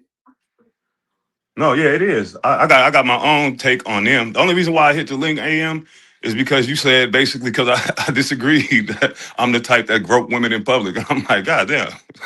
No, I didn't say grope. I said slap on the ass. Slap them on the ass. I mean, that's, you know, sexual assault, basically, you know. Yeah, now that ain't my get down though. No, grope is different. That's even worse. But yeah, no, I don't have no problems getting women, bro. It ain't like that. I don't gotta grope them, even at my age. You know, we good. But yeah, so you will tell me, so out of all of the crap that we've heard for our entire lifetimes about my body, my choice, about no means no, about all of these things, are you going to tell me that these old chicks are not being complete hypocrites and probably doing this because they jealous of the young girl by basically telling her she don't got the right to reject Usher? That's why I didn't want to hit the link, because I totally agree with you on that shit. They jealous of, like, yeah, they jealous for sure. They trying to live through what they thought she was going to do. They wish it was him. She wasted their opportunity in their head. That could have been them. Oh, so I agree. You know what? You just said something that I didn't think about.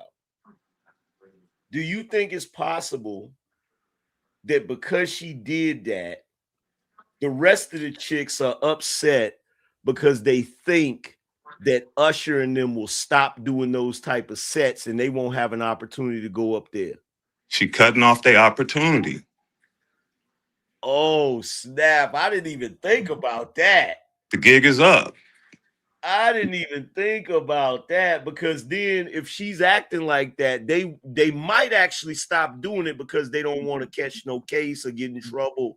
The attention, I was drunk, I got on stage and I didn't really know. I was felt under pressure, so I just went with it, and yeah. Oh, I didn't even think about that, bro.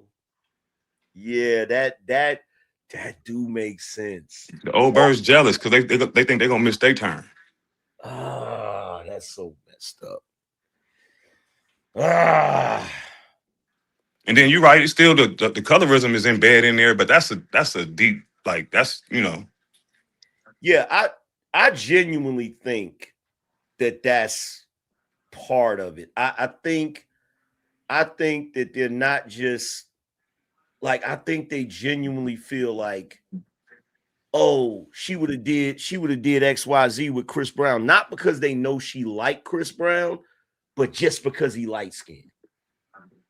Like, I really feel like a lot of those chicks think, because there was one chick, she was sitting there saying that, you know, some of us come there for Usher and some of us come there for Chris Brown.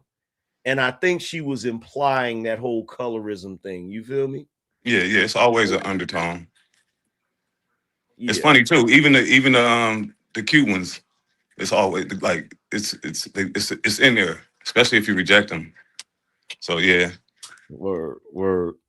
Well, look, man, I appreciate you coming up here and giving me a different perspective as far as that part of it. And my bad, bro. I ain't trying. I ain't trying to imply that you groping women and stuff like that. Yeah, no, we good. I just wanted to clear that up. But yeah, we've been on a few panels together, but I'm always in the chat, brother. I support you all the time. You already know. Word. Appreciate you, bro. All right, good brother. I'm still in the chat. All right. All right. Yeah, I didn't think about that. So some of these biddies are mad because she messing up the opportunity before they get the chance to.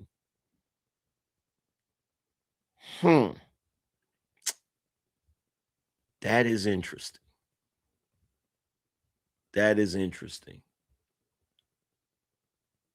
And yeah, again, shout out to the brother for coming up here, because you know how it go. Most folks don't want to come up here and substantiate their argument or explain their position. So definitely shout out to you, brother. I appreciate you. And my bad. I'm so used to being trolled. You feel me? I'm so used to being trolled by people. I'm always shooting first and asking questions later. That don't make it right. But again, my apologies. Shout out to the brother for coming up here. But getting back to LisaRaye McCoy, I just find it to be nasty work that she's going this hard in the paint. Like, for real. And here's the thing with LisaRaye. She's always on the internet complain. Like, bro, I don't think, in my personal opinion, I genuinely feel like if LisaRaye was married, if she had a man, she wouldn't even be on the internet. I don't even think she would even be on the internet, bro. Like, for real. Let me pull this video up again one time. To a Chris Brown and an Usher concert, we have seen it enough to know that when it comes to that part, that you know what the women has done and what is expected. So if you go up there and do something different and other than what's expected, people are going to look at you like you're the dumb one, because they're like, what the hell you been under a rock? Because this is what it is. So I get that she had a man and that maybe she's not that kind of girl. But if you're not that kind of girl, then you should have kept your ass sitting down in your seat. Pretty as or not. You know what I'm saying?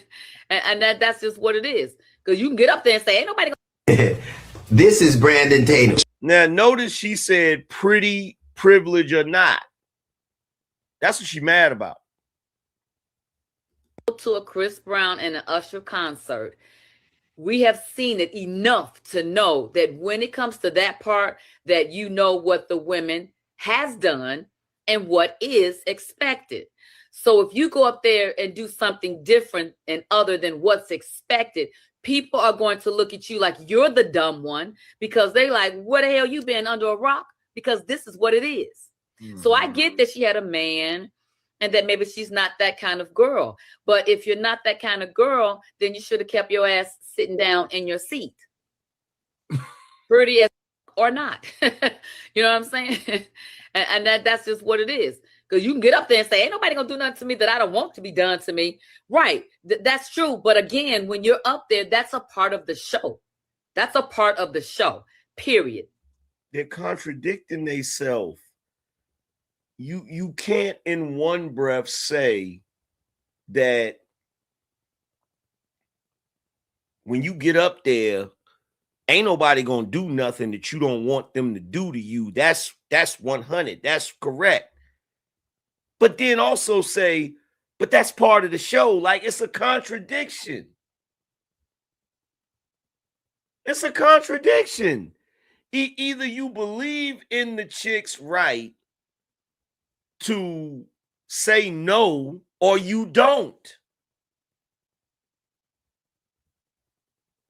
Because really, ultimately, at the end of the day, that's what it's going to boil down to. That's what it's going to boil down to at the end of the day. You either believe in that girl's right to say no.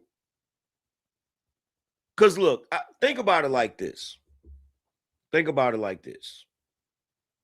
Think about it like this.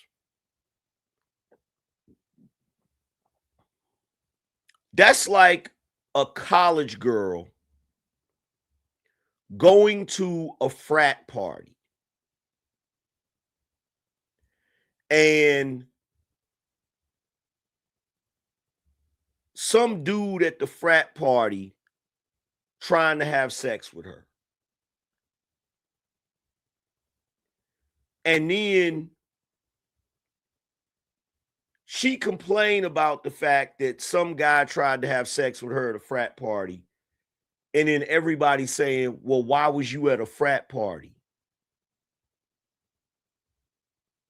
Now, don't get me wrong. I get the logic, because I would be one of the people that would say, what was you doing at a frat party in the first place? But women would never say that. Women call that victim shaming. Do y'all get what I'm saying? Angryman is the type of person that would say, yo, why was you even going to a party like that when you know what they be doing at those parties? But women would come out the woodwork to curse me out. They'd be like, oh my God, just because she went to a frat party doesn't mean that somebody got the right to try to do X, Y. You feel me? Do y'all get what I'm saying? Like, do y'all understand what I'm saying now? The hypocrisy of it. It's like they got a special rule because it's a concert. It's like, bro, it's like when you're out and about. And you, let's say you young and you out in the club scene or whatever, right? If you refer to a woman as a bitch, that woman is going to get upset with you and say you being disrespectful. Like if you walked up to a group of women and you was like, hey, how y'all bitches doing tonight? They're going to be like, wait a minute, what you mean? Why you calling us out our name and da-da-da? But 5 minutes later, they on the dance floor singing a song that's referring to them as bitches. 5 minutes later. Bro, back in the day, I used to go to the freaking club and chicks was all like, look, one day I went to this club, right? We're walking to the club. And outside on the sidewalk, there's some women in front of us. And there's one woman that was dressed scantily clad, all of that, right? So I was like, hey, yo. She ain't answer. Hey, yo. Finally, she turned around with an attitude. That ain't my name. My bad. So my homeboy told me, he was like, yo, you were supposed to say, excuse me. So I'm like, okay. So I got to be specific and walk on eggshells, right? Now, we get to the club. I see them same chicks in there singing, put it in your mouth.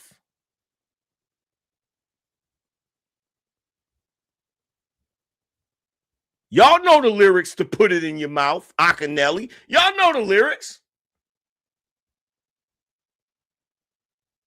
So it's this BS. You feel me? It's BS. It's a crock of shit. They are basically, and look, I can't say they're victim shaming because nobody did anything to her. Like when she started leaning back, Usher stopped. So I can't say that Usher didn't do anything wrong. So that's not what I'm saying. He didn't do anything wrong, right? The only thing that I'm saying is wrong in this situation are all of these women that are acting like they haven't been fighting for the past 70 years for believe all women, for no means no, for my body, my choice, for I don't want to be objectified, only to have them look at this situation with this young lady and tell her she should be ashamed of herself for saying no. She should be ashamed of herself for not participating in something she didn't want to participate in. Do you see the hypocrisy?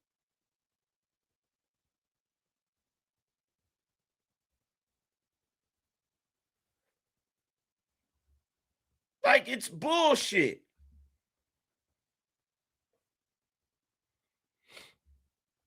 And I'm sorry. I'm the person that's gonna call it out soon as I see it. I'm gonna call it out every time. Every single time. I'm not sugarcoating it. I'm not gonna pretend like it's not what it is. I'm calling it out.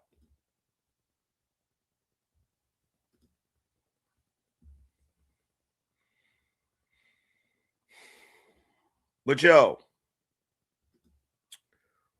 we still need 7 people to reach the goal. We need 7 people to reach the goal, man. We need 7 people to reach the goal. Damn, it's 1 o'clock already.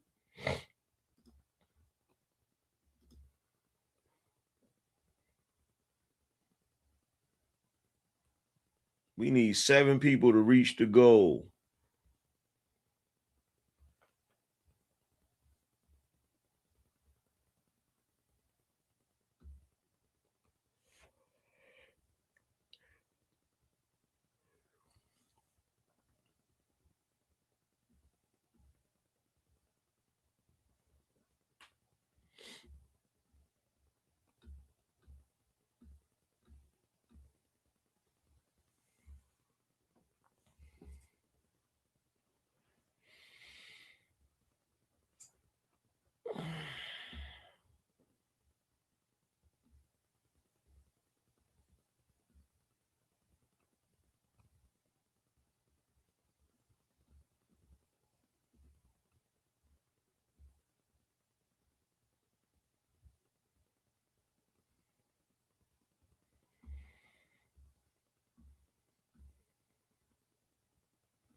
You know what? We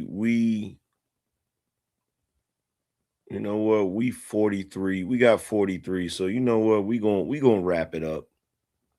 We gonna wrap it up. We got 43 contributors. That's as close to 50 as we need to be, because I'm not even gonna front, y'all. I'm kind of getting tired. And we at 5 hours. Damn, I really been doing 5-hour streams lately. That's what's crazy. I really been doing 5-hour streams lately like it's nothing. My bad. We got 44 people.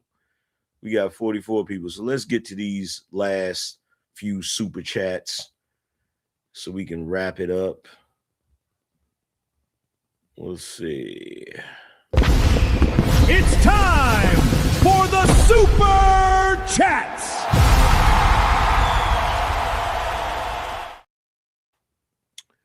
Let's see. Shout out to Corey for becoming a member for 11 months. Appreciate you. And by the way, shout out to everybody for dropping the jewels and the gems and all of that good stuff. I definitely appreciate the jewels. You feel me? Shout out to Jimmy. Said adding to the plate. Appreciate you. Shout out to Mr. Walker in the building. He said you just can't win with women in most, if not all. Shut the F. Let's see. You just can't win with women in most, if not all situations. That's what he said. Appreciate you, bro.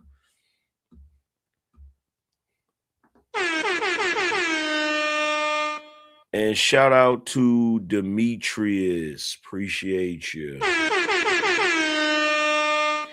So to everybody in the building, man, I appreciate you guys for hanging out with me. Shout out to the sponsors of the show. We've had, let's see, I think we had 2. Did we have 2 sponsors? Yeah, we had 2 sponsors. Shout out to the sponsors. Really appreciate y'all. Shout out to those of you that dropped the 50 spots. I appreciate that. And salute to my man for coming up here on the panel and chopping it up. I appreciate you. But with all of that being said, man, I'm about to get up out of here and I'm going to holler at y'all later. Deuces. The session is closed. Board is dismissed.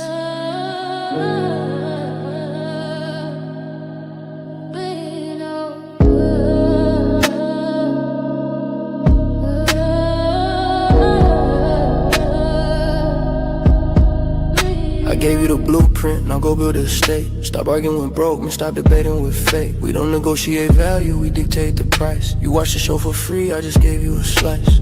But the real ones know where the equity lives. We taking everything, we got nothing to give. The manual is waiting, you know where it's at. This ain't a gamble, it's a guaranteed bet. Build, protect, lead. Go and plant the seed. Build, protect, lead. That's the code we need. Go to the side, secure the command. The Angryman channel, the standard of the land. TheAngrymanChannel.com. Get the shirt, get the book. Start watching, start working. We up.